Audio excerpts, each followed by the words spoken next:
Rocket tranquility. We copy you on the ground. New possibilities are opening up for scientific cooperation between countries. 1-0.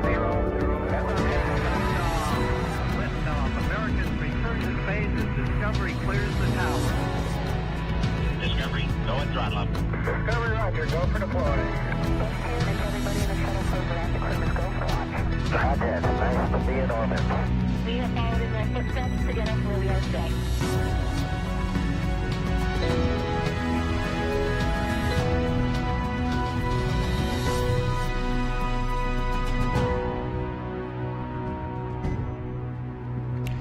You're looking live at the Crew Dragon spacecraft on top of a Falcon 9 rocket set to launch 3 astronauts and 1 cosmonaut to the International Space Station in a little more than 3 hours.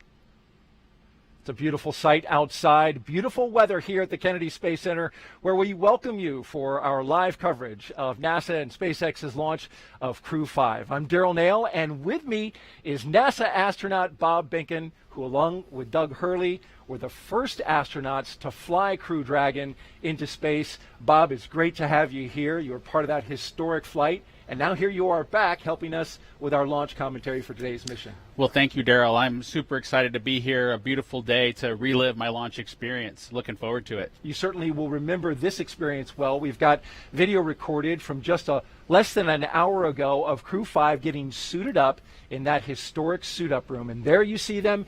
Everything went smoothly. You can see the astronauts there in their spacesuits after getting them fitted and Core tested. Countdown. And those T-minus 3 hours and 23 minutes. The displays are configured for crew ingress on schedule.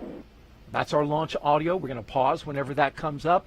But tell me a little bit about those custom flight suits, Bob.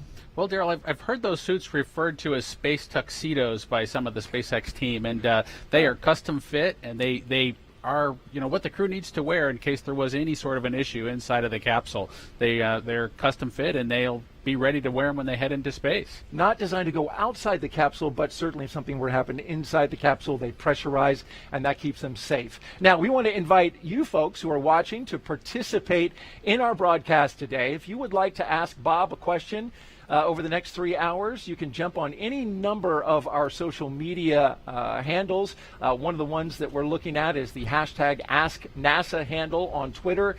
Send us that tweet with a question and the hashtag AskNASA, and we will get to it. Now, in addition to Bob's analysis, we have teams across the country covering the action, and there they are. We'll get updates from SpaceX headquarters, giving us a wave from out there in Hawthorne, California, and Houston, Texas. The Mission Control Center, hello to you as well. And of course, right here in Florida, we've got our interviewees standing by. Now let's check in with our team monitoring preparations for launch at SpaceX headquarters in Hawthorne, California. Take it away, ladies. Hi, I'm NASA's Sandra Jones with NASA Communications. And I'm Jesse Anderson, a production engineering manager here at SpaceX. As we count down to liftoff, welcome to Mission Control. This is where our teams are staffed around the clock to monitor Dragon and the mission. On console or headset in Mission Control are 6 key positions. The mission director is in charge of the room and tasked with making real-time decisions to ensure mission success. The person that you'll hear talking to the astronauts is the Crew Operations and Resources Engineer, who you'll hear us refer to as the core throughout the broadcast, and there you can see him on the screen. The additional positions are focused on vehicle systems, including avionics, navigation and control, software, propulsion, life support, and communication with ground support teams. And NASA has its own team members in Mission Control Houston, where they've been preparing the space station for Dragon's arrival. We'll meet several of the key players later when we check in with them. And upon liftoff, today's ride to the International Space Station will take about 29 hours, with Dragon flying autonomously the entire way. And just like autopilot on a commercial aircraft, the crew always has the option or the ability to take manual control of the spacecraft if needed. So let's head back over to Florida as we await the crew's departure for the launch pad. Daryl? Sandra and Jesse, thank you very much. And here they come, Crew 5. Crew they're ready for crew arrival, and crew are walking out of the O&C room now, on schedule. Indeed they are.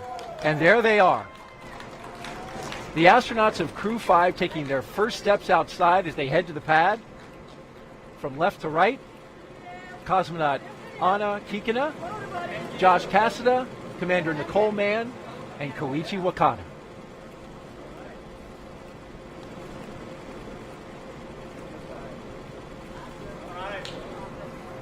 So that was a pose for a picture. And here they go to their ride out to the pad. 3 Teslas all lined up in queue, along with a full security escort. And the folks you see there, family, loved ones, this is a moment to have an exchange, Bob. It is. It's an opportunity for the crew, if you will, to take a little bit of a break from the technical briefs that they've been having this morning as they got suited up and understood what the weather conditions were. They get a chance to say goodbye to their families, see some smiling faces, again, have a little bit of a relaxing moment with their families before they get serious again and head out to the launch pad. And they keep a certain distance away. You can see the stanchions, you can see the family that are gathered there. And of course, that's in the interest of the astronauts' health. That's absolutely true, Daryl. You know, the crew has been in a quarantine state for the last several days. You know, they don't want to bring anything to space station that we don't have, you know, really tight control of. And so they'll stay back from folks, but they'll give some air hugs and some waves. All right, let's listen in.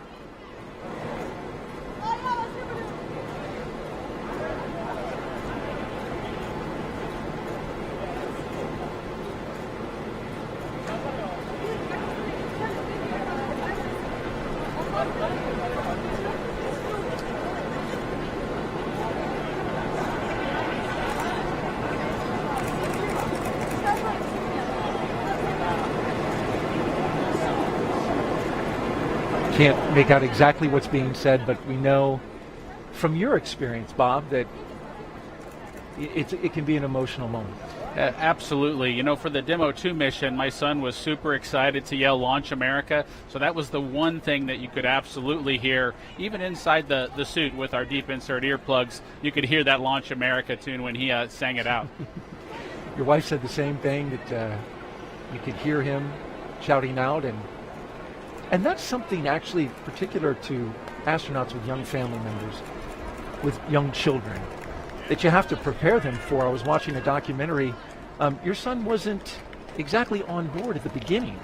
Absolutely. At the beginning of the idea of a parent launching into space was something he was unfamiliar with, a little bit scared of. But we brought him down here to Kennedy, got him a chance to see a cargo launch into space. And then by the end of that experience, he was ready for me to go first, Mommy to go second, and he said he was going third. So we'll wait to see if that happens. And then we'll have him on for the Crew 37 show. Yeah, he thinks probably Crew 16. So Crew he's 16, on a little okay, bit faster earlier. Schedule, yeah. I like him. He's ambitious. Look at that license plate. I was just noticing that. Blast off. Yeah, Daryl, the SpaceX team has been creative with those license plates. It's always cool to see what they add to the Teslas to make the experience just a little bit personalized. It's a nice touch.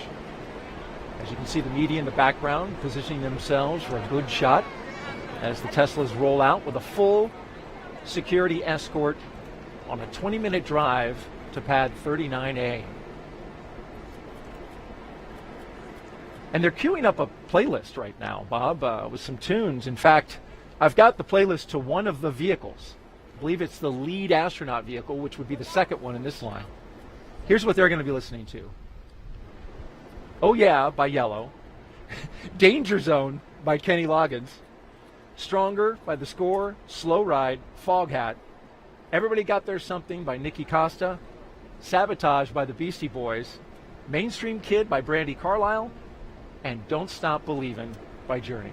It's a nice list right there. It's a wonderful mix. There's a little bit of a slow and relaxing portion of it, as well as something with a little bit of emotion as they head out to the launch pad. You know, when Doug and I headed out to the launch pad, we had some tunes as well, and we took the experience to capture kind of the same things. The excitements of launching into space. Back in Black was one of the songs we selected from AC/DC, since we were both headed back into space again, and it was an exciting time for us. And that was followed, I believe, by a girl from Ipanema, which was very much a contrast. It was, Daryl. You know, this is a 20-minute ride out to the launch pad. The crew's been on a very tight schedule as they work their way to get to this point, but now's the time to sit back and wind your watch and wait for the actual launch event. So that waiting music came from the Blues Brothers movie, and Doug and I knew there was just going to be a time where we had to wait our turn to launch on that rocket. Windows are open now in the Teslas, and family members just now retreating back from the vehicles, but then also getting another moment up there next to the car, which just completed.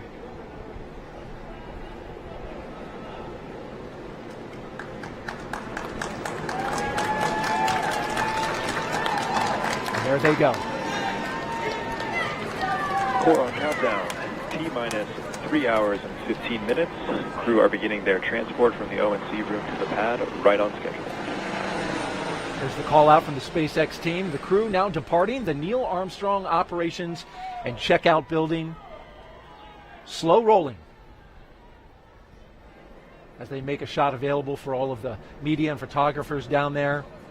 They're beginning their 20-minute drive with a full security escort across NASA's Kennedy Space Center and out to Launch Pad 39A. The track they're taking goes through the industrial area and then gets out to the NASA Causeway and the Kennedy Causeway.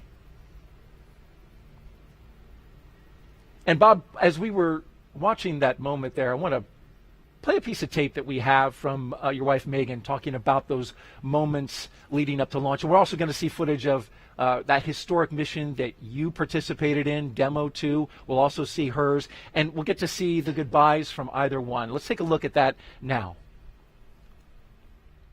We want to give you a little flashback. Take a look at the screen now. You might remember this.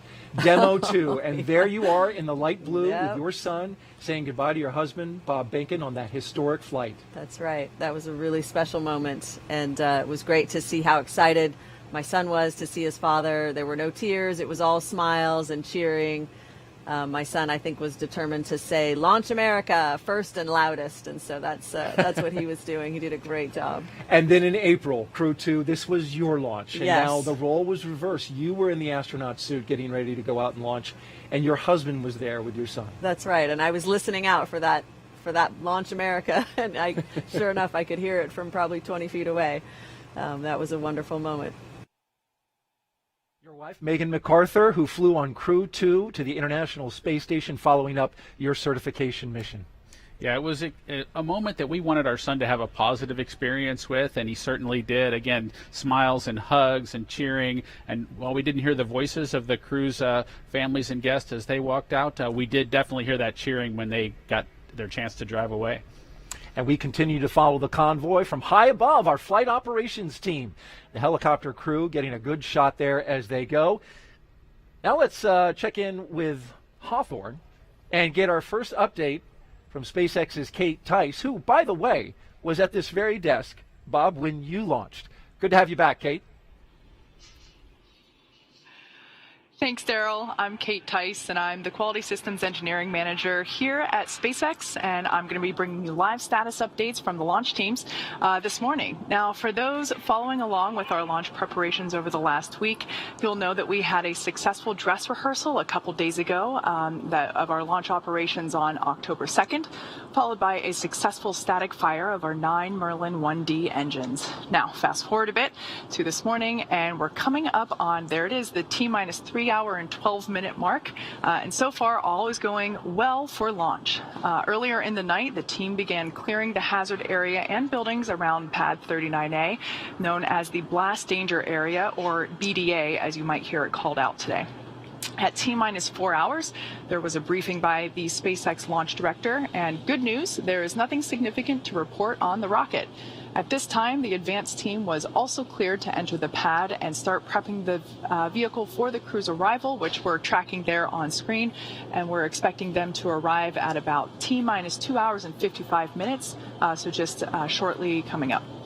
So the only people remaining on the pad at this point in time are those needed for ingress of the astronauts.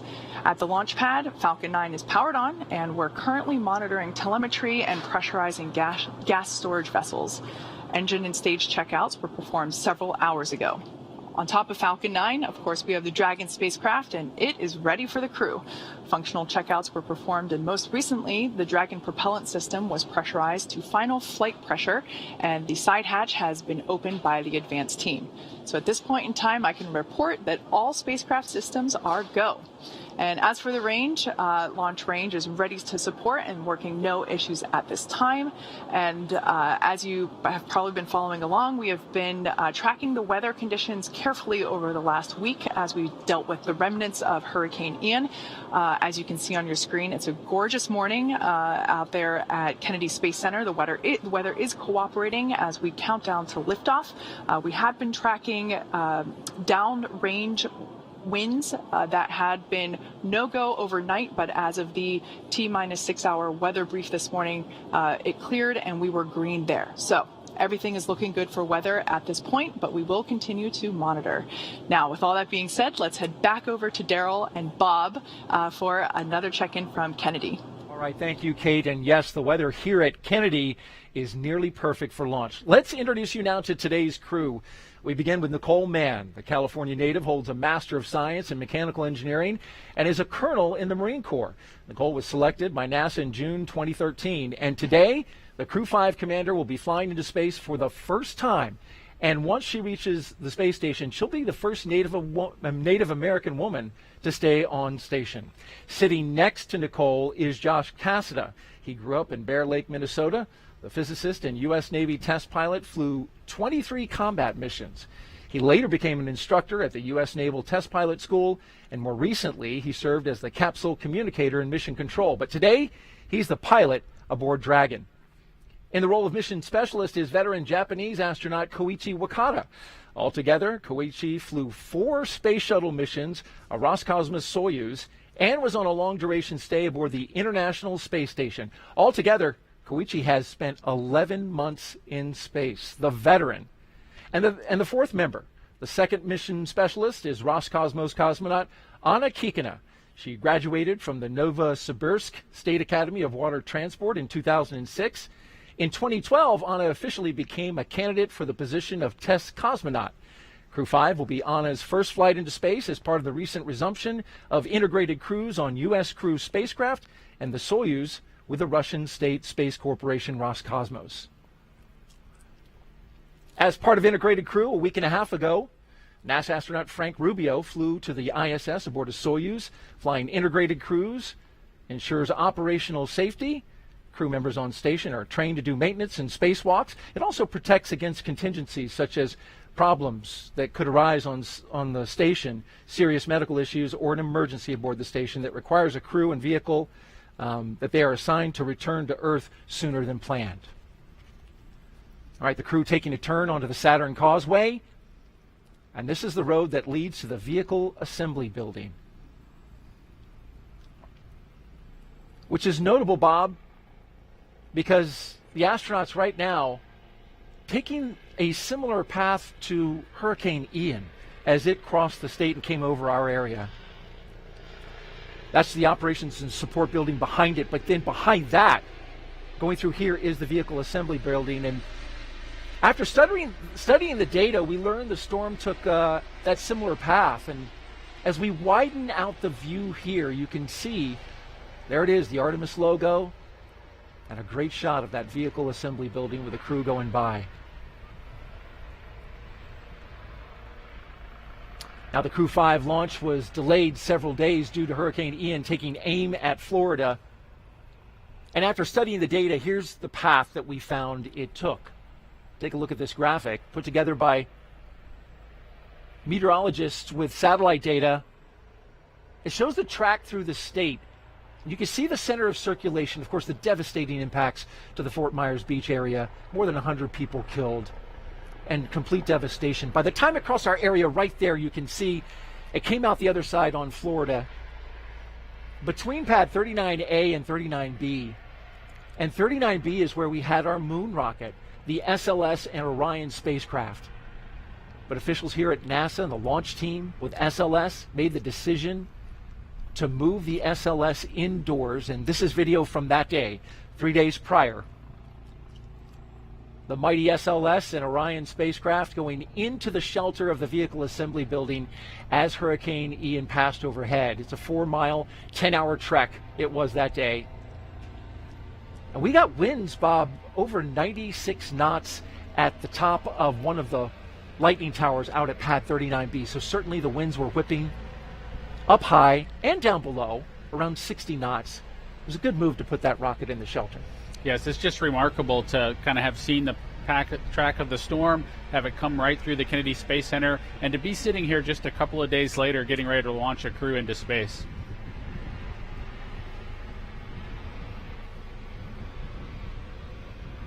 So now we await a new launch date for Artemis, which we know is going to be targeted in the mid-November area. And the astronauts just passing the vehicle assembly building. Crew 4, when they were here, the rocket was out on the pad and they got to actually go out and get a tour. This team getting to drive by that rocket, and certainly astronauts must be thinking about that mission, right? Artemis 1, 2, and 3 going on a test flight out to the moon and then ultimately landing back on the moon to establish more of a permanent presence there.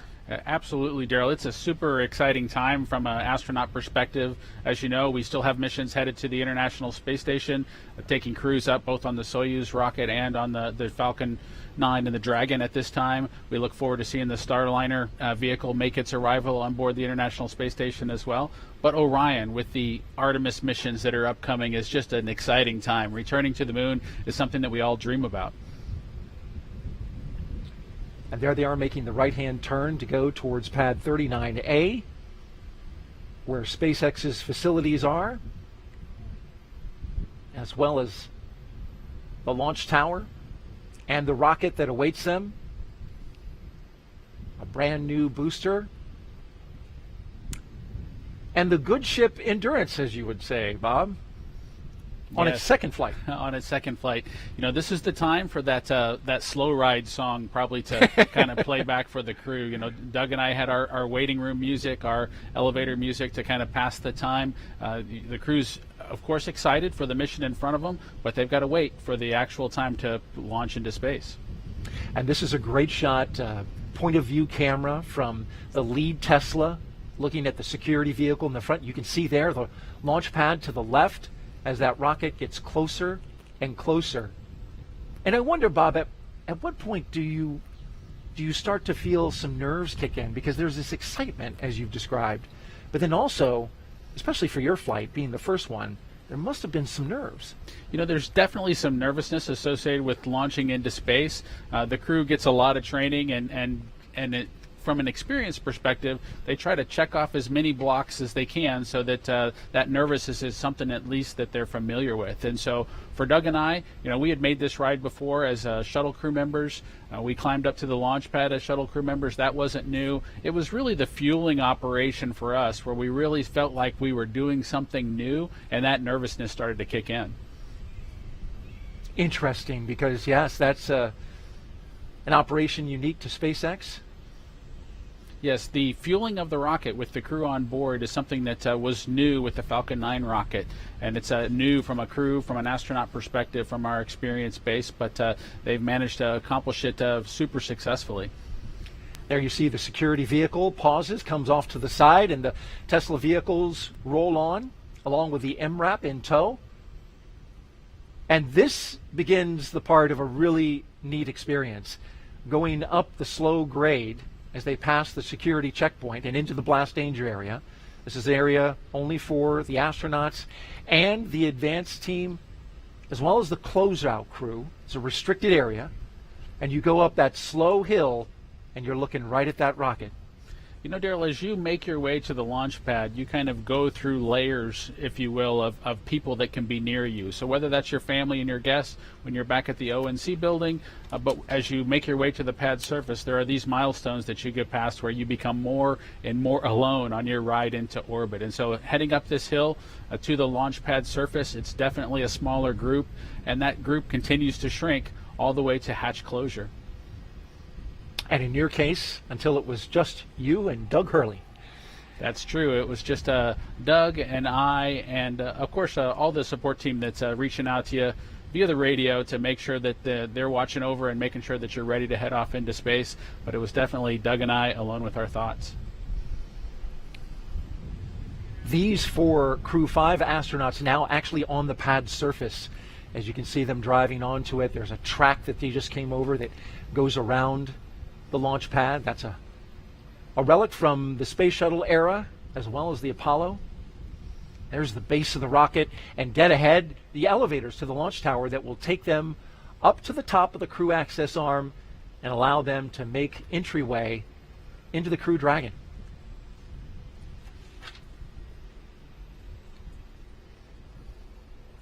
And at T-minus 2 hours and 55 minutes, we'll get that announcement that the crew has arrived, so they're a little early. It's always best to be a little bit early if you can for each of these major events, of course. And so for them to arrive when they're supposed to be there is what's critical. Core on countdown. T-minus 3 hours. Crew have arrived at the pad on schedule. And so the crews arrived at the pad. Of course, they'll have a couple of opportunities to pause as they make their way up. There'll be some photo opportunities for them to take a mental picture of the rocket itself, look up from below before they climb into the capsule. Now, Crew 5 is NASA and SpaceX's 5th crew rotation to the International Space Station since 2020. The successful NASA program is called Commercial Crew. It's based right here at the Kennedy Space Center. Time now to join Megan Cruz. She is live on top of the Operations and Support Building number 2. Was one of the leaders of this program. Megan.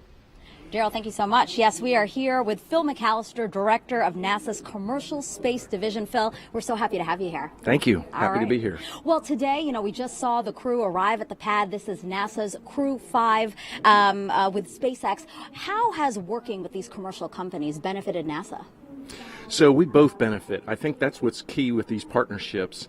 Obviously, SpaceX benefits from our 50 years of human spaceflight experience, but we also benefit by seeing these commercial companies and how they do business and how innovative they can be. Right. And we find there's new ways of doing things that maybe we haven't thought of. So I see the partnership as benefiting both groups. It's kind of like when we first started working with the Russians. They had a very different way of doing business, and I think both programs benefited from that experience. Right. But it's not just the Commercial Crew program. How else have we fostered commercial space and sending more people and science to low Earth orbit? Well, I think it all started with the Commercial Cargo program in 2005. That was the first I think real commercial partnership that we had, certainly on the human spaceflight side. So then we had this cargo capability, and then we advanced that to crew, and now we can launch people to low Earth orbit and the International Space Station. And the thing that we have on our horizon, the thing that I'm working on right now, is destinations or commercial space stations. We know the space station, the International Space Station, is going to be retired in 2030. We need to have continuous access to space and a destination to go to. So now we want commercial companies to build a private space station where we can just be one of many customers. Yeah, and to that end, what are we doing to encourage that? We have 4 agreements and contracts with companies now: Axiom Space, NanoRacks, Blue Origin, and Northrop Grumman. They all have different concepts, and they all have different transportation modes, and they all are kind of targeting different markets. So it's really interesting. This is sort of the early development time. Okay. And I think things will shake out. I don't think we'll have a big enough market to keep 4 space stations on orbit. So this is the time when they innovate and they're competing, and it's kind of cool to see each one of these stations and how they develop. And again, why is this important to us? Why do we want to be one of many customers in low Earth orbit? So I think there's lots of reasons. Number one, when we first started building the International Space Station, there wasn't any other space stations that we could use at that time, so NASA had to build it. But today, we can leverage private sector investment because there are other customers other than NASA who want to go to low Earth orbit, and either for science or just to look out the window or whatever, for whatever reason. So we can take advantage of that. We don't have to pay for the entire infrastructure. Right. We can just be a customer and just pay our own sort of fare for what we do. And so it's more beneficial for NASA, and then we can take that savings and put it into our Moon Mars initiative. I really feel like the Artemis mission, the SLS and the Orion that was on the pad and we will hopefully launch next month, Yep. I don't think it would be as far along as it is today if it weren't for our commercial partnerships, because they helped save us money, and we could take that savings and put it into our deep space exploration programs. Yeah, and you said personally this is what you've been working on for years now. How does it make you feel knowing that, as you just said, you know, the success we've had with commercial space is really fueling what we will see in the future with NASA? It's been very gratifying. I have to say, you know, when we were first starting out, I had to say, I think this will work. I think this is going to be a better way to do this particular mission. But I didn't have any proof. But then in 2012, we launched the first Falcon to the International Space Station for the cargo program. Right. That showed that the model could work. And then in 2020, we had Bob and Doug, who flew on the Demo 2 mission, went to the International Space Station. That was just, it was just an amazing mission. That's great. Yeah, yeah. And Bob, he's co-hosting the show today, so that's full circle how we're coming Yes. around. Can you imagine? It's Crew 5, and just a couple of years ago, we had Bob flying for the first time with Doug. I know, it is amazing. I was just telling some of my relatives, I was like, oh, this is the 5th one. And they're like, what? How did it happen so fast? And we go every 6 months. And so we tend to accumulate missions. And so we're putting the plaques on the wall outside my office, and it's getting pretty full, and that's pretty nice to see. That's absolutely great. Thank you so much, Phil, for being here, and I can't wait to watch the launch with you. Thanks so much. Right. Back to you guys. Thank you, Megan. T-minus 2 hours and 54 minutes and counting. And you must hear that a lot, Bob. But the people who, so many people were watching and following your mission since it was a historic first, and kind of feel an attachment to what you did that day. Yeah, it was an exciting time, of course. I think it was a little bit strained with the COVID situation and folks kind of at home watching kind of electronically rather than in person here at the Causeway, potentially. And so a lot of folks watched the mission, and with the Bob and the Doug and the Space Dads, I think they made a connection, and they appreciated, you know, just being a part of it. Doug and Bob and Doug and their excellent adventure. I don't know about all that, but we had a wonderful experience on board the International Space Station. And it was wonderful to watch and chronicle as you guys went along, got to the space station, and came back safely. And we see some beautiful shots from high above. The weather, I mentioned at the beginning, less than 10% chance of violating. We've got onshore breezes here that are kicking up some waves. That's some rough surf conditions. That, of course, no impact to the launch today, but you can see the flags flying and the clock ticking down. If you're just joining us, you're watching live coverage of SpaceX mission known as Crew 5, as we watch the first 2 astronauts walk out onto the pad surface, getting ready to do what, and I have to admit, I have to attribute this, the rocket recline. There it is. I like the way they did it kind of in coordination as well. I think that was something that Doug and I didn't quite nail on the Demo 2 mission, but I appreciate them getting it sorted out by Crew 5. That was Commander Nicole Mann and pilot Josh Cassada that just took that look up, and I mentioned the attribution. That was our voice of Mission Control. Rob Navius came up with that phrase, so got to give him credit for that, the rocket recline. We'll get the next 2 mission specialists who will do the same move, but for now, they'll go into the elevator, the same elevator, Bob, that you rode on 2 missions aboard the Space Shuttle and Crew Dragon. That's true, Daryl. That elevator there on the 39 Alpha launch pad is just a wonderful experience to kind of be able to bring it back into the game and be able to fly kind of, if you will, slowly up to the pad surface before making a stairway walk up to the actual location where you walk out to the Dragon capsule. And there we see the top of the elevators where they'll walk out, and this is something that they have rehearsed a few times. Certainly we were here when they rehearsed it the other day during what's called a dry dress rehearsal. Yeah, the crew has been through this before, and like I mentioned a little bit earlier, it is really important to kind of get the nervousness out, to have done these operations once before. We can see Nicole and Josh there as they've made their way out of the elevator. They'll walk around the back and make their way up the stairs to the actual walkout area where they'll potentially have a chance to make a phone call, reach out to their family one more time before heading out to the White Room itself and climbing into the ship. And the closeout team right behind them from SpaceX as they greet some of the members of that team with some fist bumps. The telephone you mentioned, Bob, is there on the right-hand side of that hallway there. But what I notice is the astronauts tend to pause right about here because it looks like that is a spectacular view. It is, Daryl. It is their chance. Of course, you've mentioned the rocket recline where they're able to look up at the rocket. They're kind of co-level with the vehicle at this point. They're able to look out, see the ocean, see the rocket, see the capsule itself before getting ready to kind of take that next step and head into the vehicle. And there you see one of the astronauts doing just that. To the right, they are looking out over Launch Complex 39A and the Space Coast. No doubt having a view that is similar to this from our flight ops team here at Kennedy. What a great shot. On the left there, you've got the launch tower, and that is the crew access arm that bridges the gap between the launch tower and the rocket on the right. And you can see, Daryl, the second two crew members getting ready to do their rocket recline, if you will, and get a chance to look up at the vehicle. I know they're excited to get their chance to climb in and strap down. Not quite as perfect and in sync as Josh and Nicole were, but they did a great job. Again, better than Bob and Doug. So better than Bob and Doug, but not quite as tightly choreographed as Nicole and Josh. They nailed it. Nonetheless, they get a great view right before they make their way into their spacecraft, and that will ultimately take them into space. We've got a split screen now. The two mission specialists on the left, and to the right, we're tracking our pilot and commander.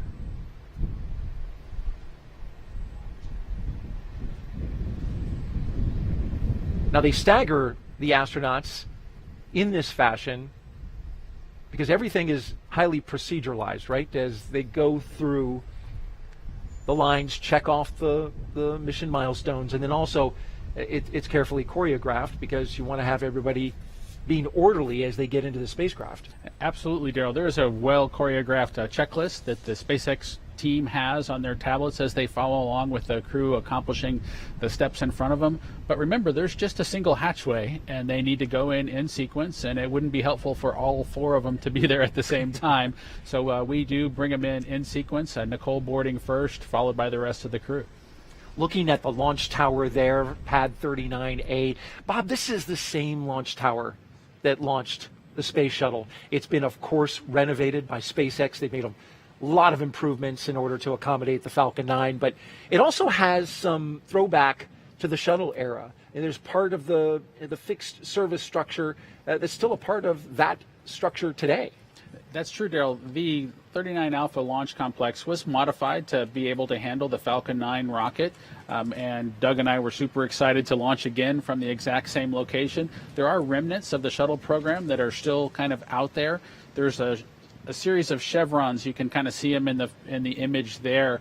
The kind of the yellow pathway, if you will. The crews go in the opposite direction there. Those chevrons point towards the slide wire baskets that they would use if they needed to do an emergency egress off the pad surface. Those slide wire baskets are a legacy item from the shuttle program. And here we go, the first two astronauts to board Crew Dragon. On the left, Josh Cassada, and on the right, Commander Nicole Mann.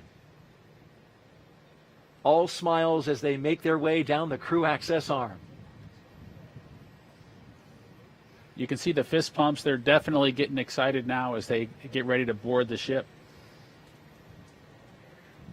And they make their way into what's called the White Room.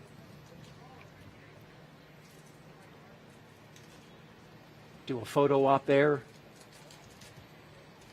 Core on countdown. T-minus 2 hours and 47 minutes. Crew have arrived at the White Room just a little bit ahead of schedule. There's the announcement. And you can see one of the SpaceX techs handed Nicole Mann and Josh a Sharpie, which this is something that's actually on their to-do list for launch operations. And what they're going to do now is sign their signature onto the NASA meatball, or right there around it. That NASA meatball is encircled with signatures from all the previous NASA crews that have gone up to the International Space Station. That signature would include yours, Bob, as well as your wife, Megan MacArthur.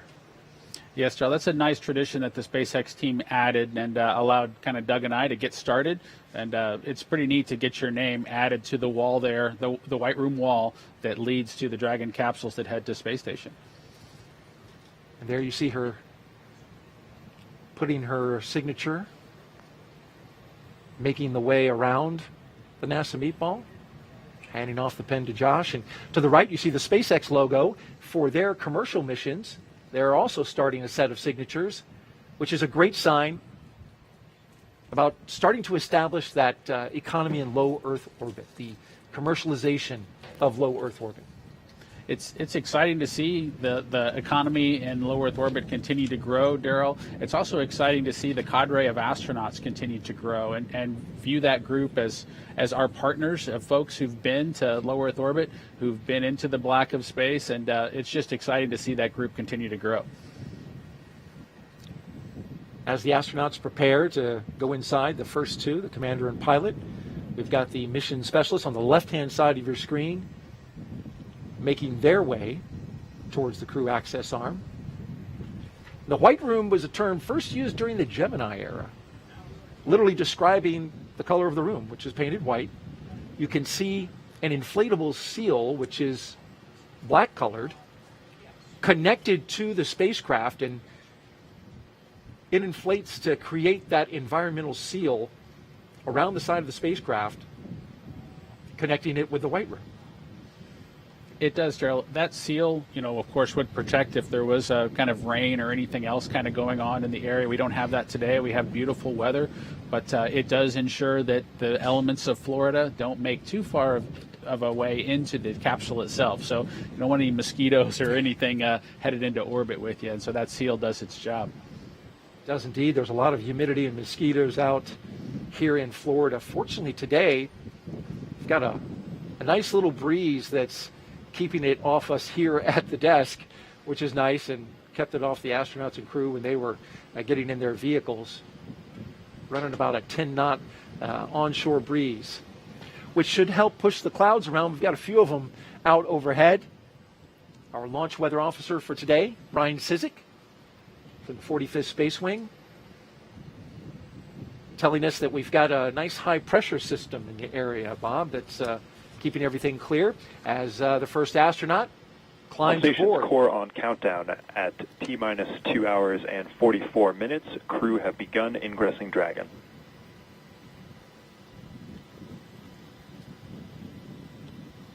You got to be careful to not bump your head, it looks like.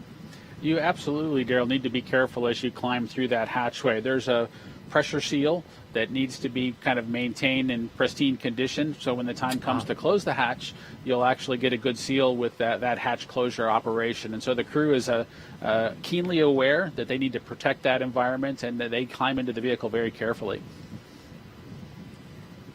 Carefully stepping over that seal. That's important, and later we'll see the closeout team closely inspecting that seal just to make sure that there's no debris, no what they call FOD, foreign object debris, which could compromise the seal, something you want to make sure you keep the environment on the inside and space on the outside. Yeah, that's absolutely true. That team, of course, it's a little bit difficult in the suit itself to be able to monitor and make sure that you don't bump anything that you're not supposed to bump into. But that team of SpaceX folks just does a great job with assisting the crew, letting them do as much as they would like to do on their own, but also ensuring that everything's done perfectly so that nothing has to be redone in the time-critical situation for launch. And here come our second two astronauts, mission specialists Koichi Wakata and Anna Kikina.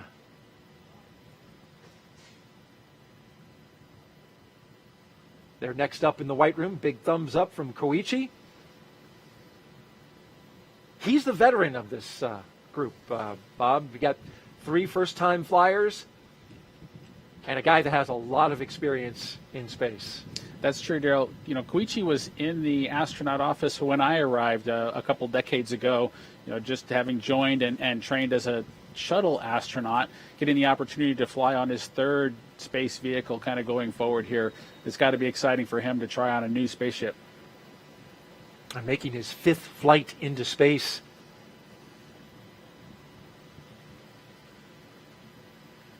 Got the green light flashing above, and I'm going to take that as green as go. Certainly better than a red flashing light. Yes.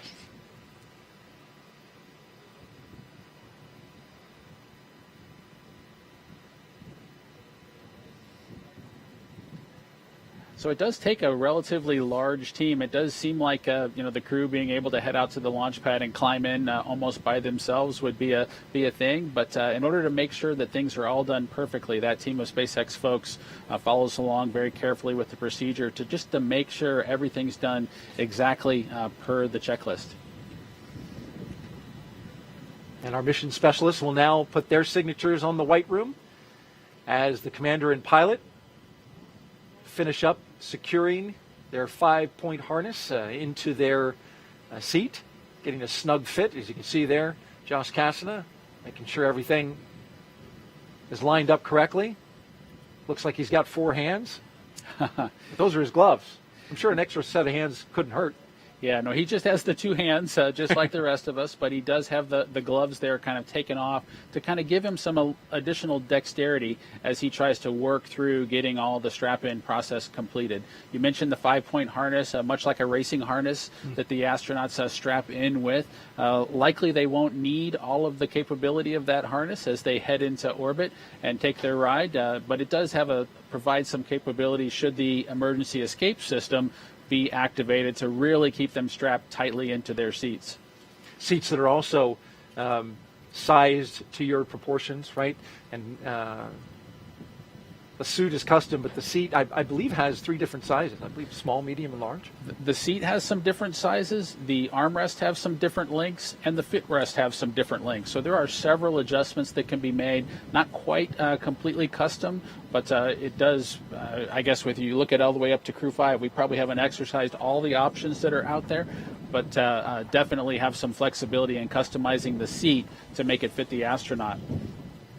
And interesting note about the spacecraft endurance that SpaceX and NASA recently hitting a really incredible joint milestone. Crew 5 is SpaceX, of course, is 8th crewed mission since May of 2020. But as of this mission, Bob, Dragon is now certified for 5 times reuse. Prior to that, it was 1-time reuse, but they've gone through the process with NASA and accomplished that reuse milestone, which that's impressive. We'll see more flights from Endurance. That's true, Daryl. It is really critical that these commercial vehicles kind of meet their reuse milestones, so that we can continue servicing the International Space Station by rotating crews. And so it's a huge accomplishment to get that behind folks so that we can continue planning for, the duration of Space Station's lifetime being accessible by the Dragon capsule.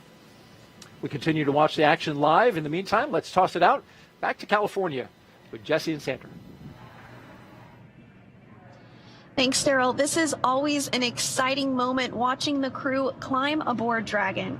This phase of the mission is also referred to as crew ingress, and that term ingress is used when crew members are getting into a spacecraft or airlock, while egress means the exact opposite, they're exiting.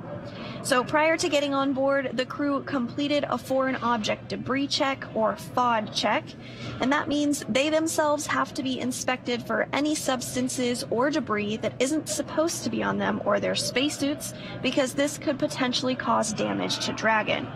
And that's also why the crew is wearing covers on their boots and on the umbilical port of their spacesuits. Those covers get removed before they enter the spacecraft. Foreign object debris prevention actually begins right here in Hawthorne before the spacecraft leaves SpaceX headquarters and is carefully controlled all the way through launch day until Dragon's hatch is closed. They're now getting buckled in and attaching their umbilicals to their suits, and you can see these suit techs or closeout techs are present, helping them out as needed. The umbilicals allow the crew to have comms through their suit, air to help keep them cool, as well as delivers nitrox for suit pressurization. As we mentioned earlier in the broadcast, the suit's primary function is to protect the crew in the event of a cabin depressurization. And there are 4 seats configured right now inside of Dragon and are numbered 1 to 4 from right to left when looking at the seats from the hatch.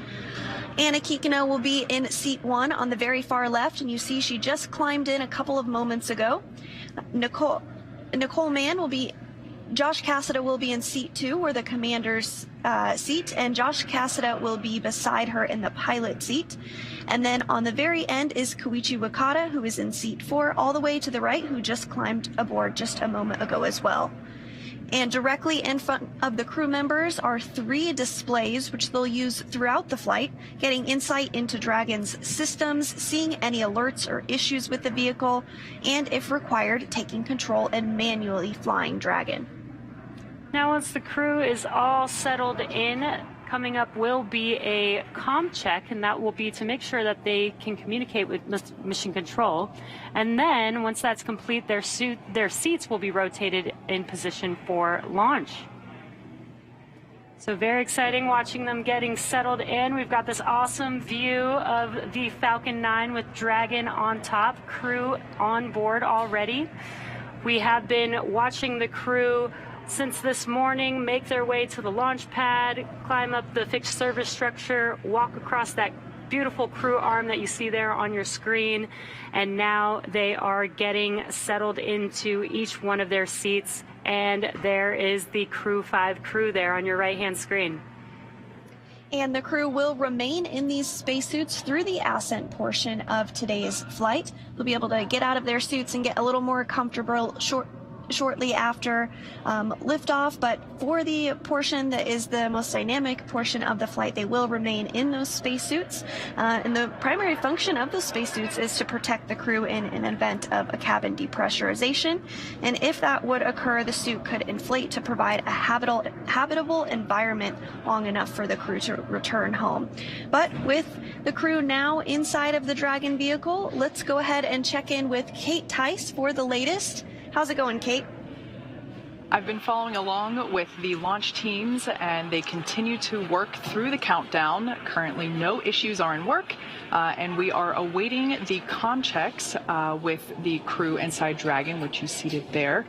The first check that we will hear is to check the umbilical, which is the harness that is attached from each spacesuit to the vehicle itself. You can actually see the umbilical port there on the right thigh. It's that little black box. That's the umbilical port that connects the spacesuit to their seat. The second check that we'll hear will check the ground stations, which, as the name suggests, are the ground-based support staff here on Earth. And then the third comm check that we'll hear will be for TDRS, or the tracking and data relay satellites. And those are that's a constellation of 10 geosynchronous satellites that help us maintain contact around the globe.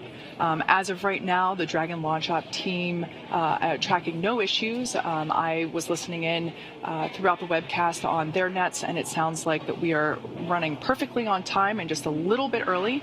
We have plenty of margin. So if for whatever reason something arises and we need a little bit extra time to work through an issue, we've got it in the countdown. For those that are new to our launch webcasts, of course, our countdown is the framework that helps to sync all of our teams up. So we build margin into each step that we walk through or proceed through on the countdown to make sure that we have plenty of time to work any issues that might arise. So with all that being said, everything is looking good on the Dragon side. As for the Falcon 9 team, they are located in Firing Room 4 in the Launch Control Center at Kennedy Space Center, which you see there on your screen. Those folks are settling in for final checkouts, propellant loading, and launch. The Falcon 9 team will undergo their own comm checks with the crew at about the T-minus 2 hour mark. As for the range, they continue to report no issues, and the weather forecast continues to be acceptable. We had a less than 10% chance of violation of our weather conditions, and as you can see on your screen, it's a beautiful morning there at Kennedy Space Center. Now, of course, we are looking at weather not only at the launch site, but around the world. We need to make sure that conditions are acceptable if Dragon has to splash down in the Atlantic in case of an escape. We're also monitoring contingency splashdown locations if the crew had to come back to Earth before docking with the space station. Now, if that were to happen, SpaceX and NASA would coordinate with the U.S. Coast Guard to ensure safety upon splashdown, including extra ships and air assets to patrol the 10 nautical mile keep-out zone. That's, of course, to help mitigate safety concerns for any boaters approaching the landing area. And, of course, we've also been monitoring downrange weather, which, as I reported earlier, was no-go yesterday, but at the T-minus 6 our weather brief turned to green, so we're proceeding, but keeping an eye on those downrange wind conditions. So as the clock continues to tick, we're approaching the T-minus 2 hour and 31-minute mark. All systems to continue to be go for launch. Let's head back over to Jesse, who's actually here in Hawthorne with me, just across the floor. Thanks, Kate.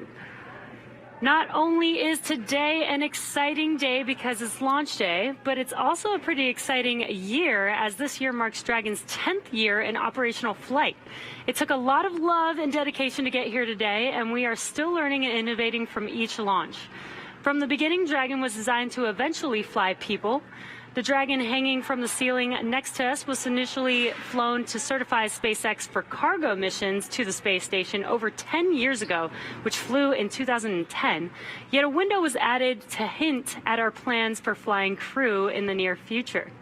Now, of course, the Dragon behind us and the Dragon supporting today's mission, taking Crew 5 to the space station, are very different, a testament to how far we've come. It's been a little over 2 years since we flew Demo 2, which was on May 30th of 2020. And since then, SpaceX has been regularly flying crew missions for NASA to and from the International Space Station at an average cadence of one flight every 6 months since Crew 1. Crew 5 marks SpaceX's 6th crewed spaceflight for NASA and our 8th human spaceflight mission overall, including private passenger missions Inspiration 4 and Axiom 1. Now, speaking of Inspiration 4, you may remember Jared Isaacman, who served as commander for the Inspiration 4 mission. Jared is planning to return to space with us under the Polaris program. Now, through this program, Jared, along with his crew, will embark on 3 human spaceflight missions, culminating in the inaugural flight of SpaceX's Starship with humans on board.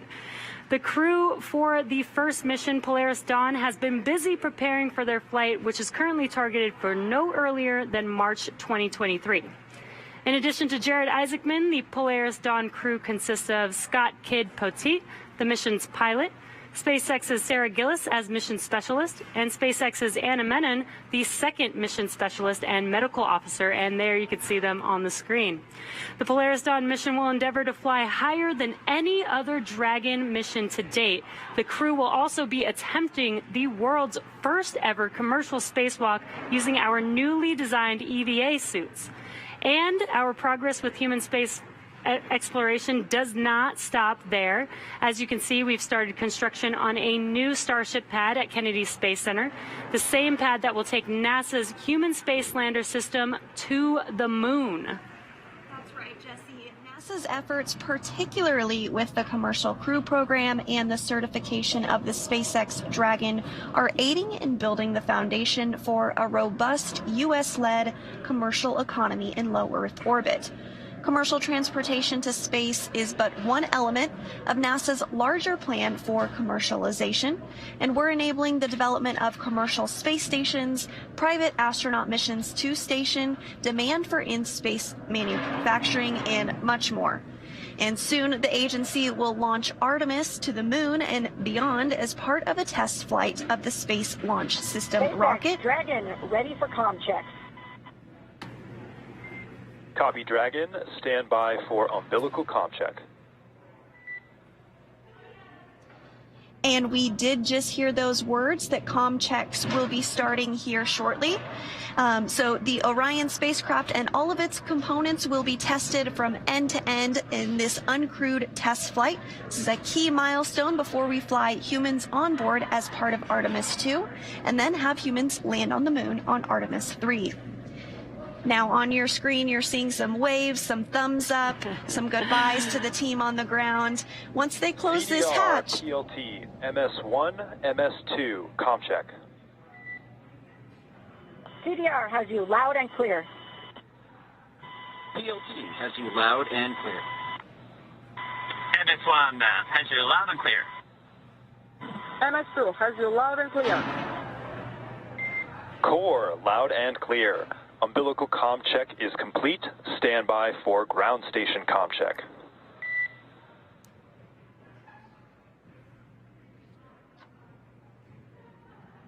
And those comm checks have begun. We're going to hear a series of those communication checks to make sure that the crew can hear the folks on the ground and vice versa. And looks like the crew is very excited, waving at the camera to the world. Maybe some poses for some photos there as well. Yeah, absolutely. And as I was saying right before the comm checks started, once they close this hatch, that's the last human being they're going to see on Earth until they splash down in a few months from now.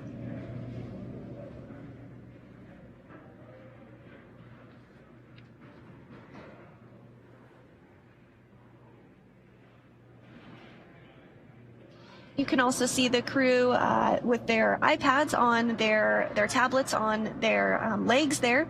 They have a variety of different procedures and reference materials that they can view during the mission as well. You'll see them getting that configured and ready for launch now, 2 hours and 25 minutes from now. And these procedures are very, very specific. They are following them all the way, step by step, all the way through. This does include, if you're just now joining us, we are awaiting some comm checks, which they have begun. And they will be stepping through several different comm checks to make sure that the crew can hear and communicate with the ground teams here in Mission Control. And we will do those comm checks through multiple paths to Dragon, including TDRS and ground stations, which you'll hear coming up throughout the continuation of these comm checks. The ground, of course, refers to the different ground stations, and SpaceX has ground stations all around the globe. And then you'll also hear from Core, MD, and LD. The Core in Hawthorne is the Crew Operations and Resource Engineer. The LD is the Launch Director down in Florida and oversees the countdown ops. And then MD is the Mission Director here in Hawthorne, who is the overall flight lead for SpaceX.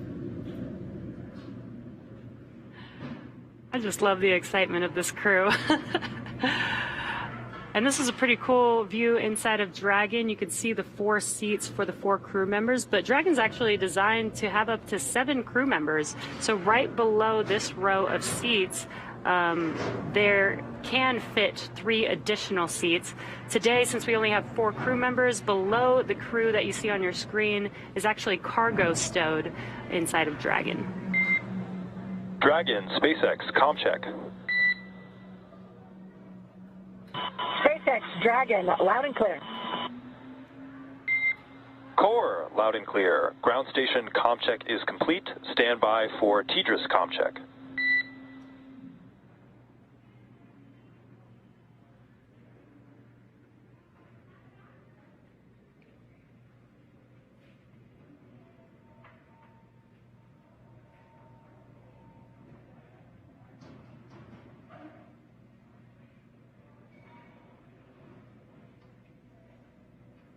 We did have a good comm check with the Core standing by for the next comm check, which is going to be TDRS, and that's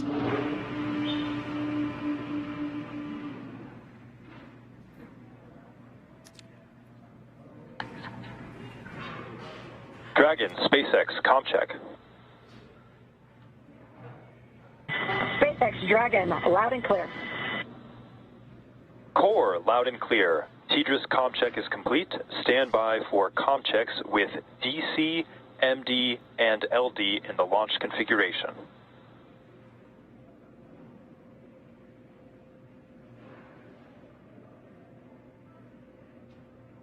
Dragon, DC on countdown 1. Comm check. DC, Dragon, loud and clear. DC, loud and clear. Stand by for comm checks with MD.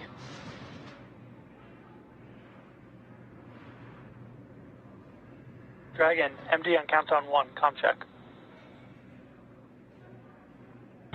MD, Dragon, loud and clear. MD, loud and clear. Stand by for comm check over Dragon the ground. Dragon, MD, Dragon the ground. Comm check. MD, Dragon, loud and clear. MD, loud and clear. Stand by for comm checks with LD. Dragon LD on countdown 1, comm check. LD, Dragon, loud and clear. LD, loud and clear. Stand by for comm check over Dragon to ground. Dragon LD on Dragon to ground, comm check. LD, Dragon, loud and clear. And LD, loud and clear. Let's go have some fun. Dragon, SpaceX. Launch configuration comm checks are complete. Report when ready for seat rotation per section 2 of 4.100.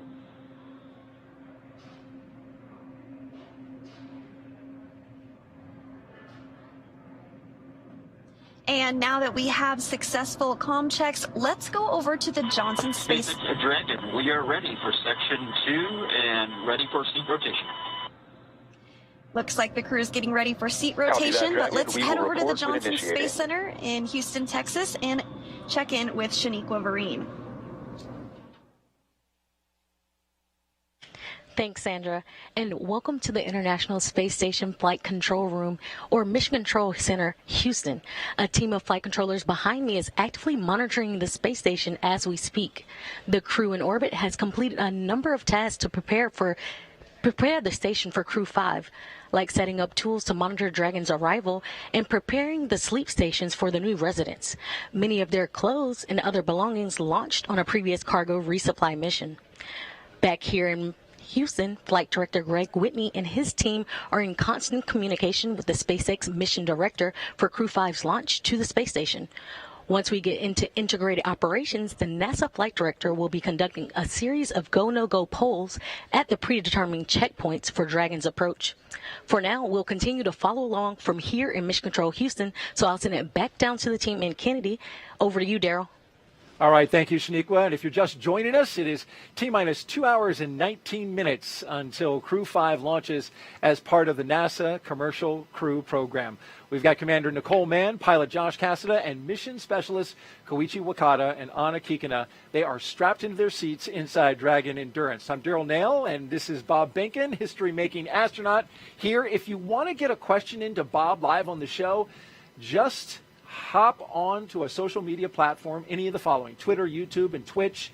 We're streaming on Facebook as well. Use the hashtag AskNASA, and we will take your question live on the air to Bob Benkin. Now, the Commercial Crew Program has hundreds of super smart engineers and technicians doing amazing work to get us up to the station, and Megan Cruz is with one of them. Megan.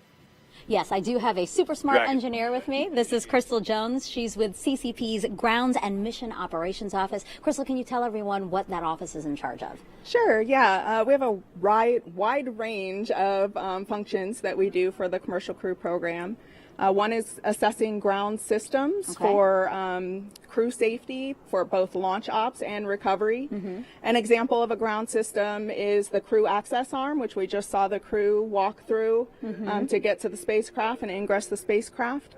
That arm has to swing away from the vehicle for launch, but if there were some sort of emergency and the astronauts needed to get out of the spacecraft, that arm needs to come back really quickly to allow the astronauts to egress.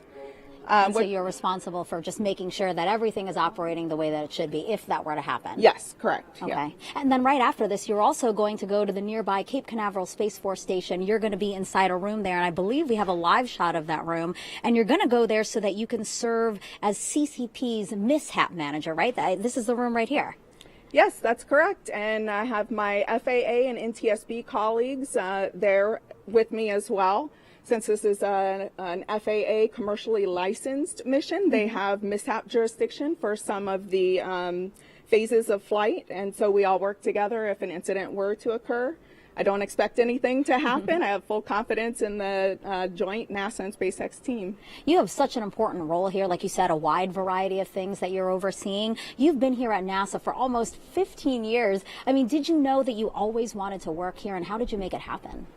Yes, I did always know that I wanted to work at NASA. Ever since I was a very young girl, I dreamed of working for NASA. Unfortunately, when I was about 10, 11, 12, my parents' drug and alcohol use began to impact our lives in a severe way. We ended up homeless, had to stay in an abandoned bus, and eventually transitioned to a homeless shelter. Wow. After that time, we never seemed to be able to recover as a family. We lived in extreme poverty in a bad neighborhood. But it didn't stop me from trying to reach my goals. I still had that dream. So in high school, I learned how to use a computer. No one in my area had a computer. I didn't have one, didn't know. So learned how to use a computer, researched colleges, how to apply, how to get applications, the whole financial aid process. Wow. And I was accepted into Florida Institute of Technology here in Melbourne, Florida, and got a bachelor's in astrophysics and a master's in space systems. Wow, you're not even at NASA, and you've had such a long road ahead of you, but I hope that people learn to take away from your story that really you can just follow your dreams if you have a passion for it to do it, right? That would be your message. Yeah, and I'm happy to say that my parents have conquered their addictions. And I was extremely proud of my mom before her passing earlier this year. In fact, this necklace that I'm wearing is made with her ashes. Wow. And I wear it for every launch in her memory. And I'm sure she's very proud of you. Crystal, thank you so much for being here. Yeah. We'll send it back to you guys. Thank you so much, Megan. What a powerful story from Crystal Jones, the CCP Ground and Mission Operations Office. That is inspiring to hear how she came from that difficult background to where she is now. Absolutely, Daryl. And it's amazing, too, when you think about going through a difficult road like that and then achieving such a high level of accomplishment here at NASA. We're just so proud of Crystal Jones. And thank you, Crystal, for sharing that story with us. We want to introduce you now to today's crew. If you're just joining us now, as you're looking inside the capsule Dragon, Endurance. You are go for Section 3 suit leak check preparation. Dragon is a go for suit leak check preparation, section 3 at 4.100. And there you hear the confirmation that the crew is ready to begin their suit leak checks. Let's start off by talking about our commander for the day as they pull down their visors. She is the second from the right of your screen. Nicole Mann, the California native, holds a Master of Science in Mechanical Engineering. She is a colonel in the Marine Corps. She was an FA-18 Hornet and Super Hornet test pilot and deployed twice aboard aircraft carriers in support of combat operations in Iraq and Afghanistan. Nicole was selected by NASA in June of 2013, and in the years that followed, led the astronaut corps in the development of hardware in the Artemis program. Today, the Crew 5 commander will be flying into space for the first time. And after Crew 5 launches, she will be the first Native American woman to go to space, which is a wonderful accomplishment. Absolutely. Nicole joined the astronaut office when I was the chief of the astronaut office. I'm just super excited to see a colonel in the Marine Corps head to the International Space Station from that commander seat, just like we had for Demo 2. And you being a colonel in the Air Force, I'm sure you appreciate the military discipline that she brings to that role, just like your partner, Doug Hurley, brought a little bit of that. Sitting next to Nicole is Josh Cassada. He grew up in Bear Lake, Minnesota. The physicist and U.S. Navy test pilot flew 23 combat missions. He later became an instructor at the U.S. Naval Test Pilot School. Dragon, we have pair complete and complete with section 3. There you hear the call that the leak checks have been completed. Good sign as we move forward. And I believe that was Josh Cassada that came over the line there, who we are talking about. Copy that, Dragon. You are go for section 4 suit leak check.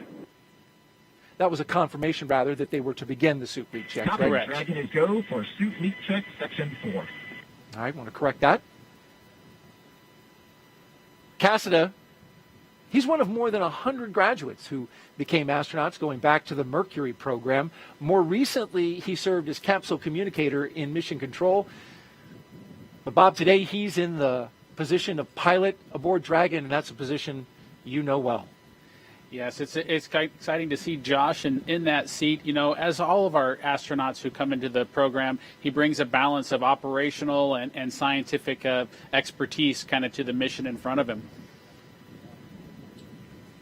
In the role of mission specialist is veteran Japanese astronaut Koichi Wakata. He has a doctorate in aerospace engineering and in 1996 became the first Japanese mission specialist aboard the Space Shuttle Endeavour for STS-72. Altogether, Koichi flew 4 Space Shuttle missions, a Russian Soyuz, and was on a long-duration stay aboard the International Space Station. During his 2-decade career as an astronaut, Koichi has spent 11 months in space, and so he is the guy with the experience on this crew, the other 3 first-time flyers. Joining Koichi in the role of mission specialist is Roscosmos cosmonaut Anna Kikina. She graduated from the Novosibirsk State Academy of Water Transport in 2006. In 2012, Anna officially became a candidate for the position of test cosmonaut. Crew 5 will be Anna's first flight into space. Now let's check in with our team out at Hawthorne, California. Kate Tice, what do you have? Thanks, Daryl. I'm following along with the launch countdown and our procedures. We're now coming up to T-minus 2 hours and 10 minutes. As you can see there on your screen, the crew is ready for leak checks. Those should be commencing any moment now. The countdown is proceeding nominally at this point on board the brand new Dragon spacecraft Endurance. We've already heard those communication checks between the Dragon team and the crew. We will hear checks, comm checks. So I'm hearing there's about a minute remaining in that leak check. There will be another communication check with the Falcon 9 launch team and the crew that comes up at about T-minus 2 hours. So at this point, we're in the leak check, less than a minute remaining.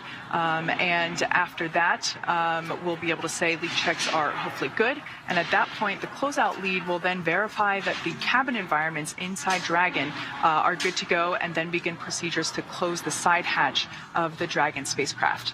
So that's always an exciting moment. Of course, the closeout team will perform the final leak check on the hatch, and then once that is finished, the team will begin all their steps to ready the crew access arm for retraction, and then the closeout team will leave the pad at about T-minus 1 hour, and we'll hear that called out on the nets that the team has departed the pad. And at that point in time, only our Crew 5 astronauts will remain on the pad. Now, as for Falcon 9, that team is on console in firing room 4. They are preparing for their communication checks, which will occur at T-minus 1 hour and 55 minutes. SpaceX engineers have pressurized the launch vehicle gas storage bottles. Those are composite overwrap pressure vessels, or COPVs. They contain gases that are used to fill tanks with hot helium as propellant is that are filled with propellant, filled with hot helium as propellant is drained out of the first and second stages. We saw the same.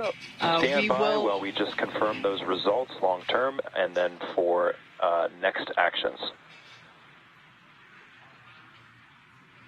Dragon copies and standing by.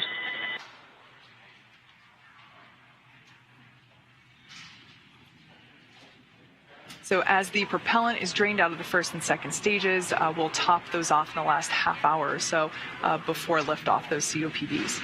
Now, we also use pressurized gases to spin the Merlin engine turbo pump when we start an engine in space.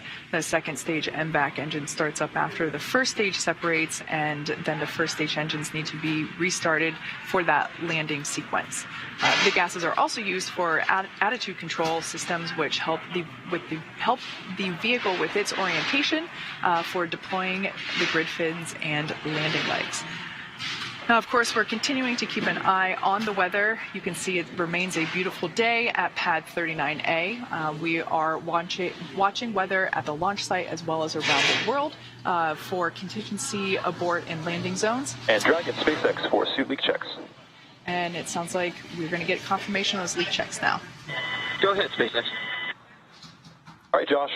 We saw you come in a little bit lower than you did on dry dress, so just as a measure of precaution, we're going to have the closeout lead come in and just take a quick look and double check that everything is looking secure for zippers and umbilicals. How copy?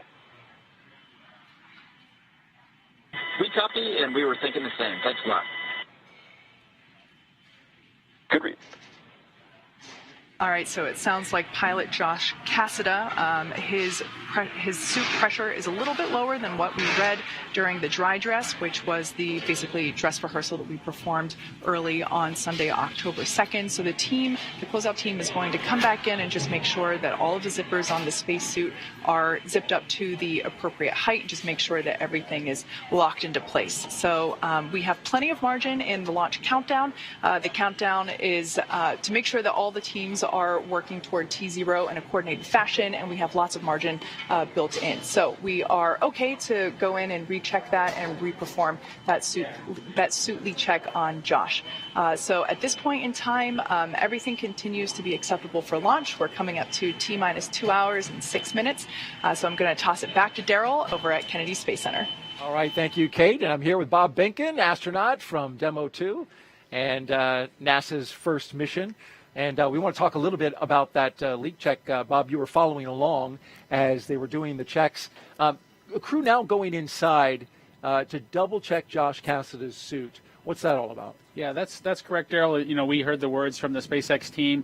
What they saw was a slightly different indication than they saw during Josh's last leak check, and the team is just going to double check that to make sure that they don't see anything awry. Just abundance of caution. As you heard, the crew reported that they had a good leak check, and so the team's just using, again, an abundance of caution.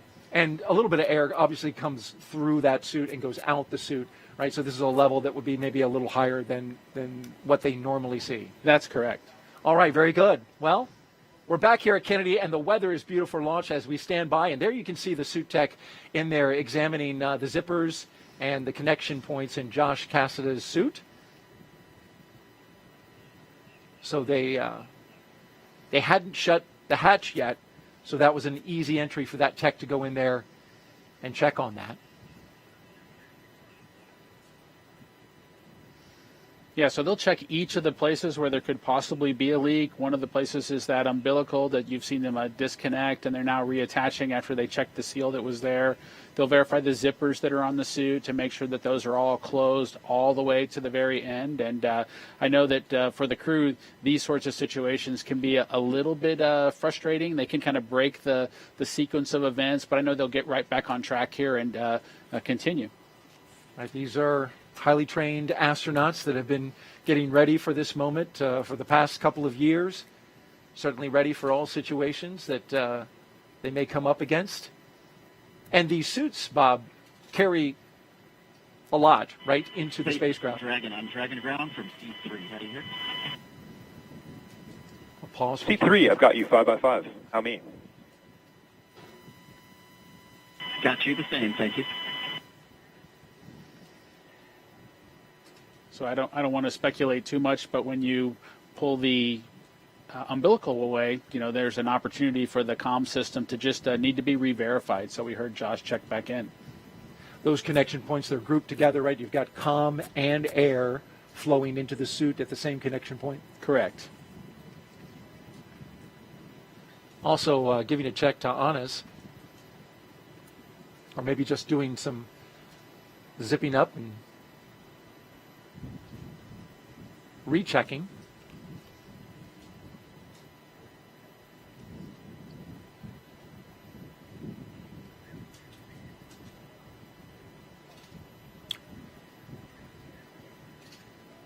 We've had some social media questions coming in. We've asked you to participate, and we want to do that right now by asking questions of our expert astronaut, Bob Behnken, here. Of course, you can hit us up at hashtag AskNASA on Facebook, Twitter, YouTube, and Twitch. And our question is, coming in from Andy Hughes 01, why do the new spacesuits involve long rubber boots? Those are high boots. You know, it's a great question, Daryl, as to why the SpaceX suit looks the way that it does. Of course, as a commercial company, they were free to come up with a suit that really then had to be assessed whether it actually accomplished the mission of protecting the crew, and in those unlikely cases where there might need to be an atmosphere of their own because there was something wrong with the one inside of the spaceship. And so SpaceX chose the high boot configuration there, but it met the mission needs, and so the NASA team was able to embrace it and move forward.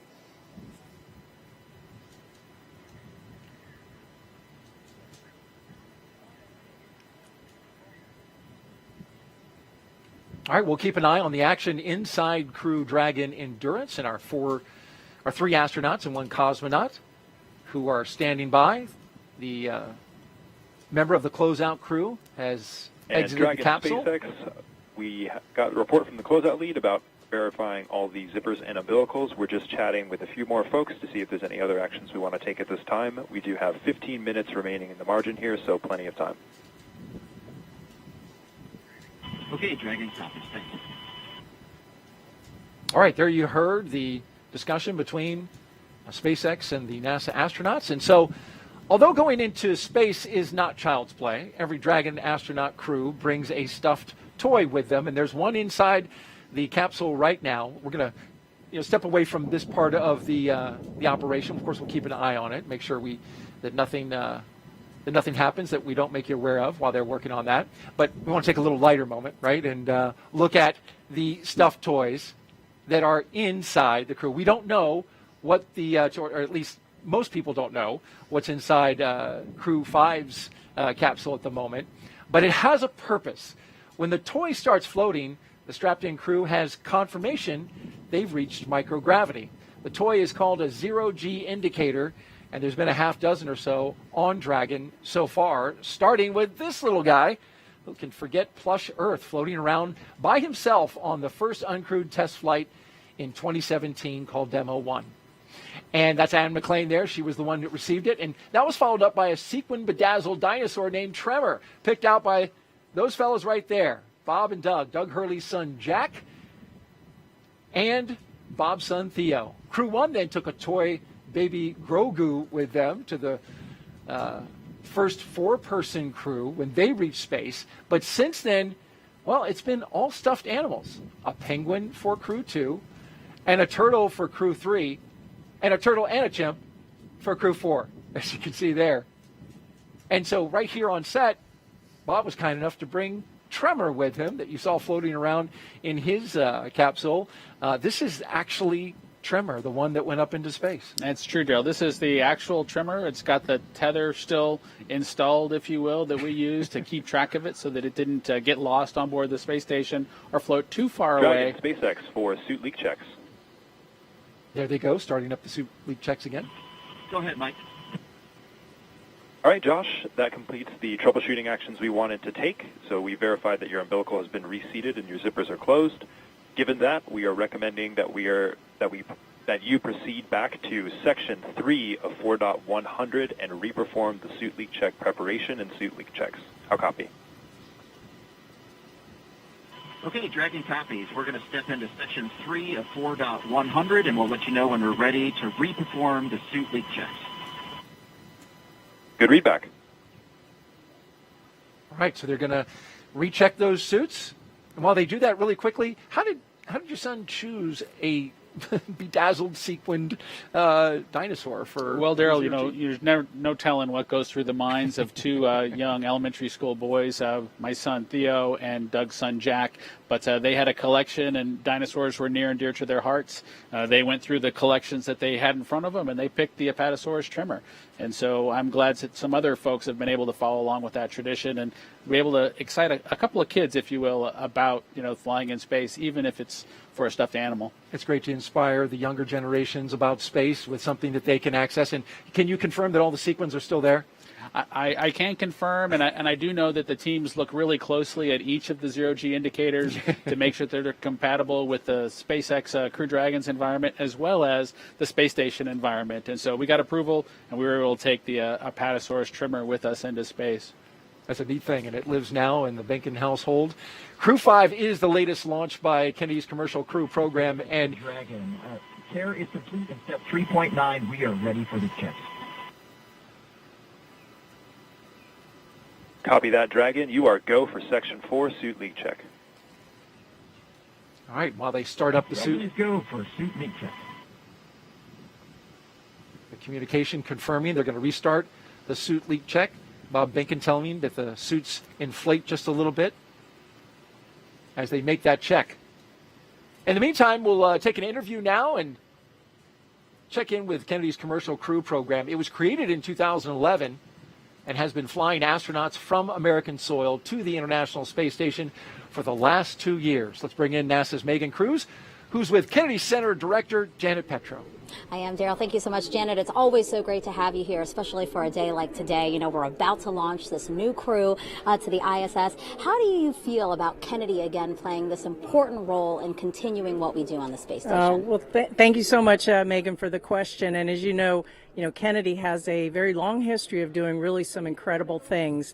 And of course, we were established 60 years ago to do the incredible mission of landing a man on the moon and then returning him safely. And in the 6 decades since then, we've been doing an incredible amount of impactful missions, and a lot of those missions have really helped what we do here on Earth and for the benefit of mankind here on Earth. That on-orbiting laboratory that we have up there is doing incredible science and technology and research that's really benefiting humankind here. Yeah. Talk to us about some of the things that we've been able to change and impact here on Earth because we're launching and because of what we're doing here at Kennedy. Yeah, so it's incredible to think that 24 years ago was the first section, the module of the International Space Station called Unity, which was launched. And in that time, since then, we've had more than 20 years of a human continuous presence on the International Space Station.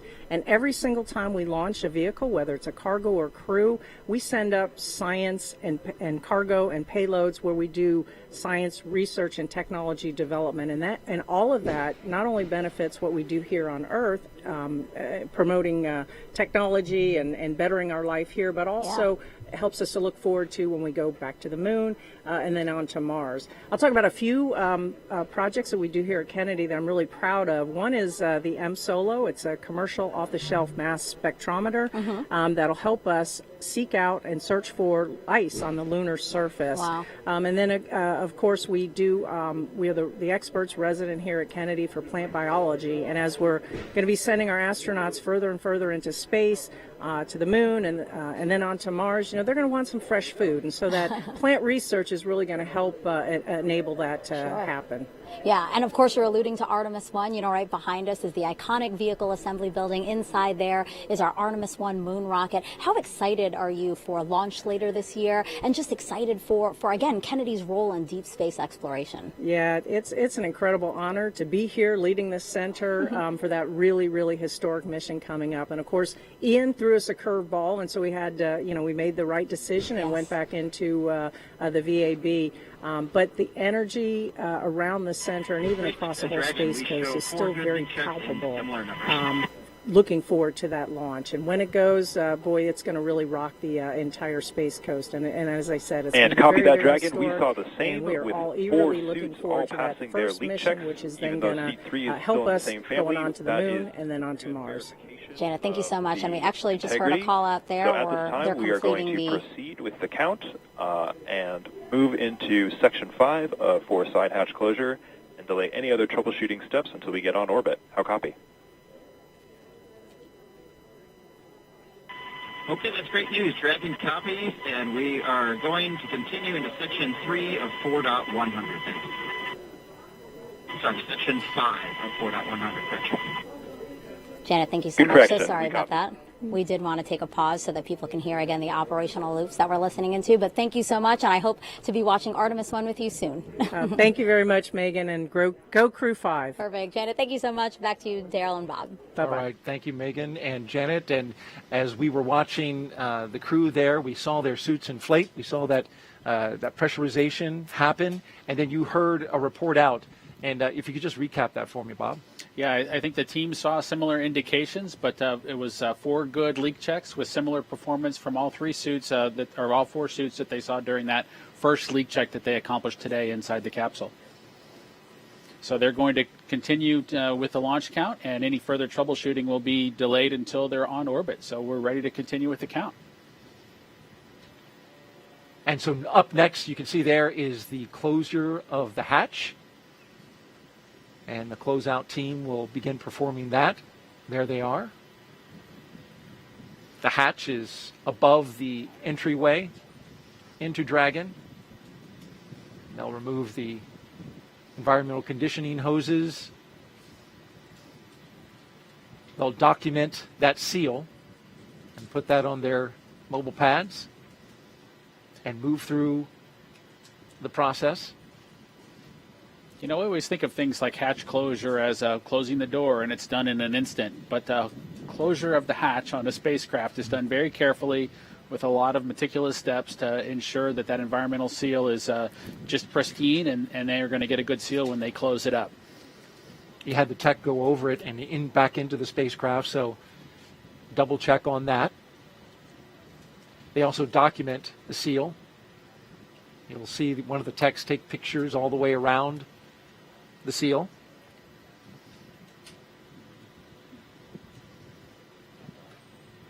And we can think some about that hatch being closed, and then it'll be reopened when they come back at the end of their mission after splashdown, and when the vehicle's brought on board the ship. So it's going to stay closed for a long time after they get it closed for the spacecraft launch. That's a great point. So it needs to be closed well. Dragon, closeout team is taking final steps in preparation for side hatch closure. Stand by for transition to pad hatch closed. Ensure that all items are secure from now through launch. And what is that, Bob? It's just a protective piece of Dragon copies. All to make sure no fog or anything falls down into that area. Hatch closed. Good words. So some protective equipment for the seal there Correct. on the spacecraft. All right, very good. We'll keep watching the action and tracking the progress as we head down towards launch. T-minus 1 hour and 50 minutes until liftoff of Crew 5. I want to head on out to Megan Cruz, who is with our NASA administrator, Bill Nelson. Yeah, it's our honor to have you here, Administrator. Thank you so much. I want to talk to you about how we've had this continued presence on the ISS for 22 years. What do you think of that legacy? Isn't it something? Yeah. Think of the 3,000 investigations that we have done, scientific things, and the innumerable things that we've actually discovered doing all of this science on the International Space Station. Of course, it helps us train our astronauts as we get ready to go fly to the moon, and then we're going to go to Mars. It's such a unique and awesome platform. So yeah, the fact that we can have this continued presence is so great. And you know, Crew 5 is this first mission to resume integrated crew flights to the space station with Roscosmos. Integrated crews have always been the norm on the space station, right? That's right, because we built the space station together now with 15 nations. Particularly with the Russians. There's a Russian segment on the station. They provide the propulsion. We, the U.S., provides the electricity. So for the safety of all the crew, as well as the operation of the station, we need both there. Now, particularly with regard to safety, if there were a problem, for example, with one of our ability to get to Earth, say we had a medical emergency and had to get somebody to Earth, you need that integrated crew so we can still operate both parts of the space station. So safety is a big reason for us. Yeah. And, you know, we are launching today with the help of SpaceX. What do you think about the fact that we've had such a wonderful cadence with SpaceX these last 2 years with the commercial crew program? Well, SpaceX has been excellent to work with, and the proof's in the pudding. As a matter of fact, what's happening at the Cape is just unbelievable. Last night there was an Atlas launch. Today we're launching crew to the station. Tomorrow they're going to launch 2 communication satellites, all within the span of 3 days. Yeah. So it's incredible. But SpaceX has really been inventive, creative. They've been a good partner for NASA, and it shows that this commercial public-private partnership is actually working. Yeah. And now as we're under 2 minutes to launch of Crew 5, what do you have to say to the crew? Any message for them? Well, not only go Dragon, go NASA, but Godspeed. And 2 hours to launch. I misspoke. I'm too excited. You are. Administrator, thank you so much. I appreciate you being here again. Thanks. And we'll check it back in with our partners at JSC now.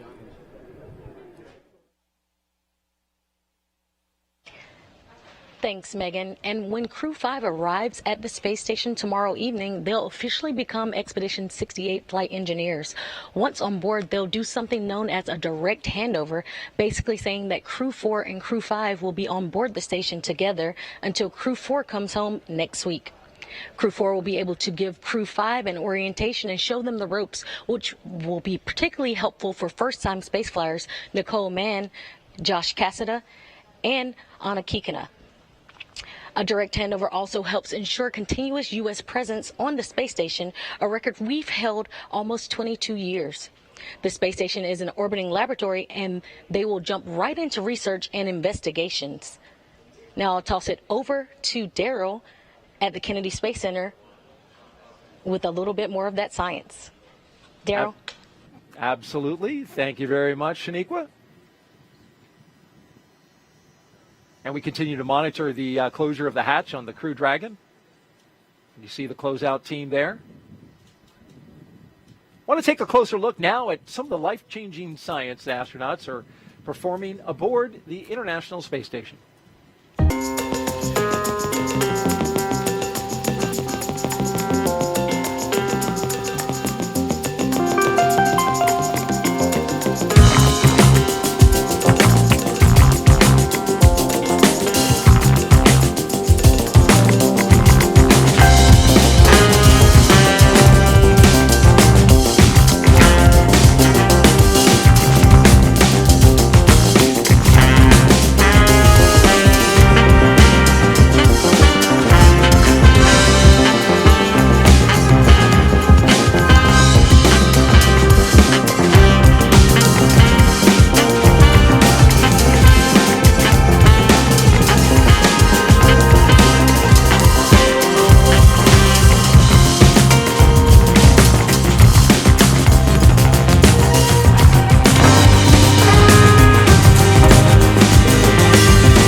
Bob, you were telling me, test flight.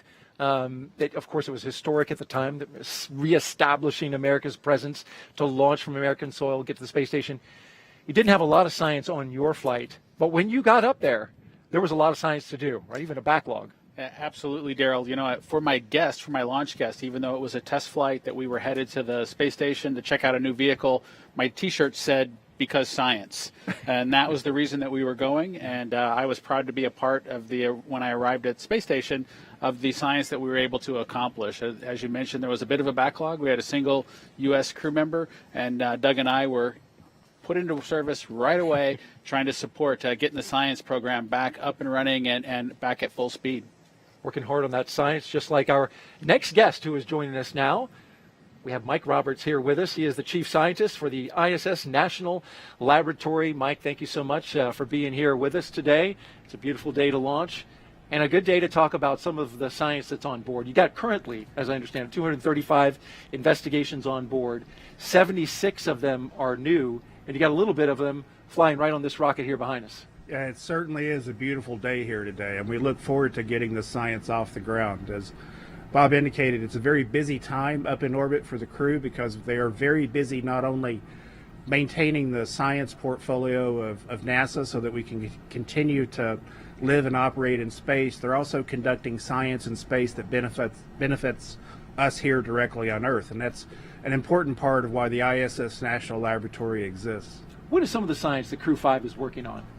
So as the crew goes up today and docks the station, they're going to be engaged in a lot of research that addresses medical needs here on Earth. We have partnerships with the National Institutes of Health through the National Center for Advancing Translational Sciences, which is doing some very important research that leverages the access to persistent microgravity dead environment. As Bob, I'm sure, experienced in the microgravity environment, your body's physiology adapts to that environment in different ways, and in some cases, those effects of microgravity on the body mimic the onset and progression of disease and aging here on Earth. So the National Institutes of Health is taking advantage of that by sending small cells in tiny bioreactors up to space to understand how those individual systems respond to that environment so that we can design more effective therapeutics for use here on Earth. We also have experiments launching on Crew 5 going up with the crew today that are going to explore the effects of microgravity on the gut microbiome.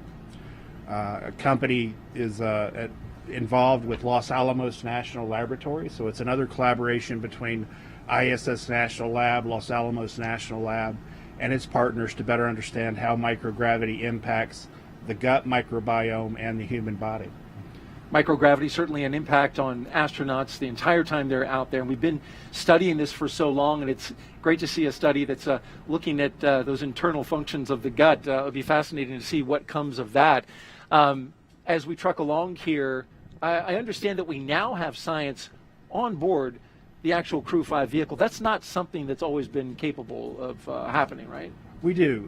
For ISS National Lab and all of the sponsors of the International Space Station, the availability of extra crew members going up on commercial crew has been a significant advantage. We've doubled the amount of time that's available for crew to conduct science. But also, we have the ability to utilize the crew vehicles to get some science up there that can fit within the confines that's not occupied by the crew. So while most of our science and supplies still go up on the commercial resupply vehicles, we're also able to utilize the vehicles themselves that are taking the crew up to get some expedited science up and get it back. And we're looking at some video now of Lambda Vision. If you can tell me a little bit about that. Another very important development in space is the utilization of space and access for commercial companies. So Lambda Vision is a small startup biotechnology company that is pioneering the use of bacterial rhodopsin, a protein from bacteria, that can be used to manufacture artificial retinas. So Lambda Vision is utilizing the absence of microgravity to improve their ability to manufacture these artificial retinas in space. These artificial retinas, when they're approved for use by the FDA, will enable Lambda Vision to offer the availability to recover from retinitis pigmentosa and macular degeneration here on Earth. Currently, there are no effective therapies for that recover full sight or full vision. How about that? This technology offers that advantage. Offering a lot of hope for people who suffer from those diseases, and so it'll be exciting to see what kind of results come from that experiment. It is, and Lambda Vision's had the opportunity through ISS National Lab and NASA to operate 4 different experiments in space. So this new era of easy access to space for supportive science that benefits here on Earth is really turning into some new great dividends for people on Earth. Mike Roberts, Chief Scientist for the ISS National Laboratory, thanks for being here and sharing your knowledge about the science on board the ISS. Thanks, Daryl. All right, as we continue to watch the operation and our team check through the milestones here, we will toss it back out to Houston. Actually, we're going to throw it to California and Hawthorne, where Sandra and Jesse are standing by. Thanks, Daryl. Earlier, we did talk about the progress that both NASA and SpaceX have made in human spaceflight since we first started flying Dragon regularly over 10 years ago. So to support our increasing number of human spaceflight missions, your spacesuit team has been busy at work, Jessie. Yes, we have. You might be surprised to know that the completion of the Crew 5 suits marks SpaceX's 50th completed IVA, or intravehicular activity suit, including development, training, and qualification suits. 30 of those suits were created for flight. This number is inclusive of the suits that the Crew 5 astronauts are wearing today. 17 of the 50 were built and used for development and training. One was used to get our suit qualified for space, and we produced suits to support the passengers for a couple demonstration missions as well. You may recall Starman and Ripley. Starman flew on our first Falcon Heavy flight in 2018 and is still flying around out in space. And Ripley was the anthropomorphic test device that flew on Demo 1 to help us collect lots of data before flying Bob and Doug. And as a reminder, this spacesuit that you've seen the crew wearing throughout operations today is an intravehicular activity suit designed for use inside Dragon. Its primary function is to protect the crew in the event of a cabin depressurization. Now, when the astronauts move onto the International Space Station following docking, the spacesuits will stay on board Dragon. The astronauts will then use NASA's Extravehicular Activity, or EVA, suit when outside of the International Space Station performing spacewalks. The suit teams work tirelessly to make sure all of our astronauts have a positive experience while wearing our spacesuits and ensures the highest level of safety. Now, similar to how we innovate and further develop our launch vehicles with each tester mission, our spacesuits have continued to evolve since NASA astronauts Bob Behnken and Doug Hurley first donned them for Demo 2. Some improvements include the patterning process for better fit. Patterns are the individual pieces of fabric that go together to create the suit. Our process involves taking measurements, generating patterns based on those measurements for each layer of the suit, and then performing fit checks where we put together non-flight, quick versions of the different layers of the suit to make sure that they fit correctly before making the flight suit. Now, we've also continued custom patterns for each crew member and have made significant reliability upgrades in the spacesuits. And while the suit is a single piece, which means the helmet, gloves, and boots all remain attached as one piece, with us today is a SpaceX helmet lent to us by the spacesuit team, and you can see it here on the table right now. That's right, Sandra. This helmet is made from 3D printed nylon and has a visor that pivots open. And Dragon SpaceX for side hatch leak checks. Go for Dragon. Okay, Josh, we identified a potential piece of FOD on the side hatch seal when we were inspecting everything, so the closeout team is proceeding to open the hatch to address that before closing and reperforming the leak check. For big picture awareness, we still have approximately 12 minutes remaining in the margin for this timer to perform this action, so we'll be able to run through everything without issue here. Okay, Dragon copies will be opening up the side hatch and taking a look at the pod. We've got 12 minutes of margin. Appreciate the heads up. Good readback. So we just got an update. We were closing the hatch. It sounds like they do need to do another inspection, reopen the hatch, re-inspect the hatch lining to make sure that there's no FOD caught in there, and then perform the procedure to reclose the hatch one more time. It sounds like we do have some margin, 12 minutes of margin, so we are still on track for liftoff today. But as we were mentioning, the helmet is made from 3D printed nylon and has a visor that pivots open. It's also equipped with a microphone, which is embedded into the helmet, which allows the crew to communicate with the mission operators while suited and seated in Dragon. That's right. And those communication systems that you were talking about, you can see inside. They're not inside this helmet because it's not going to be used throughout the mission, but the crew does have the ability to hear via the helmet, and you can see the slots right there for that capability. Yeah. And so now we're going to check in with Kate while the team is working on the hatch. So Kate, how's it going over there? Thanks, Jesse. Yeah, it's super cool to see that helmet up close. Now turning our attention back to the progress with the integrated launch teams, we are coming up on T-minus 1 hour and 32 minutes. As we just heard a couple of moments ago, the closeout team identified a little bit of FOD in that hatch seal. So basically the process is we close the side hatch, we inflate the seal around the hatch to a certain pressure, and then we hold that pressure to see if there's there's any decay or leak.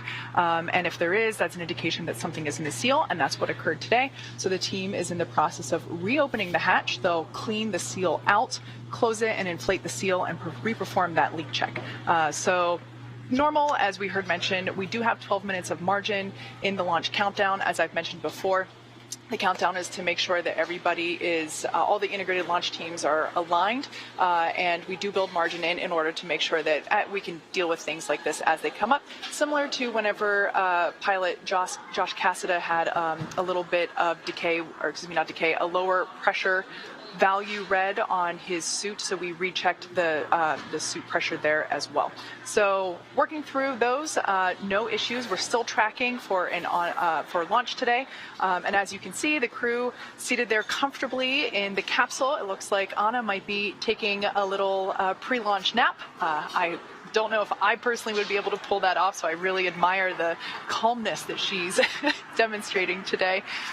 So once that hatch is closed back up and we successfully leak check on that, we should be good to go. We see some movement there. She's not napping. As for the launch engineers, they are located in Firing Room 4 in the NASA Launch Control Center at Kennedy Space Center. They have a view through their large windows of Pad 39A, which is located just 5 kilometers east of them. Currently, the Falcon 9 team is loading helium and nitrogen gas into storage bottles on the launch vehicle. You see on your screen Firing Room 4 there now. RF checkouts are now also complete, and the final review of vehicle testing performed earlier today is underway. So the SpaceX chief engineer, who for this mission is Dan Alex, he will check in with the team at T-minus 80 minutes to verify that we are good to continue with the countdown. Now, the next major activity, we will flow a small amount of fuel into the first stage to prime those Merlin 1D engines for ignition. The team is also monitoring fuel and liquid oxygen loading preparations, ensuring that the propellants in the ground tanks are correctly chilled to prior to loading them onto Falcon 9. Propellant load will begin at T-minus 35 minutes. Now at just under T-minus 1 hour and 30 minutes ourselves, the weather continues to be green. As you can see, beautiful clear day at Pad 39A, but we are of course monitoring weather at downrange as well, and that continues to look good, and the range remains green and ready to support. So all that being said, we are on track to launch in under an hour and a half from now, and we are certainly getting excited here in Hawthorne. With that, let's turn it back over to Daryl and Bob at Kennedy Space Center. How's it going over there, guys? All right, thank you very much, Kate, and we continue to monitor the work that the closeout team is doing right there, rechecking the seal to Dragon between the hatch and the spacecraft. And there you can see the techs making that inspection now, taking a light around it. They had the hatch closed, but reopened it after doing the side hatch leak check. And Bob, it was interesting. We were talking about this just briefly before Kate threw to us, and there's a way they can check that seal to see if there's any FOD in it. And I thought it was interesting how they do that. Yes, Daryl, Kate gave a great explanation of that process just a couple minutes ago. But what they do is they need to find a way, of course, before you get into space to make sure that the integrity of that seal is good. And so what they do is they're able to inflate a small portion, a small volume, to ensure that they do have a good pressurization on the sides of that seal. And if they do have a leak or some indication that things aren't exactly right, the most likely culprit is some sort of foreign object that's kind of captured in that sealing surface. And so the team goes back in, cleans that area out, and then we'll kind of reaccomplish that leak check to make sure that it's good before the crew gets into the vacuum of space with the spacecraft. And you can see they've wrapped up that process of inspecting, cleaning, and documenting the seal, and now they've reclosed the side hatch to Crew Dragon with our Crew 5 astronauts inside, and they'll start sealing up the hatch now.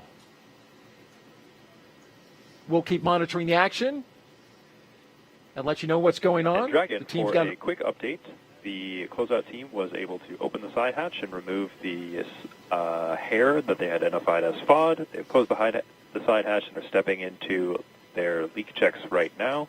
We are right on schedule for launch today. Dragon copies. That's great news, and we're standing by for that loop check. Thanks. Okay, well, there you heard confirmation that they found what it was. And real quick, Bob, before we throw it to an interview, a hair was identified. It's fascinating to me that something as small as hair can actually compromise a seal. Yes, it's really important that that area is super pristine, and like we talked about a little bit earlier, that hatch is going to be closed for 6 months as they make their way into orbit, and then won't get open until they come back and are on aboard the recovery ship. Dragon Ground is going to be commencing a health check for launch escape system a second time. Expect a momentary flight computer state change, followed by that transition back to pad hatch closed. Dragon copies. We'll expect it again prior to going back to pad hatch closed. Thanks. Good readback.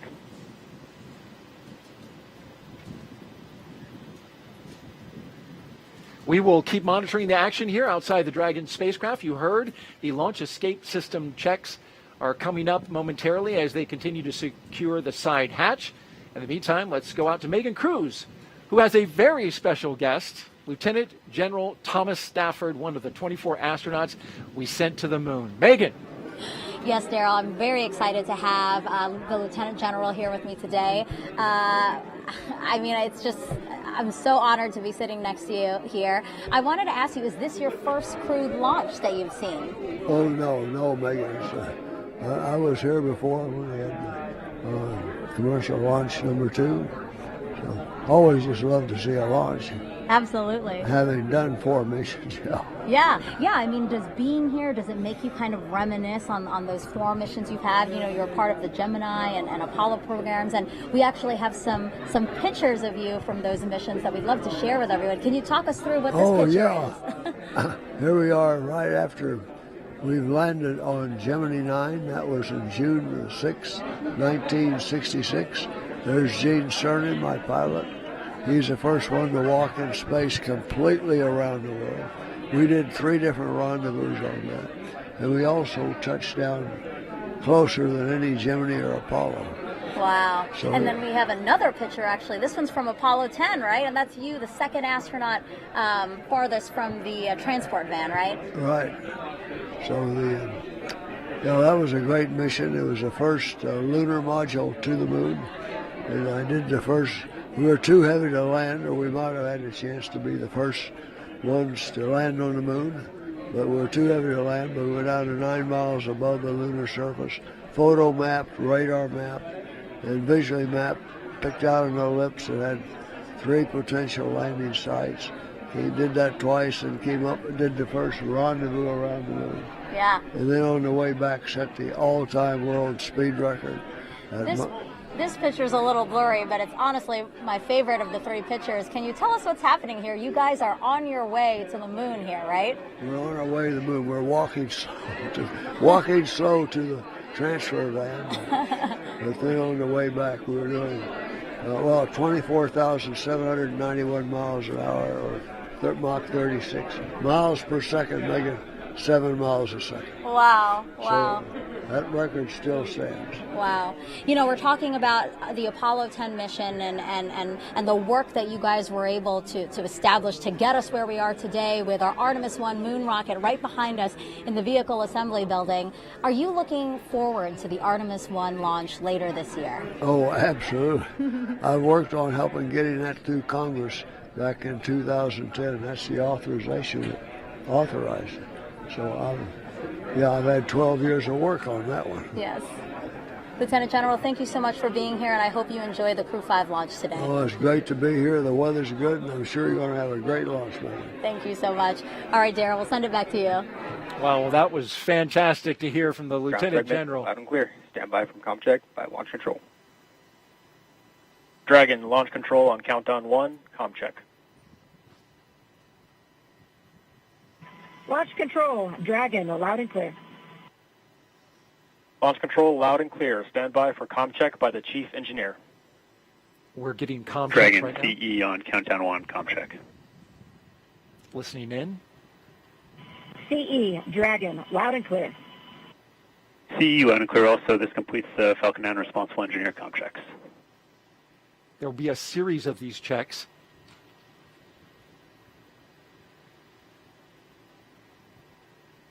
establishing a number of communication paths to the crew from launch control. Want to just update you really quick. We got a good side hatch leak check. Again, a good side hatch leak check after some FOD was found that compromised it following the first closure. Teams went back in, opened the hatch, cleaned off the seal, shut the hatch back, rechecked the seal, and we are good to go. Again, good side hatch leak check, and we're moving forward now with the comm checks. The SpaceX team working quickly. They had 12 minutes of margin. They whittled that down to about 3 or 4 minutes. And so great job by them tackling that issue that can pop up as you're preparing to launch a spacecraft to the International Space Station. There's the Falcon 9 rocket on the pad with the Dragon spacecraft atop. We've got a beautiful day. Nice skies above. Take a little moment to listen to a special message now from somebody who's familiar to both of us, more him than me. Our previous co-host from the last crew mission, Crew 4, and the launch broadcast, a very special person to all of us here. Let's take a listen. Hello, husband. It looks like you're doing a great job with the launch commentary. Keep up the great work. It seems like all those tips that I gave you are paying off. A couple of things I forgot to mention, though. You should probably share some of your snacks with Daryl because he does get a little hangry if he doesn't get enough to eat. And also, it's important as the co-host to make sure you laugh and smile at all of his jokes. It makes him feel really good. Actually, there's a couple other people in the family that want to say hello to you as well. Just give me 1 second. Do a good job, Daddy, or else I will find new ways to motivate you. In all seriousness, though, Nicole and Josh and Koichi and Anna, I want to wish you well on your journey. You guys have worked so hard to get here. You're going to be absolutely outstanding on the International Space Station. I cannot wait to see you up there. We're going to be cheering you on from down here. Have a blast, and we'll see you when you get home. What a beautiful message. She's so good with the camera and giving the message. Thank you so much to Megan MacArthur for saying that. By the way, I've taken care of myself. I've got my food here. But it's so good to see her, and you're a little touched by her message. No, it was absolutely great to see my wife, of course, our dog Shadow, who arrived in our family after we returned from the Demo 2 mission. You know, my son requested Dragon approval. SpaceX, we just had a good side hatch leak check. My son requested approval Dragon copies. That is great news. to have a dog when the mission was accomplished, and so that was pretty cool to have the dog included. And, of course, Darth Vader making a guest appearance, not something that I expected, but that costume has a little bit of history. We surprised Megan during the mission on board her time on Space Station with that costume, and surprisingly, she found one on board Space Station to surprise us right back. How about that? And he's using the dark side of the Force at the moment. He's going to motivate an answer out of you. He may have heard that line from both his mother and myself as we try to work through elementary school. Well, a nice moment there. Thank you, Megan, for doing that. And I'll make sure Bob laughs at my jokes, or maybe I need to just tell better jokes. That's what it is.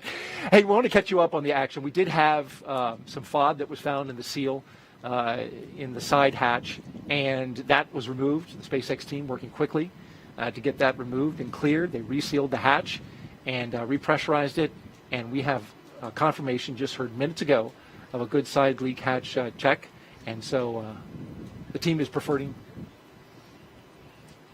moving forward. The beautiful shot of Dragon as we look out over the Atlantic. We've got some social media questions, and we asked you to submit them. We've had a little action that we've been dealing with this morning, so haven't been able to do a whole lot of questions, but we're going to start getting to them now. And @Con asks, what kind of personal items can the crew take with them to the International Space Station? No, Daryl, it's a great question and one that we get asked often. What kind of personal items can the crew take with them? Usually it's something small is probably the best answer to that question, but they're items that are personal mementos of family members or otherwise. You saw my son earlier in the Darth Vader costume. As you can tell, Star Wars has a special place in our family, and so we were able to glue together a small Lego ship and have my wife take that into space. I took one during my mission as well, so that we would have something that he could connect with that was part of our family, something to talk about, during our family conferences. There are many small items with individuals that you want to make a personal connections with that typically the crew will take with them. They also may take something that's special to them that allows them to either remember Earth or take advantage of a hobby that they have, whether it's a guitar or other musical instrument, small items like that. It must be nice to have that connection back to Earth and your family because of, you're up there in space, and especially now with these long-duration space missions lasting 6 months. And it's interesting, you mentioned the small effects.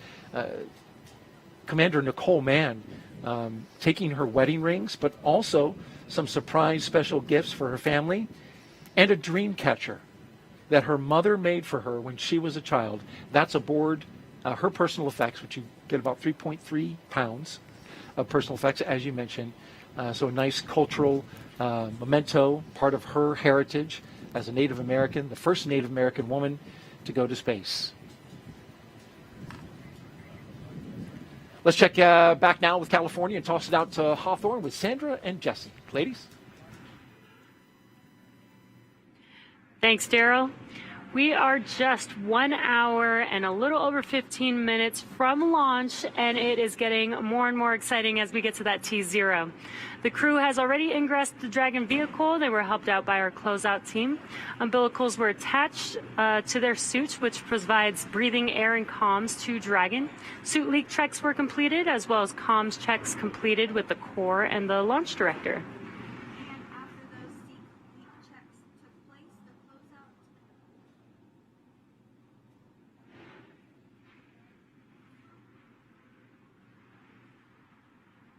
And after those suit leak checks, the closeout team was able to close and seal the hatch. We just got confirmation that we did have a good leak check. During the first round of closing the hatch, they did find a piece of FOD. It was a piece of hair. We were able to open it back up, remove the FOD, and close the hatch, and then completed that seal check. And now the closeout team is just wrapping up.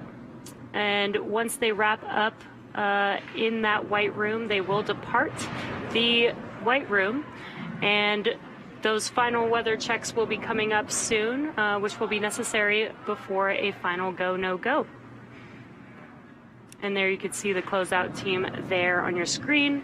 Again, just wrapping up the final procedures for hatch closure there. So let's check back in with Houston for a status on the team supporting the space station on their readiness for launch. Shaniqua, how's it going? Thanks, Jesse. The team here in Mission Control Houston has polled that they are go for the launch. The International Space Station and its onboard crew are ready for Crew 5 astronauts to lift off. When Flight Director Greg Whitney polled his team, he was asking the flight controllers who work on all the different systems on board the space station if their focus areas were online and working properly. This includes life support systems, proper communication links, computers that allow us to command the station on board and their subsystems, and our ability to maneuver the space station are fully functional.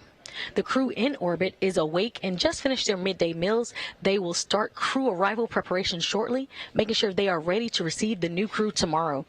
Mission Control Houston will continue monitoring the mission as we check off milestones for today's flight. In the meantime, I'll send it back over to Hawthorne. The International Space Station Flight Control Room is ready for launch. Sandra? Thanks, Shaniqua. That's great news. And while Crew 5 is launching today, just a few months ago, we were launching another crew to the International Space Station. That is, of course, Crew 4, who launched in April. The Crew 4 astronauts currently on board the International Space Station have spent nearly 6 months conducting scientific research in areas such as materials science, health technologies, and plant science to prepare for human exploration beyond low Earth orbit and to benefit life on Earth. Such research also lays the groundwork for future exploration of the Moon and Mars, starting with the agency's Artemis missions. Dr. Chow Lingren was born in Taipei, Taiwan, but spent most of his childhood overseas in England. He was an instructor and jump master with the U.S. Air Force Academy and also has a doctorate in medicine and served as a NASA flight surgeon. After he was chosen as an astronaut, Lingren flew on Soyuz and spent 141 days in space during Expedition 44 and 45. He has a wife and 3 children and is the commander of Dragon Freedom. And up next is fellow airman Bob Hines. He was born in Fayetteville, North Carolina, and has a wife and 3 daughters. He has a Master of Science in Aerospace Engineering and served 21 years in the U.S. Air Force as a test pilot and as a fighter pilot in the F-15E. He came to NASA as a research pilot where he flew science missions in the WB-57. He's the pilot for NASA's SpaceX Crew 4 mission, which has been his first space flight. Now, there's a couple mission specialists on board Crew 4, one of which is Jessica Watkins, who considers Lafayette, Colorado, her hometown. A talented rugby player in college, her team won the national championship in 2008. Watkins was a postdoctoral fellow in the Division of Geological and Planetary Sciences at the California Institute of Technology. She completed several internships with NASA, including one testing systems designs for the Mars Perseverance mission at JPL. She became an astronaut in 2017, and just like Bob, Crew 4 was her first flight to space. And the second mission specialist is Samantha Cristoforetti. She was born in Milan, Italy, but now lives in Cologne, Germany with her partner and 2 children. In 2006, she earned her fighter pilot wings and flew the AMX attack fighter at a base in Italy.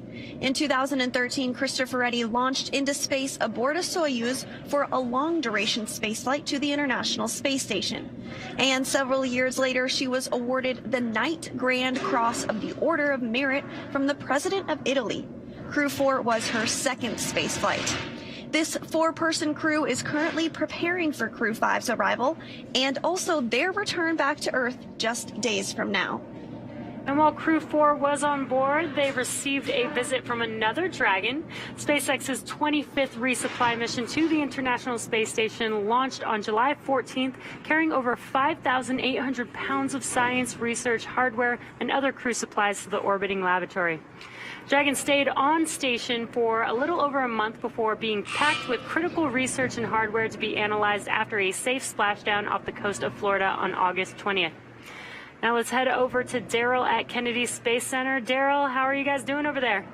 Well, thank you, Jesse and Sandra. Well, we're having a beautiful day here at the Kennedy Space Center. You can see behind us, we're at the Launch Complex 39, where media are gathering, getting ready to count down the final hour as we get ready to watch Crew 5 launch into space. It is a big day, and especially here at the Kennedy Space Center, where we have just been cranking out the launches, Bob. 3 launches in 3 days from 3 different pads. We had the Atlas V going off from 40 yesterday. We've got Crew 5, of course, from Launch Complex 39A today. And then tomorrow, SpaceX launching from their other launch pad, Pad 41. It's hopping.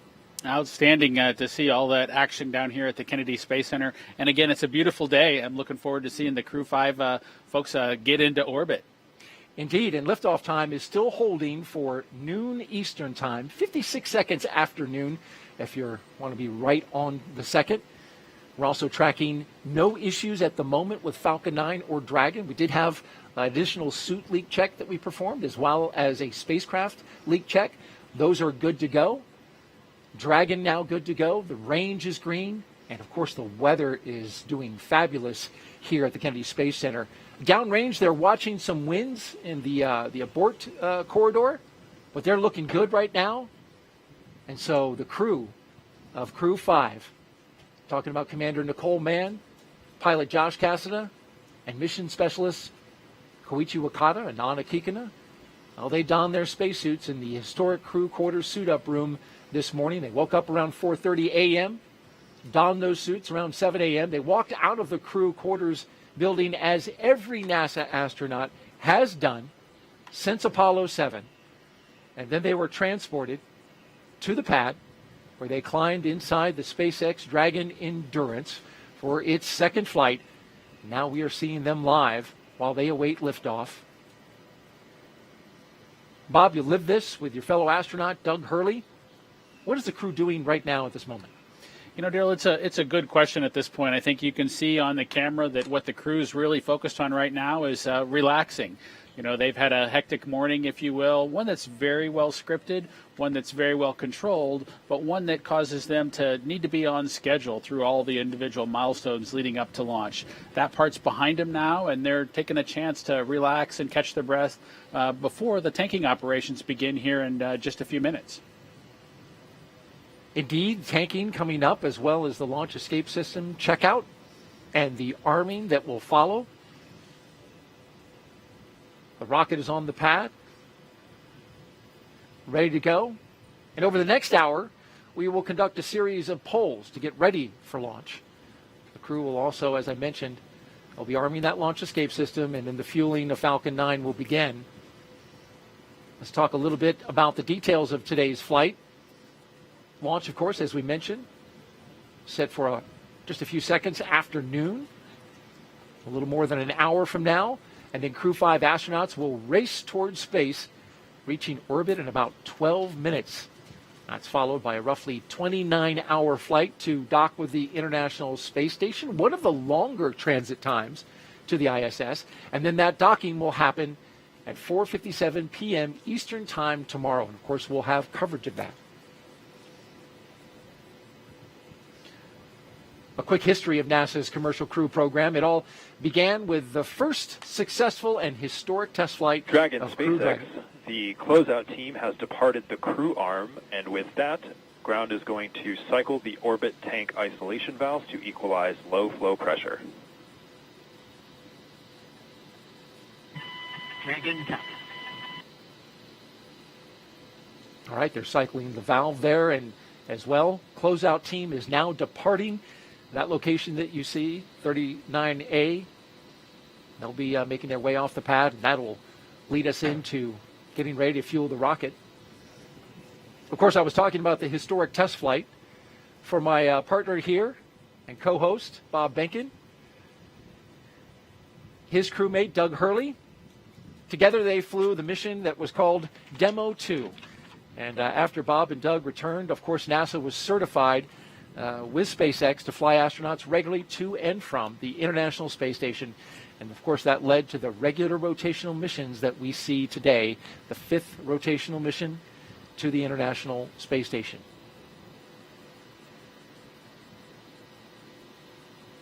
Let's check in now with Kate Tice in California.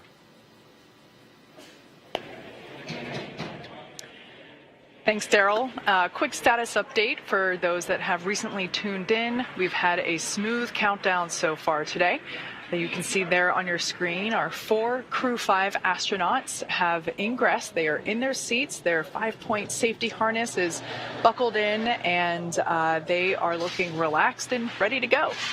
They ingressed about an hour and 45 minutes ago, and the teams have completed the required comm checks, the suit leak checks, the side hatch closure, and its associated leak check. We did have to redo that leak check as a piece of FOD was found in the seal. So we opened the hatch back up, cleared out the seal, cleaned it, and then closed the hatch again and reperformed that leak check, and we got good lead check there. And we heard just moments ago that the closeout team is beginning to depart the pad. And at that point in time, it'll just be the Crew 5 astronauts left on the pad once the closeout team departs the BDA. At this point in time, I'm happy to report that the SpaceX team is working no issues, and the pace is certainly beginning to pick up. As for Falcon 9, our two-stage reusable rocket, final propulsion checkouts of the first and second stages and the engine began a few minutes ago in preparation for propellant loading. This involves testing and cycling valves and engine pneumatics pressurization. At T-minus 45 minutes, the team will report their readiness for prop load with a final electronic go, no-go poll. Again, that prop load will begin at T-minus 35 minutes. As for Dragon, before we can start loading propellant on Falcon 9, we still have a few Dragon-related tasks to perform. First, we need to retract the crew access arm away from the Dragon capsule. We can see it there, currently connecting the crew tower to the capsule. We will need to retract that access arm away to its launch position. That will happen between T-minus 44 and 42 minutes, so shortly coming up. That will be the last physical change to the crew tower. With the access arm out of the way, the launch escape system will then be armed. Once those two events are complete, Dragon will be ready for Falcon propellant loading. We did hear earlier in one of the pre-launch briefs that once the launch escape system is armed, we will not have the ability to recycle. So we are basically locked in for launch today as soon as we have that launch system armed. As for weather, we will also verify with the launch weather officer that all the weather meets all of the associated constraints, including items such as wind speed, lightning, and precipitation. Looks like with those beautiful blue sky behind Falcon and barely any clouds, we don't think rain is going to be an issue, nor lightning. Now, we do expect acceptable weather conditions for launch, both at surface level and upper altitudes. As I mentioned earlier, we have been watching those downrange winds, and they continue to trend favorably. So everything green there.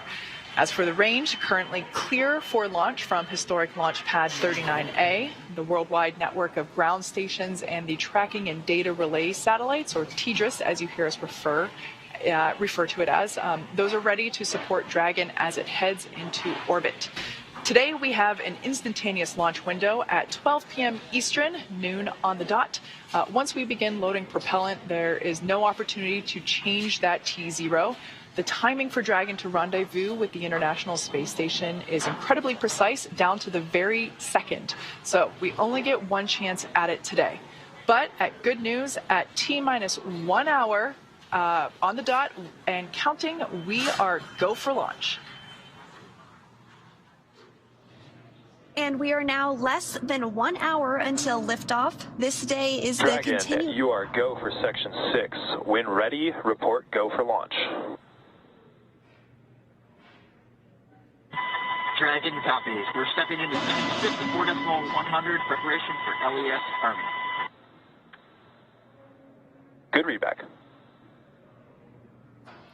So again, we are now less than 1 hour until liftoff, and this day is the continuation of regular crew flights to the space station from U.S. soil. SpaceX's Crew 5 mission will be the company's 6th crewed spaceflight for NASA, following the crewed test flight Demo 2 and 4 previous operational crewed missions to the International Space Station. It will also be SpaceX's 8th crewed spaceflight overall, including the private orbital mission Inspiration 4. Today, our crew is flying on board Dragon Endurance. It will be the second flight for this capsule, and it will be taking a ride on a brand new Falcon 9. Now, it's been a great countdown so far. Weather, as Kate has been updating us with, is still good for T0, so the excitement just continues to pick up here as we get closer to that T0. SpaceX Dragon in Section 6, Crew 5 is go for launch. Copy that, Nicole. Crew 5 is go for launch. And you just heard it yourself, Crew 5 is go for launch, another exciting milestone. We did start our coverage earlier today with the crew heading to the launch pad, and prior to that, the SpaceX team did help the crew put on their spacesuits and conduct initial checkouts before crew walkout. Crew walkout was where Nicole Mann, Josh Cassada, Koichi Wakata, and Anya Kikina gave final goodbyes with friends and family gathered outside the operations and checkout building before they began that roughly 20-minute ride to pad 39A. And we were able to watch the crew as they boarded their Teslas and headed down the NASA Causeway, headed towards the launch pad. And once they arrived at the pad, the crew took a moment to enjoy the view of the vehicle as that they will be taking flight on this afternoon, and then headed up the fixed service structure to begin a process known as crew ingress, where the astronauts entered the Dragon spacecraft. The SpaceX team then performed a series of checks to ensure the suits, seats, and vehicle interactions were all functioning properly. And a short time ago, the team did close out Dragon's hatch, and the crew is safely inside. So with less than an hour to go until liftoff, things will continue to pick up as we get close to the go, no-go pole to arm the launch escape system and begin propellant loading. The crew poll for readiness was completed at the T-minus 60-minute mark, and the Dragon poll for prop load is coming up here at T-minus 55 minutes. After that, at T-minus 45 minutes, will be an internal mission control Hawthorne poll, and then the launch director's poll for propellant loading. When we get to about T-minus 40 minutes, the crew access arm will retract, and the crew will get the call to close their visors and to arm the launch escape system. Now, this is the automated safety system in place that can fire the 8 Super Draco thrusters on Dragon to quickly separate the crew from the rocket, either on the pad or during the flight on the ride uphill. And then once we reach about T-minus 35 minutes, propellant loading for the Falcon 9 will begin.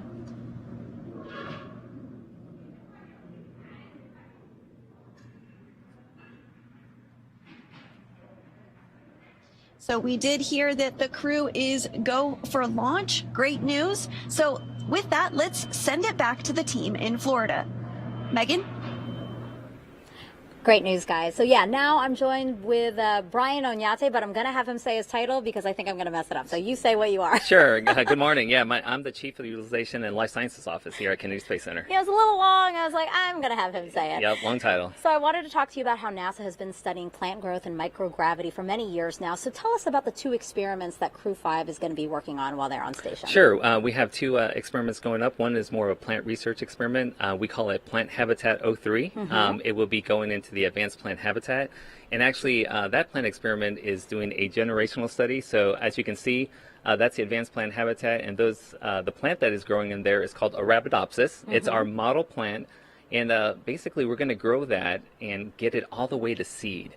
And the study is basically getting those seeds, bringing them back, and then reflying those seeds to see what happens. So what's interesting is... And the second picture, right, that we have, that's how you capture the seeds. Yeah, that's how we capture the seeds. What's interesting about those seeds, they're actually the size of pepper. So imagine the pepper that you put on your food, very tiny, very small. So we had to actually develop these capture bags to grab those seeds. So what we're noticing is in a previous experiment, the DNA of the plant actually changed, and it almost seemed like it was trying to protect itself from the environment of space, the harsh environment that's up there. So what we want to study is, can we actually grab those seeds, and will those seeds remember that environment? So when we fly the second generation, will they kind of have a leg up? Will they go already kind of pre-programmed to protect themselves, so that way the plants will thrive in space? That's interesting. Yeah. Why is that something that you wanted to see? What can we learn from that or use? Yeah, so what we can do is, for exploration with NASA, obviously we want to get to the orbiting station around the moon one day, or the surface, or the transit vehicle, or Mars. How can we better prepare the plants that we send, or the crops that we send up there, so that they actually are ready to go, they'll thrive, and we understand what's happening, so that the crew can actually consume something great. So, always forward thinking here at always NASA. Forward We're thinking. great. Yeah, always forward thinking. Well, let's talk about the second experiment. That one's called Veg 05, and we have some props here to kind of walk people through that, Yeah, right? we do, yeah. So Veg 05, it's actually, we're growing dwarf tomato plants, and we're going to put them in this, what we call here is a plant pillow. What's interesting, it's actually made out of Kevlar, so exactly what police use in their police vests, so I guess they might be bulletproof plant pillows. But yeah, so these plant pillows, it's just basically how do we hold the soil, how do we put the fertilizer and the seed in there in order for us to grow the plants. Because they would just fly around on the space station. They would just fly around on the space station. So we have a little, what we call a quick disconnect here. This is where we apply the water. So once we apply the water in there, we have to keep watering it like here on Earth and just let the plants grow and let them thrive in space. So, and you mentioned the fertilizer. Yep, the fertilizer and the arsenite. So what you see there on the right there is the arsenite, which is actually clay chips, right? It's the soil that basically allows the water to be absorbed and allows the plants' roots to kind of grow in there and grab water and nutrients. The second there that you see there is the fertilizer, and it's a slow release fertilizer. So when we add water into it, it kind of dissolves little by little, and it provides the food that the plants need so that they can grow. Okay, so why is this important for us on space, but also here on Earth, to learn about this particular experiment? Sure, both of these experiments are important. One is obviously for exploration, we want to make sure that the seeds that we send, the plants that we grow, will thrive, right? So how can we make them excel in space, right? And the second piece with Federal 5, which we find interesting, is how can we actually give food for the crew to eat on orbit, right? Sure. So healthy, nutritious food. This is actually going to be our second flowering plant that we grow in space, which is awesome. So they'll grow up there, they'll have to pollinate, and the crew members might have to be our space bees. We don't have bees up there to help us pollinate, so they might have to, help with pollination. They'll grow, and then hopefully they'll get some nutritious fresh food up there. And the benefit, what I find interesting here for Earth is there's a lot of things that we learn with ISS. ISS is basically a laboratory or another test tool. So we really want to see what data can we gather from growing up there. So when we bring it down to Earth, if we're in a stressful environment or another environment that is challenging, what did we learn up there so we can actually grow better crops here on Earth? I love hearing about the science, Brian. Thank you so much for sharing that with us. No problem. Sounds great. Thank you. We'll send it back to you guys. Thank you, Megan and Brian. And throughout the show, we've been taking your hashtag Ask NASA questions from social media. We have time for a few more that have been coming in, and we appreciate those questions coming in. If you want to submit one, it's hashtag Ask NASA on our streaming channels, NASA Facebook, Twitter, YouTube, and Twitch. The question is from Aditi on YouTube. He asked Bob Binken, how was the launch experience different on Space Shuttle and Crew Dragon? Was one better than the other? No, it's a great question, Daryl. We often get asked which vehicle is better, which one we love the most. And from my perspective, I love them both. I had a great opportunity to fly and build space station with the space shuttle, but then rotate as a crew member with the Dragon on a modern spacecraft. That was a really neat aspect to see something that was kind of built in the 21st century versus something that was built, in almost the middle of the 20th century. If you look back at the technology that was on board the shuttle, just super excited to have an opportunity to fly on such a cool modern new ship. And now, next question at Mike Mangano. I hope I'm pronouncing that correctly. Asked, and this is a fitting question for you, Bob. Did the NASA astronauts who fly the Dragon capsule help in the design of the capsule? Why, yes, they did, and that was you. It was an interesting experience, I think, for both Doug and I to have the opportunity to not only fly on a new spacecraft, but be a part of shaping it for crews to come forward. And I think as we went through that process, the SpaceX team really learned how to work with us and how to take our inputs and incorporate them into design whenever they could, and explain to us when they couldn't, because everything that we wanted they couldn't necessarily do. But we were able to compromise and come up with good solutions so that years later, maybe in Crew 5's case, they wouldn't be cursing Bob and Doug's name as to what they had agreed to or said was acceptable when the time came. We wanted to have opportunities for them to have choices. We included the opportunity to write on paper, but also to have a tablet, so that crews, as they went forward with their missions, would be able to find the place that, helped them be as successful as they could be. And so I'm hopeful that there just aren't too many curses associated with Bob and Doug, and it's mostly, hey, those guys, they were thinking when they did this. So, and we've had good results so far with 4 launches and the 5th today. Our next question comes from @morearts.com. If the astronaut schedule shifts during docking activities, does their schedule shift later in the day or the next morning? We do know that the ISS crew is sleep shifting in order to accommodate this crew. It's true, Daryl, that the crew actually has to sleep shift to accommodate the schedules of the vehicle traffic that arrives on board the space station. There are even times when the vehicle arrives a few minutes early or a few minutes late, and the crew needs to be ready for that as well. And so the crew does shift their day around to support all the operational activities, not only vehicle traffic and arrivals, but a spacewalk may impact things, or other activities that are happening on the ground, for example, might drive a schedule to be specific as well. But the crew's given time to recover after each of those sleep shifts. Very good. And for those watching, if you want to ask a question of Bob Behnken, just follow us on Twitter at NASA Social, or check us out on the web at nasa.gov/social. Thanks for answering those questions, Bob. Great job. Let's send it now back out to Kate at SpaceX for an update on the countdown. Kate? Always love hearing those responses from any astronaut, but especially Bob, because he flew on our DM2 mission a couple years ago.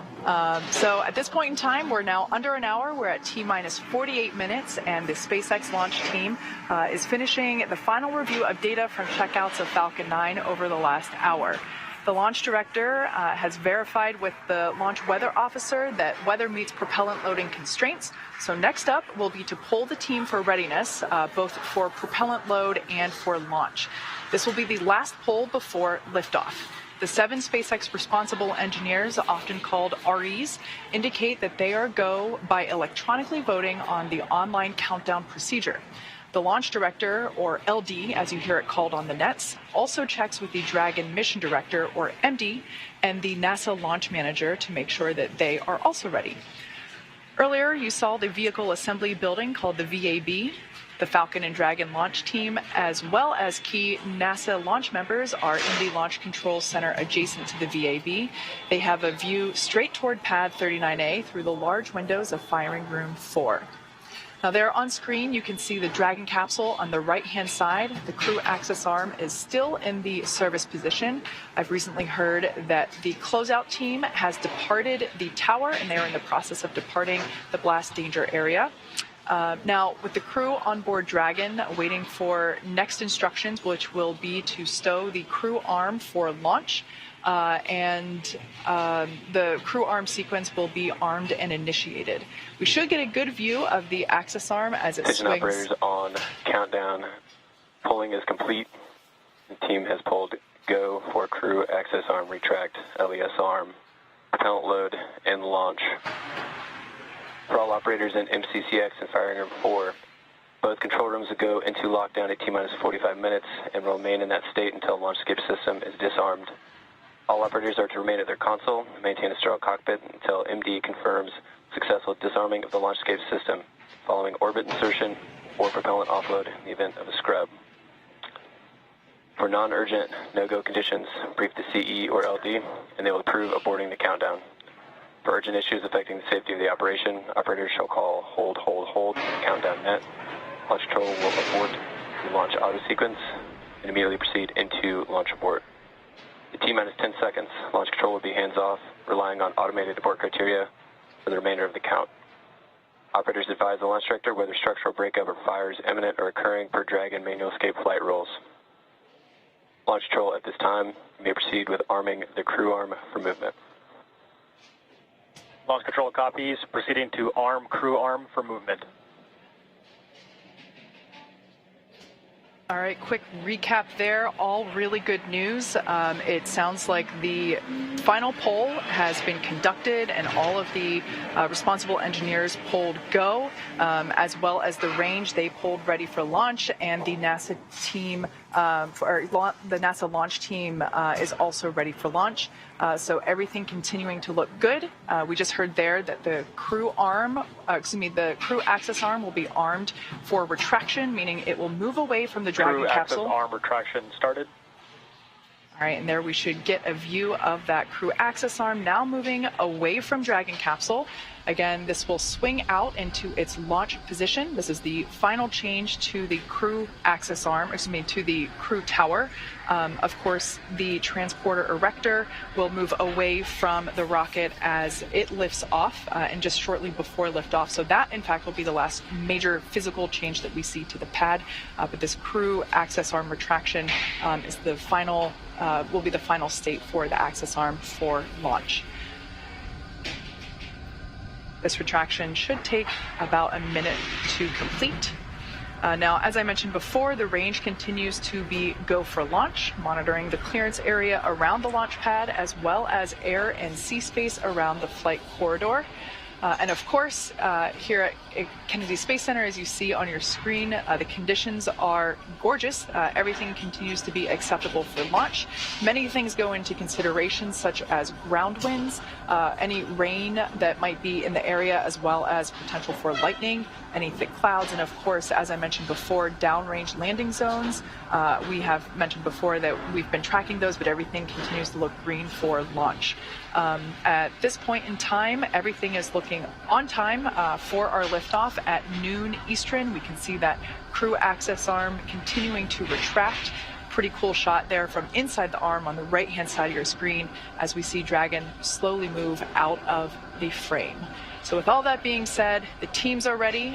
We will begin the propellant load at T-minus 35 minutes. And we are getting excited here at SpaceX headquarters. The energy is definitely starting to pick up outside of Mission Control. But with that, let's hand it off to Daryl to check in back over there at Kennedy Space Center. All right, thank you, Kate. And back here on the lawn and the host desk, looking out at what one of my coworkers called a picnic vibe, with the media and NASA social folks all joined here to watch Crew 5 launch in just Crew about access 42 arm minutes. retraction complete. And there you heard confirmation that crew access arm has fully retracted from the rocket.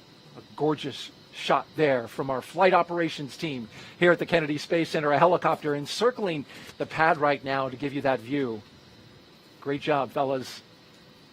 T-minus 42 minutes and counting as we zip around Launch Complex 39A. The background, the launch tower for Dragon, and in the foreground, a Starship launch tower under construction.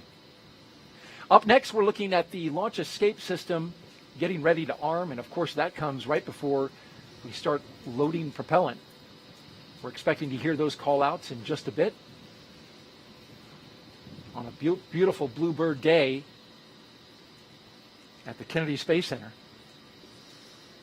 Our Crew 5, is in their seats at the very top of that rocket, inside the capsule Endurance, making its second flight.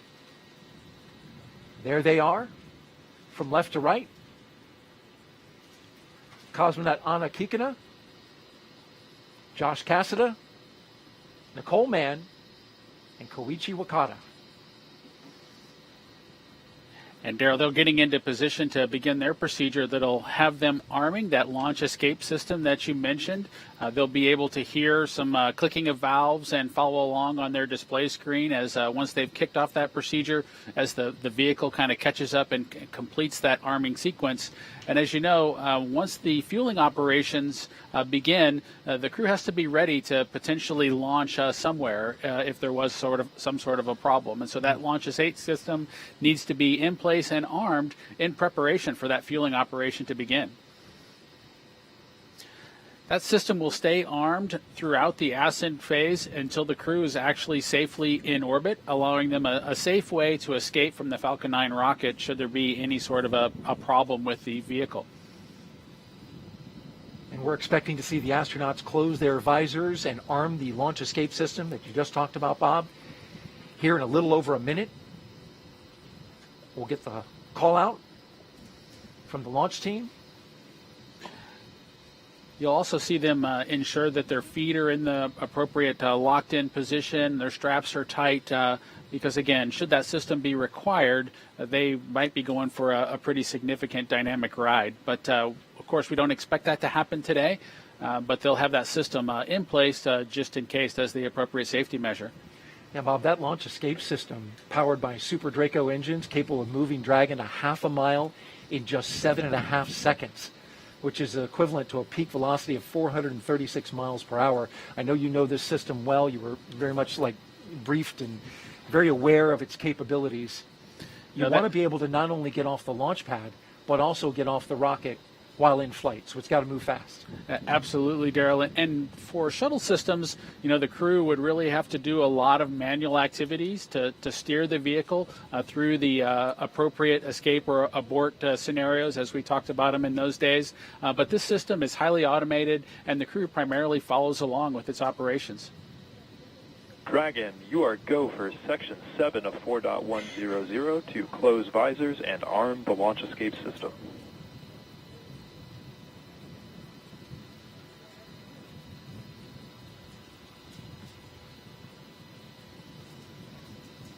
SpaceX Dragon copies stepping into Section 7.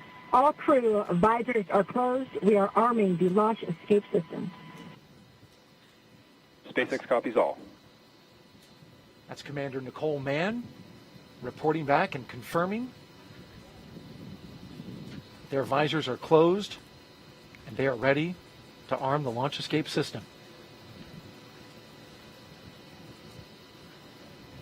And you can see the crew members pulling their straps and ensuring that they are buckled in, because from a crew perspective, that relaxation period that I talked about earlier is now over. Yeah, it's all business now.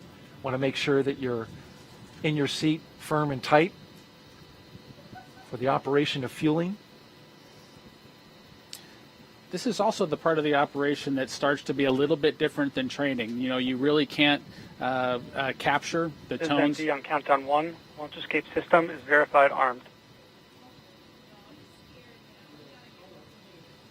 All right, we got the verification of the armed escape system.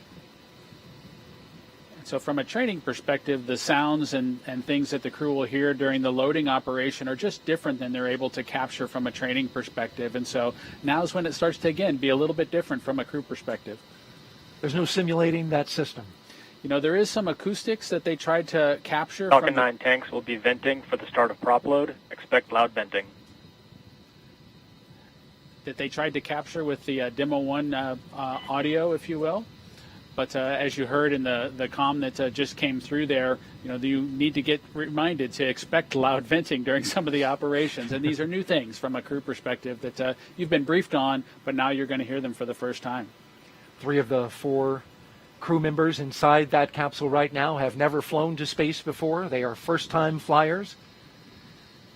The lone exception, Koichi Wakata, who was a veteran with JAXA, and is getting ready to embark on his 5th flight to space. And as we wait for the next mark,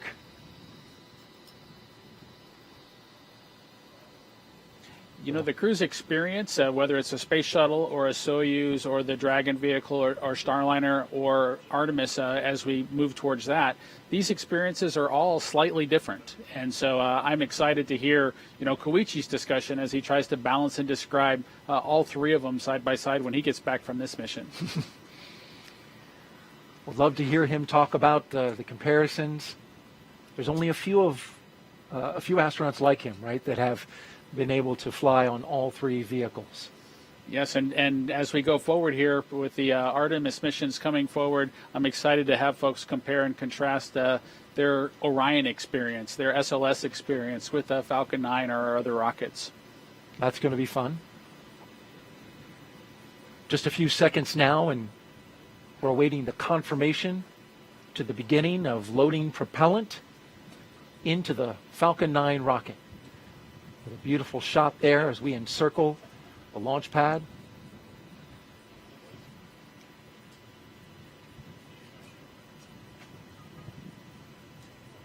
Just a few more seconds until that call out.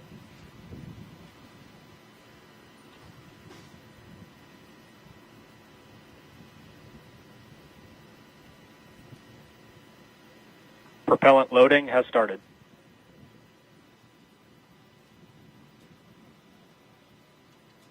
And so it begins. The loading of propellant aboard the Falcon 9 rocket, liquid oxygen and RP-1. Got your propellant and your oxidizer, which blended together make quite the combustion. Millions of pounds of thrust to get Crew 5 into space.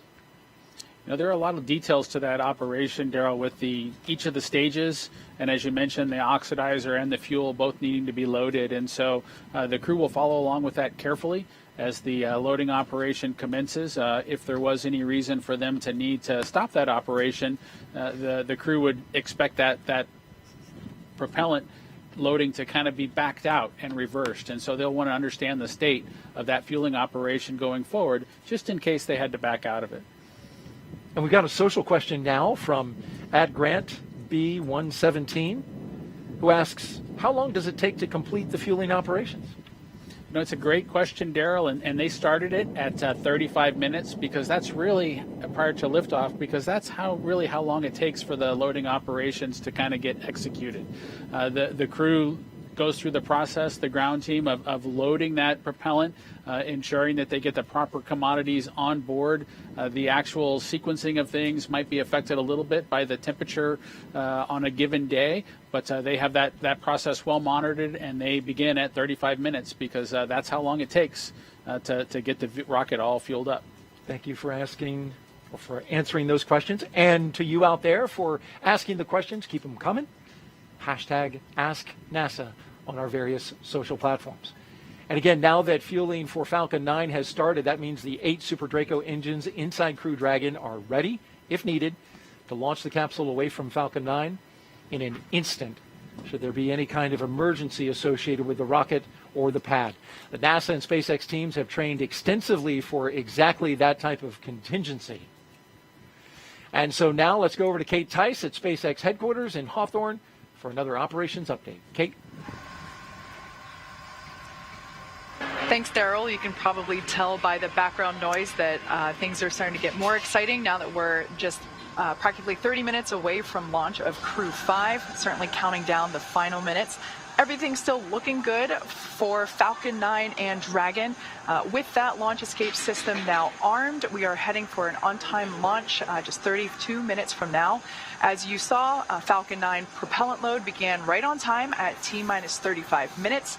The first and second stages of Falcon 9 are each loaded with 2 liquid propellants. One is fuel, which is loaded into a tank at the bottom of each stage, and the other is an oxidizer, and that's loaded into a tank at the top of each stage. The fuel that we use to power the Merlin engines is a refined kerosene referred to as RP1, or Rocket Propellant 1. The oxidizer loaded on each stage is a densified liquid oxygen, or LOX. Densified means that it's kept much colder than typical for launch vehicles, and it takes up less volume. And as such, this allows for more oxidizer to be loaded into the first and second stages. Now, to ignite the fuel and oxidizer in the Merlin rocket engine, we use an ignition fluid called TTEP. When TTEP comes into contact with oxygen, it burns, giving off a green-colored flame. Once we have that flame going, we add in the kerosene fuel to the Merlin chamber, and the engine ramps up to full power. You might actually be able to see that green flash just as the second stage engine ignites following stage separation, which is expected to happen about 2 minutes and 48 seconds into flight. Right now, we're topping off helium into pressure vessels on both stages. This is used to pressurize tanks in flight as propellant is pulled out of those tanks by the Merlin turbo pumps. Now, on board the spacecraft, the astronauts are monitoring systems from their crew monitors. Stage 1 cryo-helium loading has started. All right, there we just heard that the cryo-helium load has begun. Again, that is going into those pressure vessels that I mentioned earlier. Now, the crew training simulator has included playback of the sounds that were recorded in a previous Dragon capsule during recent flights. So all of the pops and the hisses that the vehicle puts out, all the crew has heard those before, though not live. So they are prepared for all the noises, the extra noises that they're now hearing.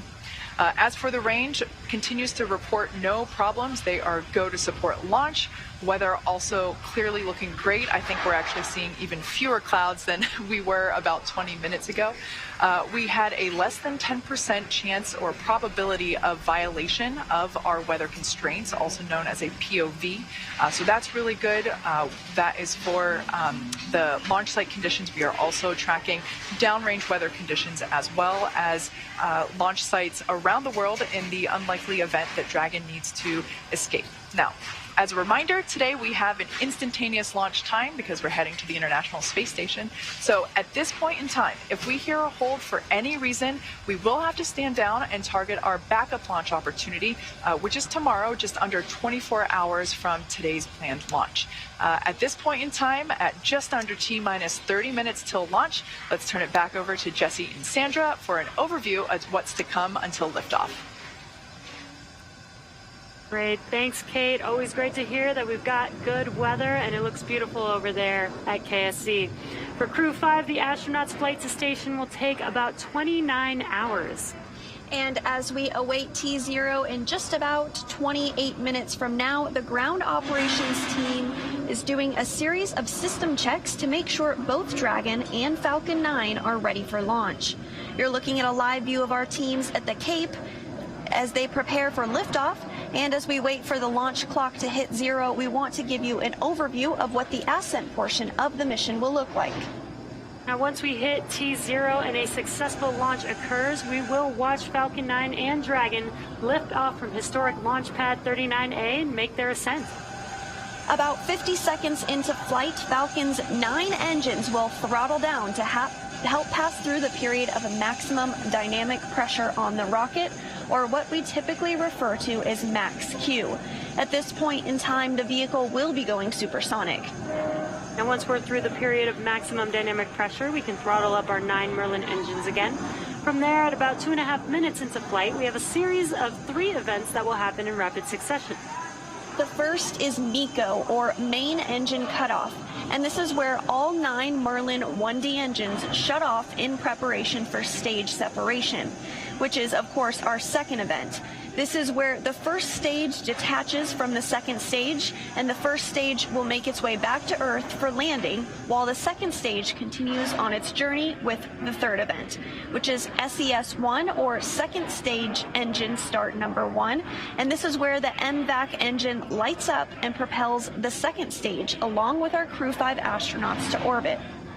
As Stage 2 heads towards its targeted drop-off orbit, Stage 1 will execute 2 burns in order to make its way back down to Earth. The first is the entry burn, and that's where 3 of the 9 M1D engines will reignite and shut down. And this helps to slow the stage down in preparation for entry back into the Earth's atmosphere. While the first stage is heading back to Earth, the second stage will cut off its 1 Merlin engine that was ignited right after stage separation. Once this happens, we will wait for confirmation of a good orbital insertion. About 90 seconds after Dragon gets into orbit, Falcon 9 will land back on Earth. The landing burn is just a single engine burn, powerful enough to bring the vehicle's speed down rapidly in order to touch down on the drone ship at about 9.5 minutes into the mission. While Falcon 9's first stage is landing, Dragon is preparing to separate from the second stage. About 3 minutes after the second stage gets into orbit, we should have a great view of Dragon with its 4-person crew drifting away from the second stage. Once Dragon is a short distance away, it will begin checking out its Draco maneuvering thrusters to make sure Dragon continues to increase separation distance from the second stage. And it is worth noting that these are not the Super Draco engines that would be used during an abort scenario. About 40 seconds after separation, Dragon's nose cone deploy sequence will begin. It will take roughly 4 minutes for the nose cone hooks to unlatch and open, exposing its guidance navigation controls that will help Dragon autonomously fly to the space station. And lastly, once the nose cone is deployed, the remaining Draco thrusters on the forward bulkhead will be checked. From there, over the next... Stage 2 cryo-helium loading has started. From there, over the next 29 hours, Dragon will be in its rendezvous and approach phases, undergoing a number of phasing burns as it makes its way back to station. All that will be coming up soon, but for now, let's check back in with Shaniqua in Mission Control Houston. Shaniqua? Thanks, Sandra. The flight controllers here in Mission Control Houston are laser focused on the onboard systems of the space station, making sure it is ready to receive Dragon vehicle tomorrow. They're also making sure communication links between the station, Dragon, and the ground are working properly. The consensus right now is that everything is proceeding nominally. Teams here in Mission Control Houston, the teams in Hawthorne, and the astronauts aboard the space station will monitor the autonomous docking of the Dragon spacecraft tomorrow evening. They'll perform a series of leak checks, then work to open the hatches both on the Dragon side and inside the space station's pressurized mating adapter. We expect hatch opening to take place around an hour and a half after docking. And once aboard, the astronauts will be greeted by Station Commander Samantha Cristoforetti, and then the whole station crew will join in for welcoming remarks to the new crew members. Now, due to critical science, this welcoming remarks will be about 90 minutes after the crew is on board. Once on board, the crew members will no longer be referred to as Crew 5, but rather as flight engineers of the International Space Station.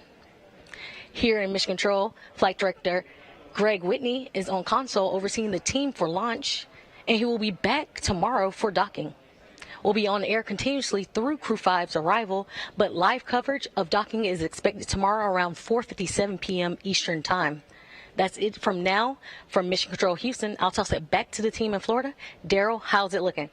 Well, it's wonderful out here, Shaniqua. Wish you could be here. We got picnic weather out here at the press site and Launch Complex 39, where we are looking out for the launch of Crew 5 from historic Launch Complex 39A, a beautiful sweeping shot of the lawn where we have our special guests. The media are here. We've got NASA social folks who are out on the lawn, and of course, me and Bob. Bob's riding shotgun here as we take our coverage to the next level at the final 23 minutes of liftoff. Now, from the countdown, rather. We are just seconds away from the 5th astronaut rotation mission to the International Space Station under NASA's Commercial Crew Program. Commander Nicole Mann, pilot Josh Cassada, and mission specialist Koichi Wakata and Anna Kikina are strapped into their seats inside the Dragon Endurance at the very top of this rocket here. We are listening in to the communications as they talk live to the Falcon 9 team. The rocket is fueling. The operation is doing well. And the launch escape system is armed. Of course, that means Dragon is prepared to launch itself away from the Falcon 9 rocket in case of an emergency on the pad or after liftoff. So far, operations looking and sounding as expected. And we are counting down to our liftoff at just after noon, 12 p.m. and 57 seconds after the hour Eastern Time. There was a 1 second adjustment. That's pretty typical as happens when we get to this stage of the mission. The mission is the continuation of rotational crew flights to the International Space Station from U.S. soil on private rockets and spacecraft. Of course, this would not have been possible without the success of the NASA SpaceX Demo 2 test flight now 2 years ago, and of course the safe delivery and return of crews 1, 2, 3, and eventually here in about a week, Crew 4. Of course, we're happy to have the pilot from Demo 2, and that's Bob Binken. Appreciate you being here, been giving us some great thoughts and explanations about everything that's been happening. Well, thank you, Daryl. I'm super excited to be here for Crew 5 and get a chance to relive my experience during the Demo 2 mission. And it's been a great one so far. We've watched the crew get into the capsule. We've watched, they worked through a couple of issues early on, but those have been cleared. A suit leak check and a hatch leak check that had to be double checked. Now we're rolling along and moving towards liftoff. A couple things that are coming up as we count down. We're going to have stage 2 RP1 load complete. That's in 20 seconds. A few seconds later, we'll get strong back chill. That will begin in order to set the stage for the stage 2 liquid oxygen load.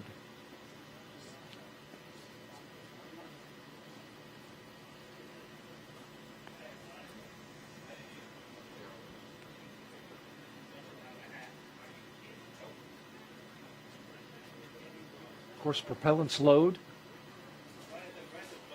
is not an exact science, but once it completes, we'll hear that call out. Stage 2 RP1 load is complete. And there you heard it. Let's talk a little bit about the crew. If you're just joining us, we have a 4-person crew that we call Crew 5, and it's commanded by Nicole Mann. She holds a Master of Science in Mechanical Engineering and is a colonel in the Marine Corps.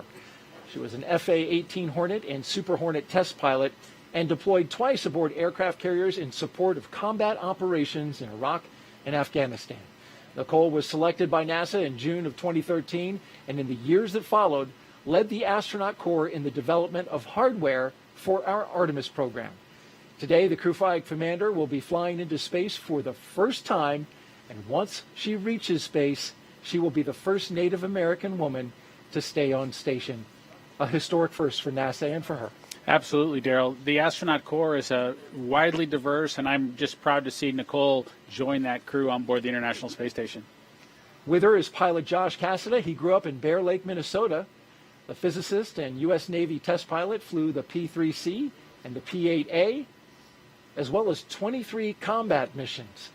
He later became an instructor at the U.S. Naval Test Pilot School, which is a path to NASA for military officers. Cassada is one of more than 100 graduates who have become astronauts, going all the way back to the Mercury program. More recently, he served as capsule communicator in Mission Control, but today he is the pilot aboard Dragon. It's a seat I know well, and I look forward to seeing Josh support Nicole and the rest of the crew on their way towards the International Space Station. The mission specialist now, Koichi Wakata, he's the veteran, a Japanese astronaut who has a doctorate in aerospace engineering. In 1996, he became the first Japanese mission specialist aboard the Space Shuttle Endeavour for STS-72. Altogether, Koichi flew 4 Space Shuttle missions, a Roscosmos Soyuz, and was on a long-duration stay aboard the International Space Station. During his 2-decade career as an astronaut, Koichi has spent 11 months in space. Bob, you spent a fair amount of time in space yourself. It's great to have a veteran aboard. It absolutely is, and in addition to being a veteran, Koichi just has a wonderful personality that I know is just it's key to kind of success on board the space station. Our second mission specialist is Roscosmos cosmonaut Anna Kikina. She graduated from the Novosibirsk State Academy of Water Transport in 2006. In 2012, Anna officially became a candidate for the position of test cosmonaut. Crew 5 will be Anna's first flight into space, along with 2 of her other fellow astronauts.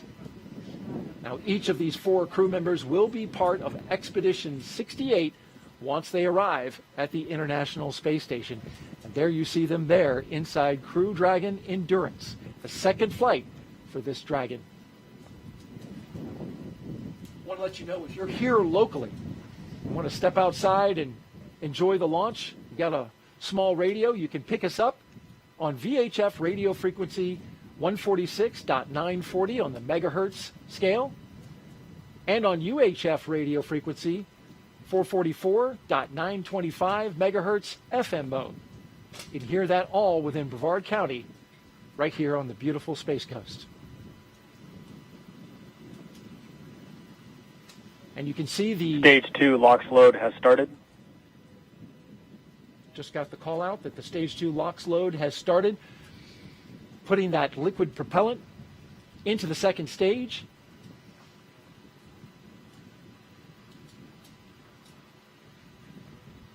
Let's check back in with Kate Tice and get an update from Hawthorne. Kate? Thanks, Daryl. We are T-minus 16 minutes away from launch, and everything continues to look great for Falcon 9 and Dragon. Falcon 9 began prop load at T-minus 35 minutes. The loading of RP-1 fuel on the second stage is complete. That finished at T-minus 20 minutes. Fuel loading continues on the first stage. It is almost complete. That should be wrapping up here momentarily. Densified liquid oxygen loading is underway on both the first and second stages. Those look to be about 80% on the first stage and has only just recently begun on the second stage, so not much there yet. That will wrap up at T-minus 3 minutes and T-minus 2 minutes respectively. Now, as for checkouts of thrust vector controllers, what we call TVC wiggles, those are coming up.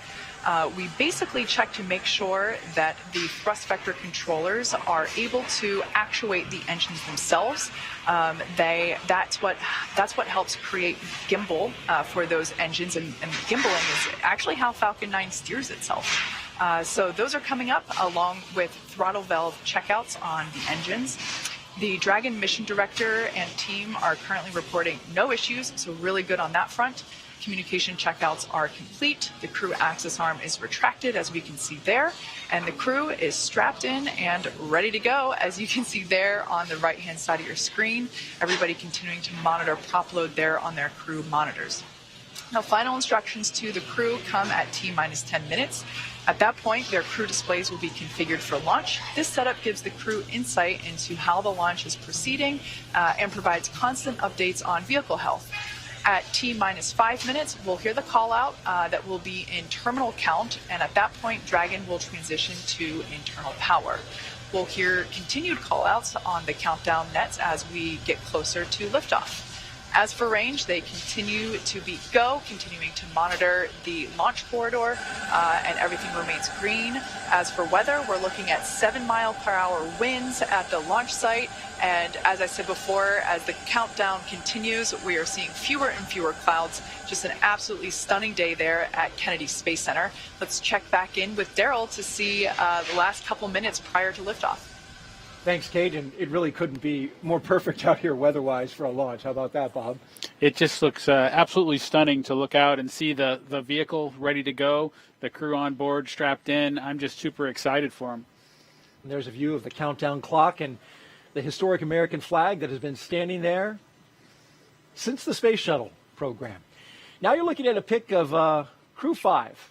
Crew 5 flying aboard the Dragon capsule Endurance, and the booster that you see behind them that they're posing with is a brand new one.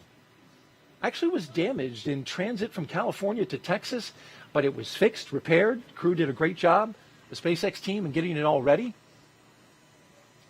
And at the time that Falcon 9 launches Dragon to space, the International Space Station will be 260 statute miles over Australia.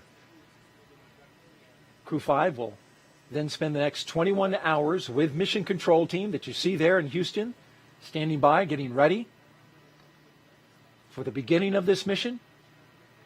They'll spend 29 hours chasing down the International Space Station for a rendezvous at 4:57 p.m. Eastern Time tomorrow evening. One of the longer transits, Bob.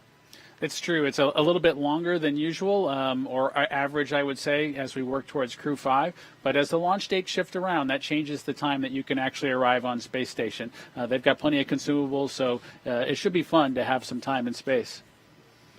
And when they arrive tomorrow evening, we'll have live coverage on NASA TV of docking, as well as the Crew 5 welcome ceremony at 8:15 p.m. Eastern Time, 7:15 p.m. Central.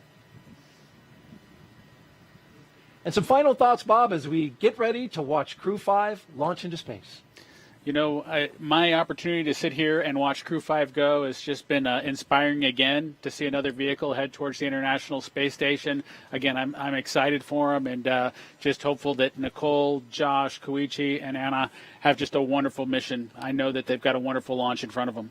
Absolutely, and that's what we're rooting for here. And so with T-minus 11 minutes and counting, we're going to spin our chairs around and watch the launch, but we're going to let Kate and the team focus on the pad as we proceed through the final stretch of the countdown. We'll turn it over to Kate Tice at SpaceX headquarters in California to take us through. Take it away, Kate.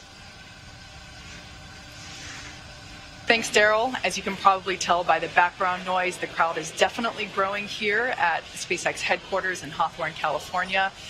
Certainly one of our company traditions is to watch the launch itself from behind Mission Control, which you see there on your screen. You can see this is Mission Control Hawthorne, or as you sometimes hear referred to as MCCX. And then, of course, a crowd of employees watching from behind. I personally also stand there if I'm not doing the webcast, so I can confirm it's a great spot to watch launch. Like I said, as you can see, the energy is certainly starting to grow now that we're about to hit T-minus 10 minutes. Beautiful view there of Falcon 9 and Dragon on the pad, ready to take Crew 5 to space. We did discuss Dragon, SpaceX, confirm crew displays are configured for launch. Wilco, we would like to give a huge thanks to the NASA and SpaceX team, the thousands of people for their development, preparation, and training in getting Endurance and Crew 5 to the launch pad today, and your continued support in helping to make this a successful mission. We look forward to joining the rest of our Expedition 68 crew members aboard the International Space Station. And a special thanks on behalf of all the crew to our family and friends. It is your love and support that help make dreams come true. Now let's do this. Crew 5 displays are configured for launch. Copy. And Nicole, Josh, Koichi, and Anna, on behalf of the entire team at SpaceX, good luck, Godspeed, and enjoy the ride. And those words from Nicole Mann, the first female commander of a Dragon, as she thanked the many folks that have helped get them to this point. We're now less than 9 minutes away from launch today. Upon liftoff, you'll hear a number and letter combinations which mark different abort zones throughout the flight, as well as some performance calls. The first two are 1A and 1B, and those signify the first stage and will last up to the very north tip of North Carolina. The next are 2A through 2E, and those will come into play once the second stage kicks in, lasting from the top of North Carolina all the way to the tip of Newfoundland in the northern Atlantic.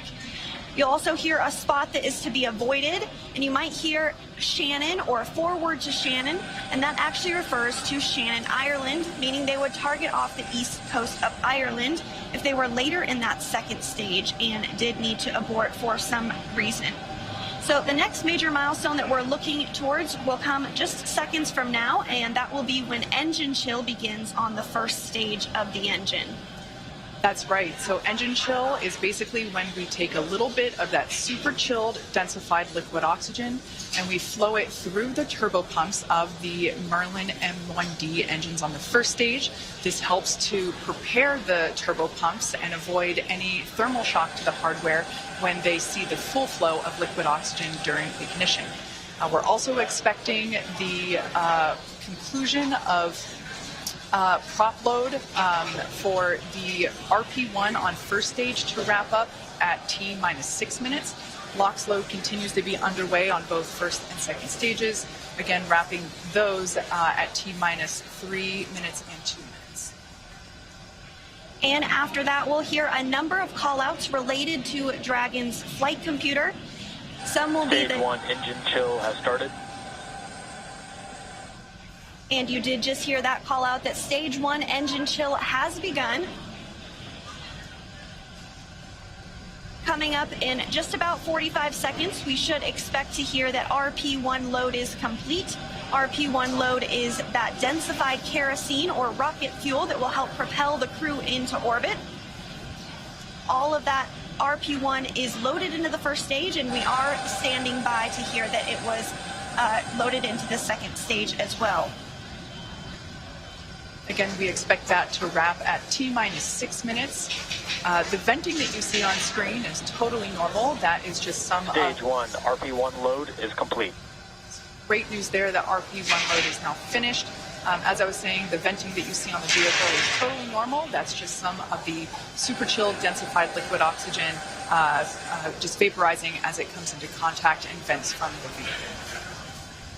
And coming up, we'll also hear the call for Dragon to configure for terminal count, and then it will be transferred over to internal power, and then we'll hear that propellant tanks on Falcon 9 are getting ready to pressurize, which helps add some additional rigidity and structural support as we get ready for strong back retract.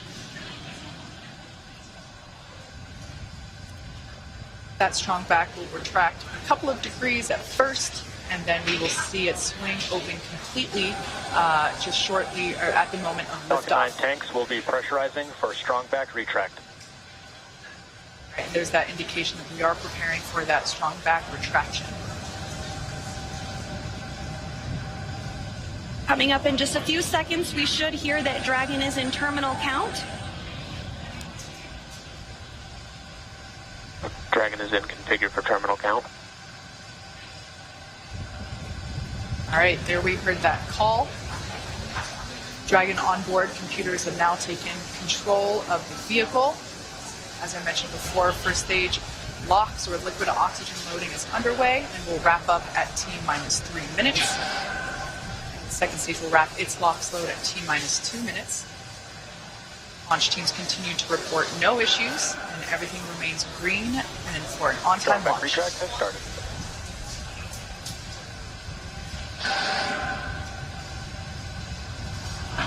And here in just a couple seconds, you might be able to see the strong back arm as it does begin to retract. As Kate said, it will recline 2 degrees.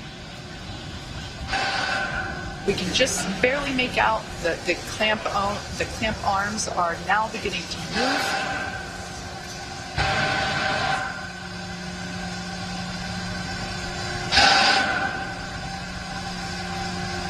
All right, now that those clamp arms are removed, as Sandra said, this will retract by 2 degrees, and then at liftoff, the strong back will retract another to 45 degrees, allowing Falcon 9 to clear.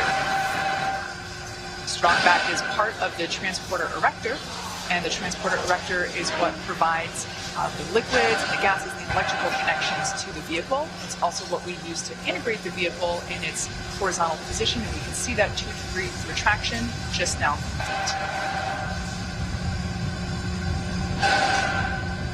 And the next call out that we should hear in about 20 seconds is that the first stage LOX load is complete.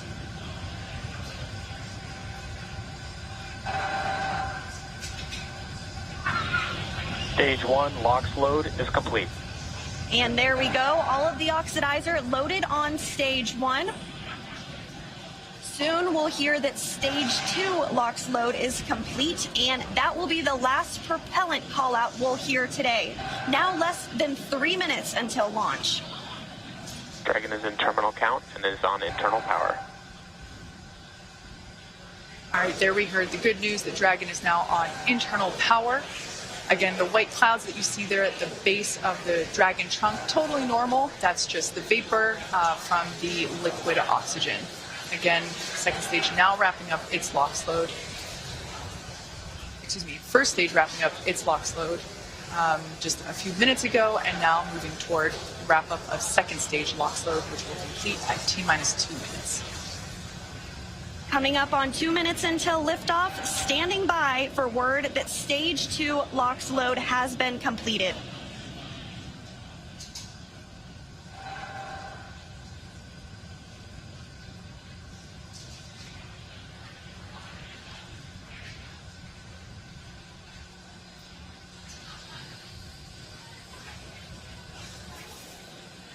Dragon is in auto idle. Stage 2 LOX load is complete. There we heard the call out. Falcon 9 is now completely fueled. All of its propellants. So closeouts are starting. Expect loud ending. All of its propellants, and we can see that leftover liquid oxygen now being vented or released, now flowing further away from the vehicle. So nearly 1 million pounds of liquid oxygen in RP1 now on board Falcon 9. It is fully loaded and ready for launch. And coming up at T-1 minute, we'll hear that Dragon is in countdown. Its flight computer will switch to countdown mode, and we'll hear that the flight termination system on Falcon 9 is armed. STS is armed. Falcon 9 is in startup and is now controlling. And there you heard it. Dragon is in countdown. Dragon's flight computer in countdown. The flight termination system now armed. We should get the final go for launch from SpaceX launch director Mark Surtees. Dragon, SpaceX. Godspeed. Go for launch. SpaceX Dragon, go for launch. SpaceX reports go. Crew reports go. 30 seconds until liftoff.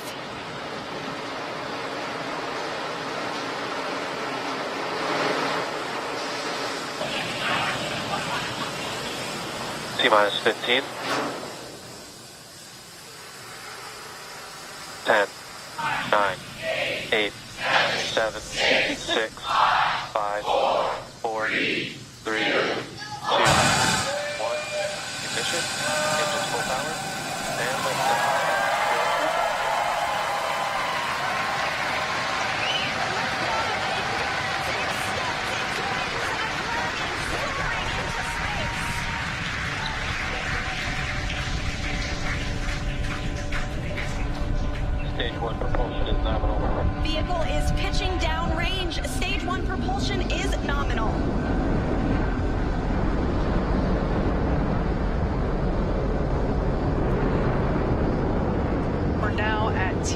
35 seconds into the 5th rotational crew mission on board Dragon and Falcon 9. Coming up in just a few seconds, we'll hear the call out for stage 1 throttle down. Stage 1 throttle down. Falcon 9 engines throttling down to help pass through the period of maximum dynamic pressure. This period is known as max Q, and once the vehicle... There we just heard that the vehicle is now traveling faster than the speed of sound. Once through max Q, we'll throttle those Merlin engines back up. Max Q. Stage 1 throttle up. Stage 1 throttle. Stage 1 Bravo. Copy 1 Bravo. That call out for 1 Bravo means we're in the second and final abort mode for the first stage, continuing to get good performance. The crew is already pulling over 2 Gs. And next up is going to be a couple of events in rapid succession. First will be engine chill on the second stage and back engine. And there you heard that call out. And then we'll have MECO, or main engine cutoff, where the 9 engines igniting will cut off in preparation for second stage separation. Then we'll see the single Merlin vacuum engine on the second stage ignite and continue to carry the Crew 5 astronauts to orbit. Just like we did on first stage, that MVAC chill is intended to help pre-chill the hardware prior to the full flow of that densified liquid oxygen. Stage 1 throttle down. At this point in time, those 9 Merlin engines are beginning to throttle down in preparation for MECO, or main engine cutoff.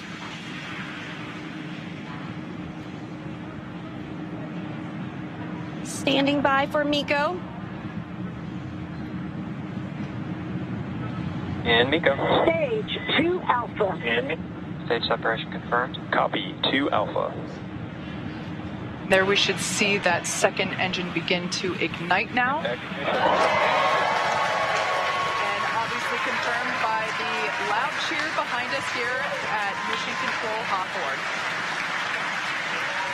And we're also in 2 Alpha for the aborts if needed. Again, second stage is lit and continuing to carry the Crew 5 astronauts into orbit. We're now getting a view of the first stage after that stage separation. The second stage still being illuminated by that single Merlin vacuum engine, and that's on the right-hand side of your screen. First stage on the left-hand side of your screen making its way back to Earth. We will be attempting to land it on our drone ship, which today we are using Just Read the Instructions. Acquisition signal, repeat up.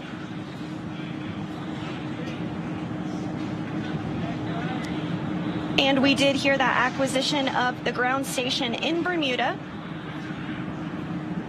The first stage is continuing to make its way back to Earth, and the second stage is going to continue. SpaceX, trajectory nominal.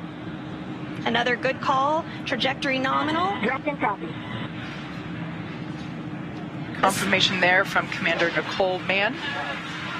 You can also sort of see the Space Coast there in the background of the first stage on the left-hand side of your screen.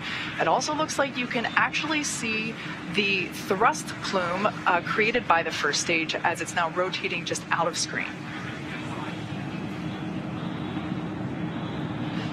Second stage is going to continue firing until a little over 8 minutes into the flight, really doing the heavy lifting now, getting the crew into orbit. Everything continues to look nominal on both first and second stages. As I mentioned before, the first stage will be making a landing on one of our drone ships, which is currently parked a couple hundred miles off the coast of Florida in the Atlantic Ocean. So we can see now that... Dragon, SpaceX, trajectory nominal. Good confirmation there that we have good trajectory. The second stage now traveling over 5,400 miles per hour. Crew is pulling a little more than 1 G right now. That's going to continue to ramp up, peaking just before we get to second stage cutoff here in just a few minutes from now.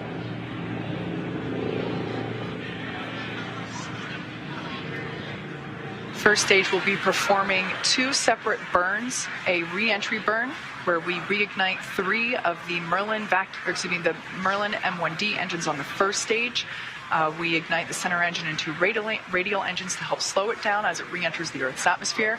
And then the second final burn, and that will be the landing burn on our drone ship. And the single MBAC engine that you see. Trajectory nominal. The single MBAC engine that you see on the right of your screen is continuing to fire. We did hear another call out that trajectory is nominal. Crew heading in the direction that they are supposed to be. This single engine can produce over 220,000 pounds of thrust in the vacuum of space, now over 200 kilometers in altitude. We will start to hit events now in a rapid succession as the first stage continues to make its way back to Earth and the second stage continues its burn. Just a couple minutes left in that burn. For those of you just joining us, just over 6.5 minutes ago, our 4 Crew 5 astronauts launched from Kennedy Space Center in Florida, and they are now making their way into orbit on the second stage inside Crew Dragon. Trajectory nominal. Which we're hearing that the trajectory on that is nominal. Dragon copy. They are safe inside Dragon Endurance, whereas the first stage on the left-hand side of your screen is making its way back to Earth. We are coming up to the re-entry burn, which, as I said before, we ignite 3 of the 9 Merlin engines to help slow the booster down as it re-enters the dense part of the Earth's atmosphere. As the entry burn completes, we'll be in the final... Stage 1, entry burn startup. So there we heard the Stage 2, call out. STS is safe. You can there see it on your screen that that entry burn has been initiated.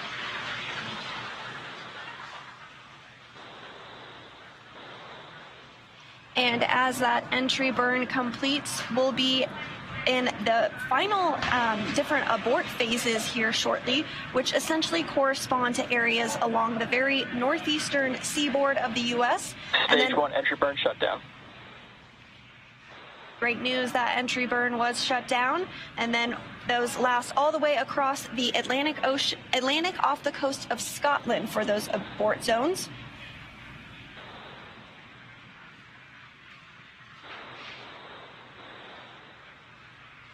Everything continues to look nominal for both the first and second stages.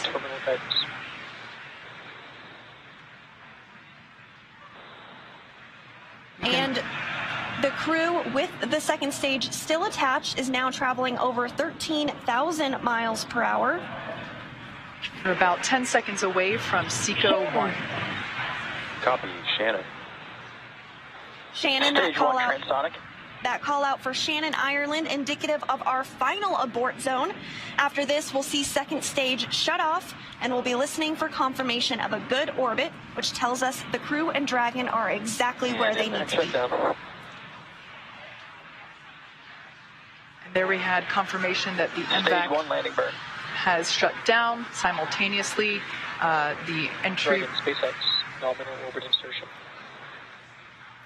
And you heard that call for a good insertion. We will coast for a few minutes. There we can see the drone ship coming into view as Falcon 9 attempts. Stage 1 landing leg deploy. You can see those landing legs have now deployed. And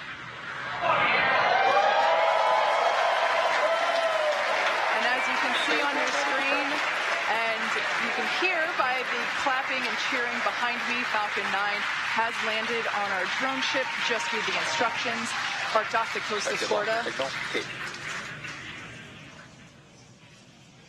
And again, that second stage separation will be coming up just a couple of minutes now.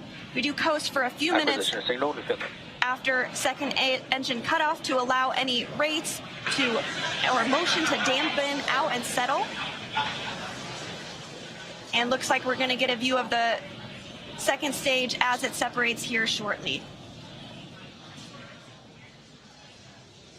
We did hear that the crew has been successfully inserted into a good orbit.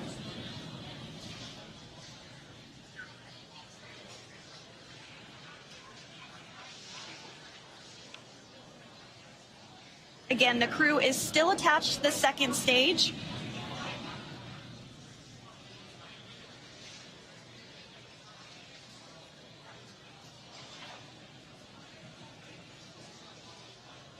We are expecting stage separation to occur in just over a minute from now, about 1 minute and 8 seconds.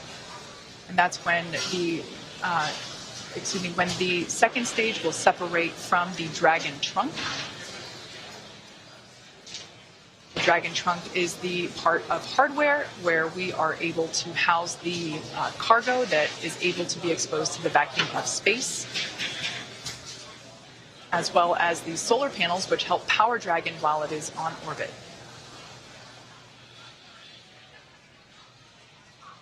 Again, that stage separation is now coming up in about 30 seconds. After stage separation, we will have nose cone deployment. Now that Dragon is in the vacuum of space, we will be able to open the nose cone and expose that forward hatch, which is what is utilized to dock autonomously with the International Space Station. And that nose cone does stay closed for the flight uphill to help protect all of the guidance, navigation, and control sensors. We are standing by for second stage separation.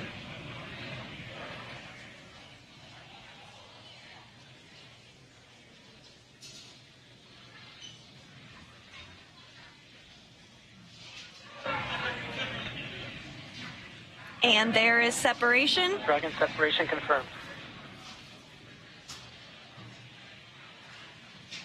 And Dragon, this is your launch director. Dragon copies And Dragon, this is your launch director on Dragon. On behalf of the entire launch and recovery team, it was an honor and a pleasure to be a part of this mission with you. And while October 3rd may belong to the Mean Girls, October 5th will forever belong to Crew 5. Godspeed, Endurance. Cheers.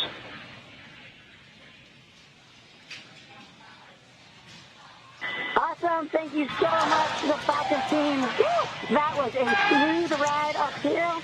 You got 3 rookies that are pretty happy to be floating in space right now, and 1 veteran astronaut who's pretty happy to be back as well. Let's see what you got to say, Kluchi. Falcon team, it was a smooth ride, and I see all the 3 happy faces here. Back in 0G, and I appreciate all the help to give us a smooth ride and training. And thank you so much. ジャクサの支援隊の皆さん、非常にスムーズな打ち上げでした。打ち上げご支援していただいた皆さん、応援に駆けつけてくださった皆さん、ありがとうございました。この調子でチームワークを持って頑張ります。Thank you for your support. Anya. Thank you, Falcon 9 and fellow agencies, to Roscosmos, NASA, and JAXA, and SpaceX exactly for giving us that opportunity. We're so glad to do it together. And thank you for everybody, for all people who with us. Спасибо большое всем агентствам Роскосмос, НАСА, JAXA и, естественно, SpaceX за предоставленную нам возможность. Мы рады всем экипажам делать то, что мы сейчас делаем. И большое спасибо всем людям, кто сейчас с нами.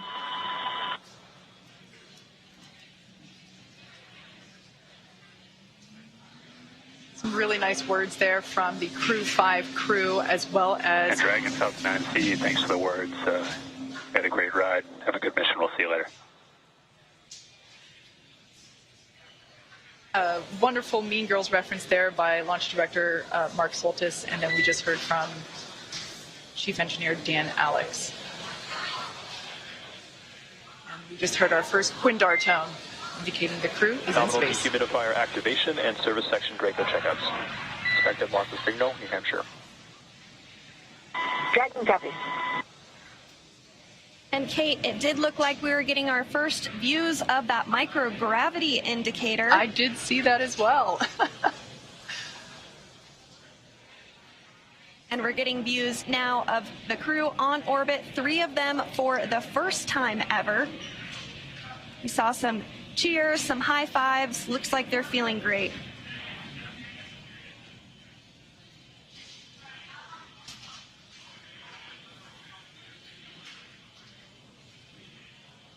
Hopefully we can see that zero-G indicator float back into view and hopefully get a better shot of it. I couldn't quite tell what it was, although it kind of looked like it may have been an Einstein doll.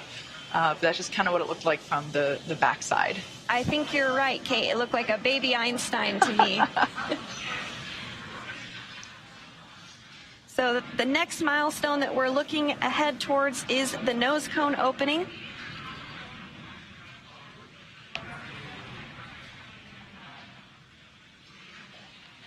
If you've just joined us, we had a successful liftoff exactly 16 minutes ago of the Crew 5 mission. They had an on-time liftoff from Kennedy Space Center at noon Eastern Time. They had a smooth ride up to orbit. The first stage landed successfully on our drone ship. Just read the instructions, and everything has been looking good so far. We are hoping to get another view on board Dragon once we're able to get that camera back. But so far, everything leading up to this point in time, we got a shot there of the MVAC engine, which is no longer firing. It is coasting with that attached to the second stage, which has been separated from Dragon. So everything was super smooth this morning, starting all the way back. I think we got here around T-4 hours, and super smooth countdown. Beautiful day from Kennedy Space Center. It looked like a gorgeous view from where Daryl and Bob were sitting. But yeah, we are standing by for the nose cone opening. Now that the Dragon spacecraft is in space, we are able to loss of signal, keep inland. We are able to open up that nose cone and expose the forward hatch, which is what is utilized to autonomously dock with the International Space Station, but of course to protect that hardware as well. As well as protect the guidance and navigation control hardware. We keep that nose cone closed during launch preparations and during the ascent portion. So as you can saw there momentarily, Dragon is in space, and the Crew 5 astronauts, all 4 of them are floating, or they will be able to float soon. We're hoping to get another view of that zero-G indicator once we're able to bring onboard cabin views back to you of the Crew 5 crew. We always like to see what the zero-G gravity indicator is. As you saw earlier in the webcast, Bob actually brought the zero-G indicator that he and Doug used on the Demo 2 mission, a lovely sequin dinosaur, which I also have one at my desk. Bob obviously has the one that went to space. Mine is a replica, but we love seeing these zero-G indicators. It's a really nice way to connect those of us on ground with the folks up in space. So as I said before, we are anticipating nose cone deployment shortly. Just you can do a quick check-in, and there we can see now the nose cone, the hooks have been released, and we see that nose cone moving with a pretty up-close shot.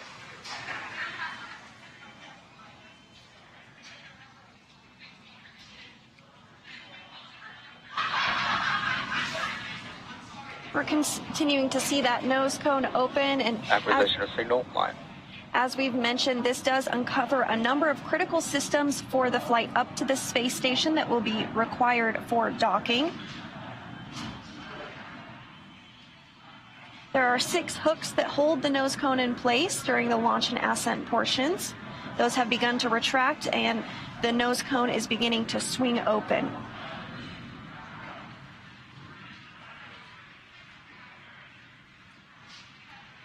The nose cone is about 2/3 of the way open at this time, so we do expect it to be fully open here shortly.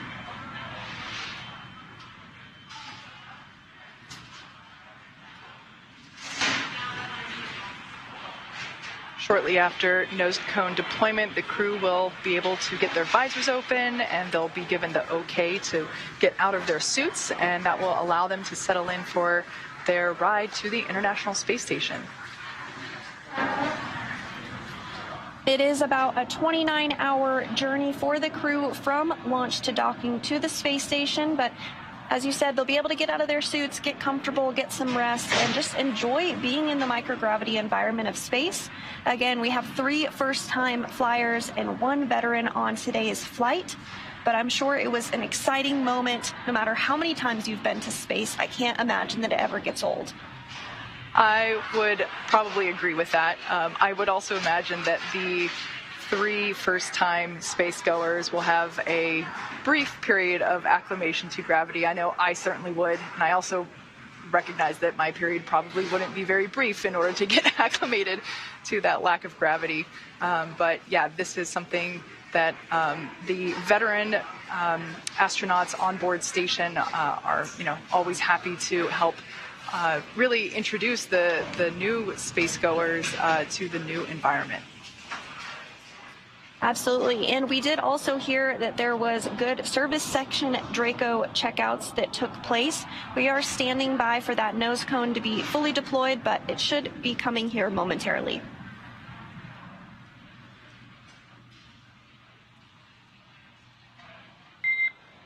Dragon, we see a nominal nose cone opening, TCS and forward bulkhead Draco checkouts.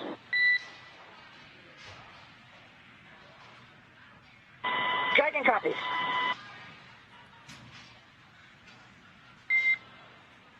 Next burn is the upcoming phase burn per your displays.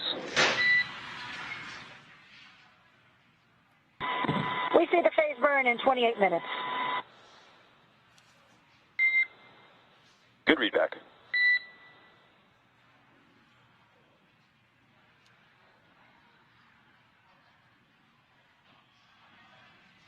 So you heard it there. The nose cone has fully been opened successfully. We had some good checkouts on the Draco thrusters, on the service section Draco thrusters rather, and we also had nominal forward bulkhead checkouts.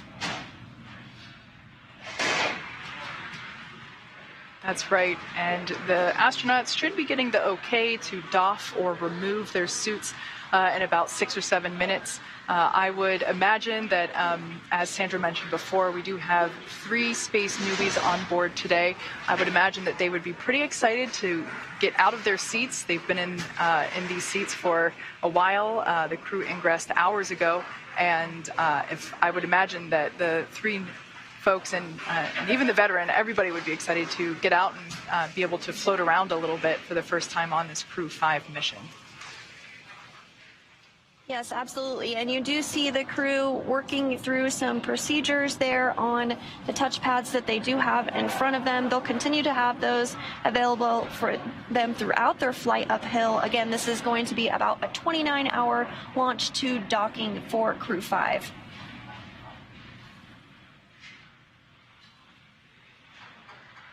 It seems as though that 0G indicator may have floated out of view, perhaps up above the crew displays. We can see that the visors are up. Dragon, SpaceX, environments are looking good for suit doffing. For today, we can leave the camera configured for a little while longer, but at this time, you are go for 4.012 and 4.300. As a reminder, please stow the suits with the visors closed. I'll copy. Okay, Dragon copies. We are go for 4.012 and 4.300. We're going to keep the cameras configured, and when we stow the suits, we'll do it with the visors closed. Good readback. At this time, you're also go to tell the world a little bit about that stowaway we saw shortly after second engine cutoff.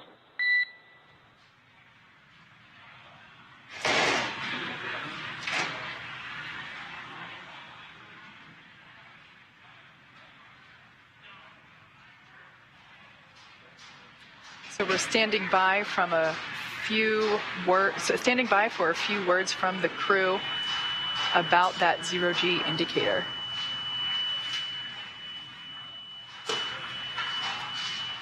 And there it is.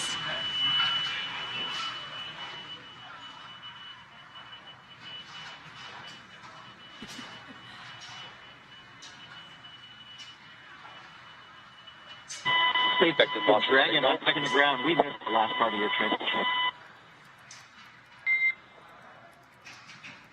And no worries repeating my last on there. I was going to have you all talk a little bit about your zero-G indicator, but we can hold that off for the next ground station pass here for Dubai. At this time, what I'll do is I'll take the cameras external for suit doffing, and then you let me know when we're allowed to come back on board.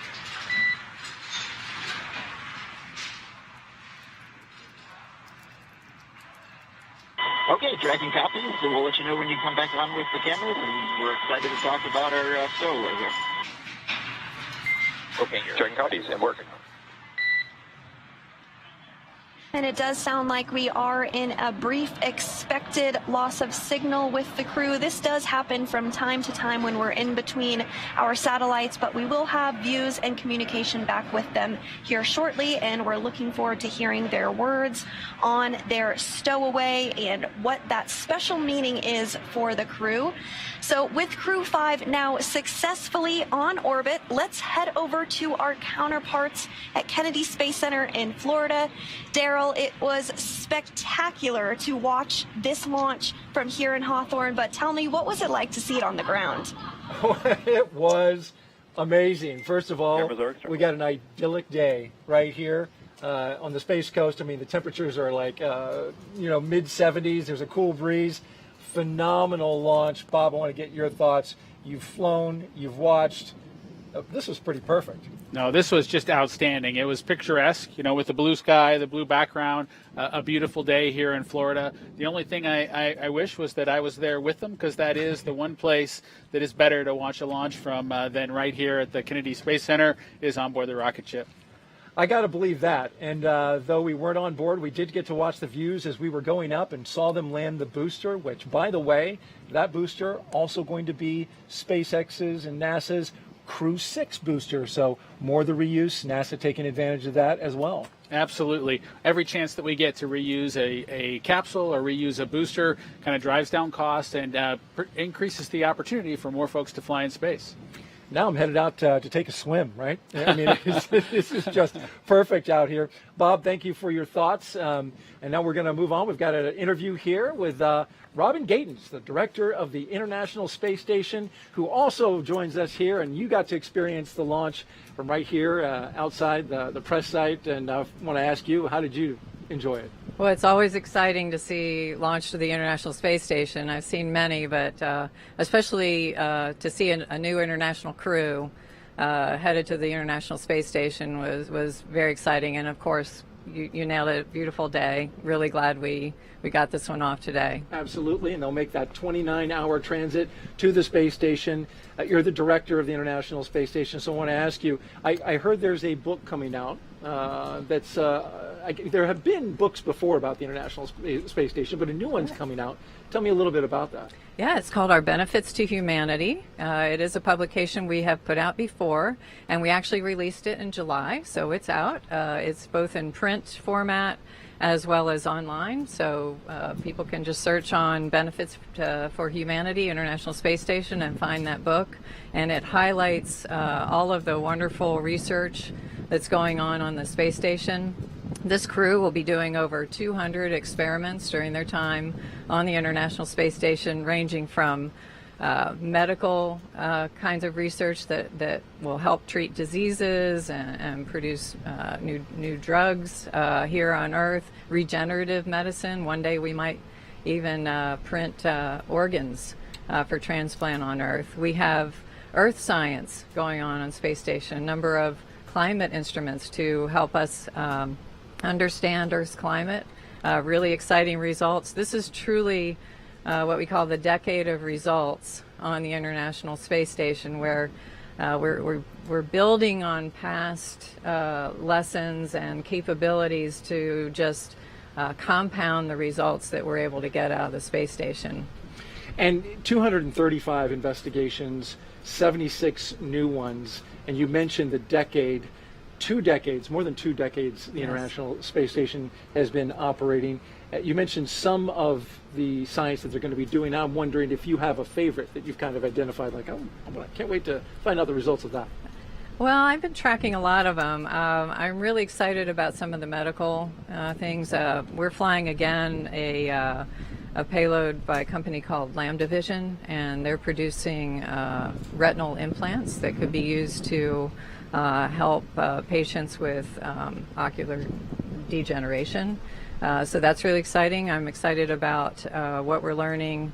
With respect to the climate, we got brand new climate instruments up on board.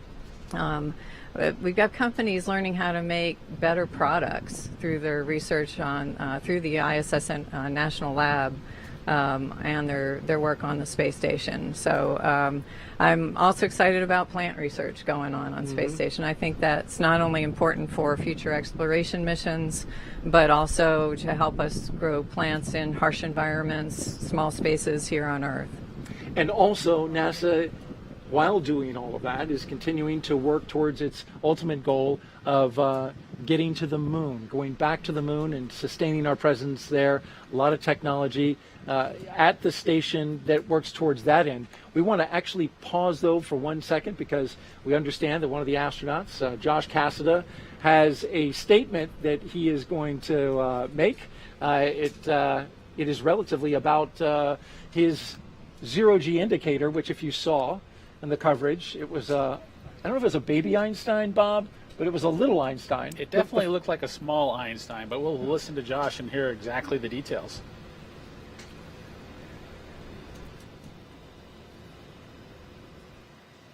Let's listen in.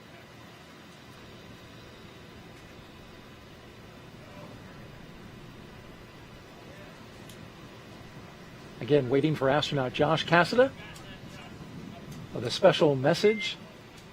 And Dragon, cameras are internal. SpaceX.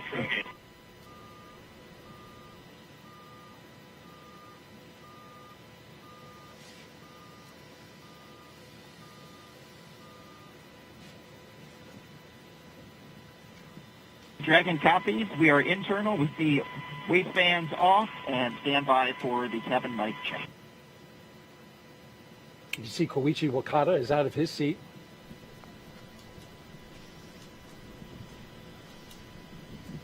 Yeah, SpaceX Dragon from the cabin mic check. And Koichi, I've got you 5x5. How me? Mike, we have you loud and clear also. Great news, and we're also getting some great views inside the capsule here, so if you all want to get a chance to talk about your indicator, we'd all love to hear some.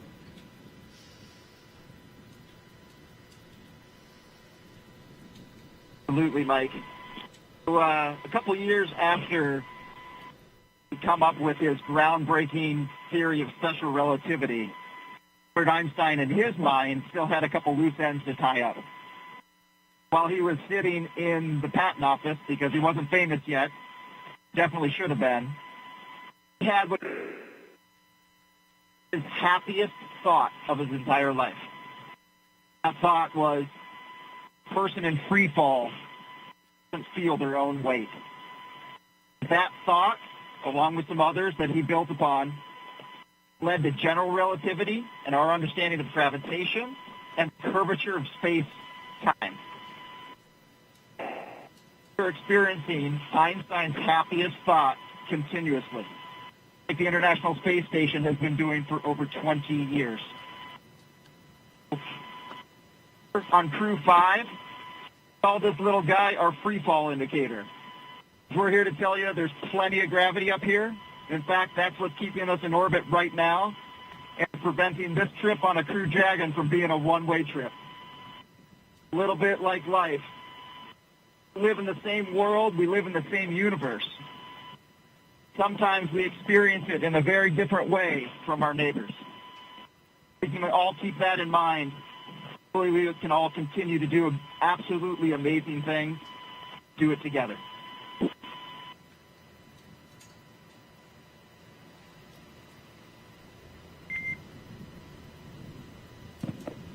Well, that was excellent, Josh. We appreciate you all taking the chance to share with us some of those special words and some of the meaning to you all.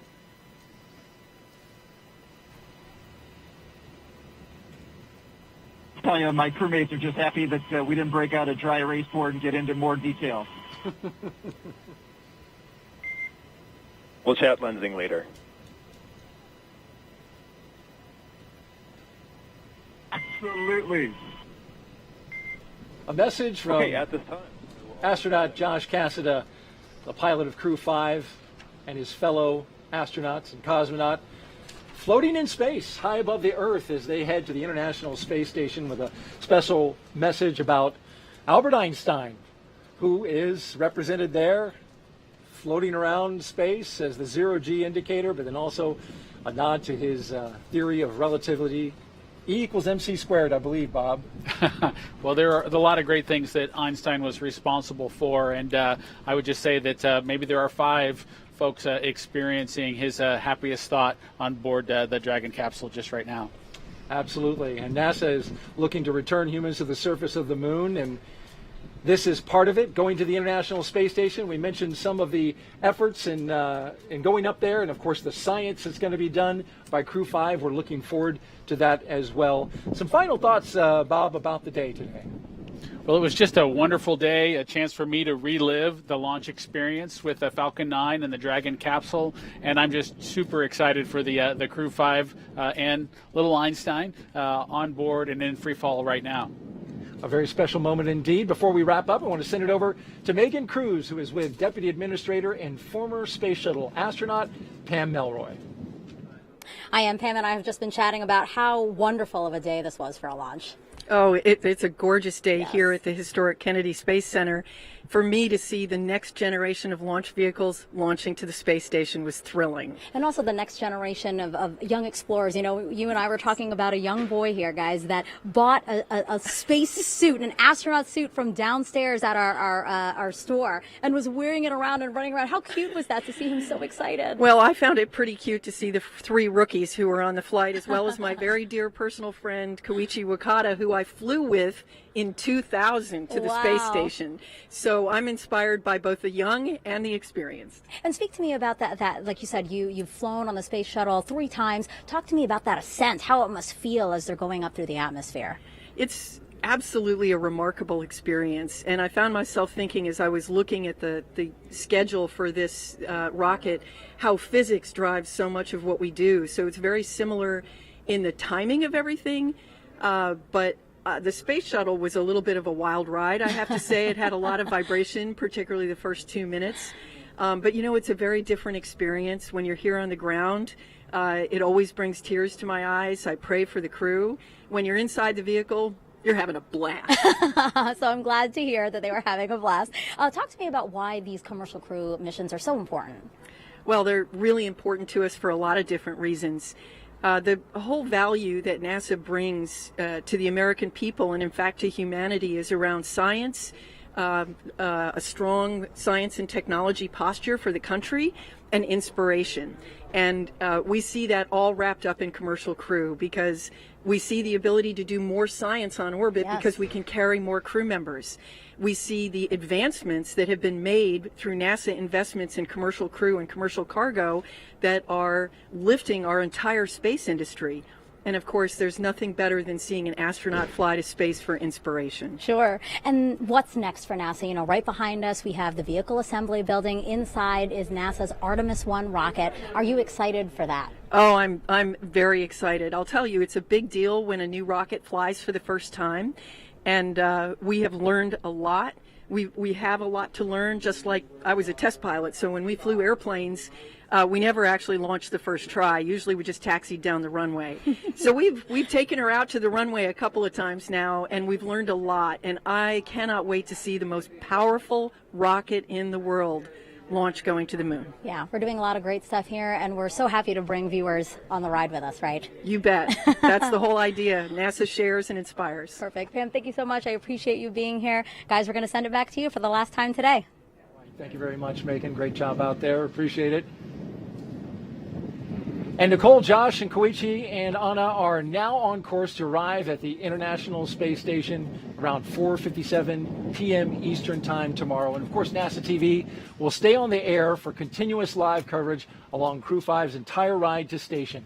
Meanwhile, SpaceX's YouTube channel will join live coverage starting at roughly 2 hours prior to docking. And though our coverage here at Kennedy is coming to a close, we will turn it over to the team in Houston to take us through the next phases of the Crew 5 mission all the way through the arrival at the International Space Station. For those of you watching online on NASA's YouTube, make sure you take a look at the description below. You'll see the video link there, and you'll find that for Crew 5 Coast Phase. Live coverage will continue at that link shortly. You can see it at the bottom of your screen. Pull that up for you. If you're watching on NASA TV, you won't notice a thing, and coverage will continue. So a post-launch news conference is scheduled for 1:30 p.m. Eastern Time on NASA TV, and you can find mission updates on Twitter at NASA, at SpaceX, and on the web at nasa.gov, including timing on any potential live tours of Dragon Endurance during the trip to station. Now, before we sign off from Kennedy, I want to thank my partner and co-host, Bob Behnken, for being on the launch broadcast, sharing your incredible insight and experiences. Bob, I really enjoyed listening to you today. Thank you so much. To you and to Megan, your wife, who helped us with Crew 4. We look forward to hearing more from your family, as well as maybe seeing Theo on a future launch broadcast. Well, thank you, Daryl. I very much appreciate that. And, of course, thank you to my wife and my son and our dog Shadow for joining us for a short period of time during today's broadcast. And, again, I just want to echo Deputy Administrator Pam Mulroy's words with it's been an exciting year.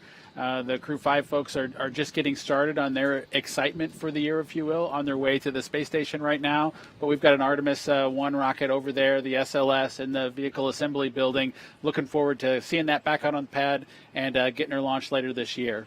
Coming to a launch pad soon, mid-November, we all hope, and we're looking forward to that as well immensely.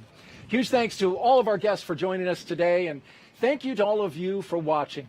Here now are the highlights from the journey we took today, and just a reminder from here at the Kennedy Space Center to keep looking up.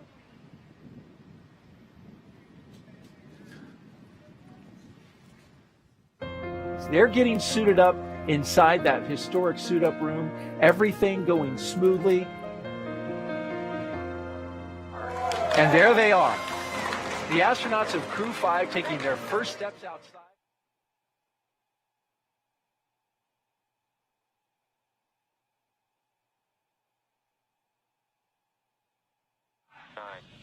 8, 7, 6, 5, 4, 3, 2, 1. Ignition, engines full power, and liftoff. Go Crew.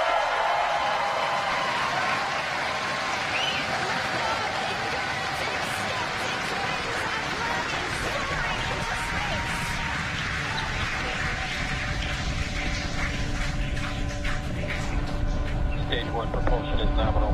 Vehicle is pitching downrange. Stage 1 propulsion.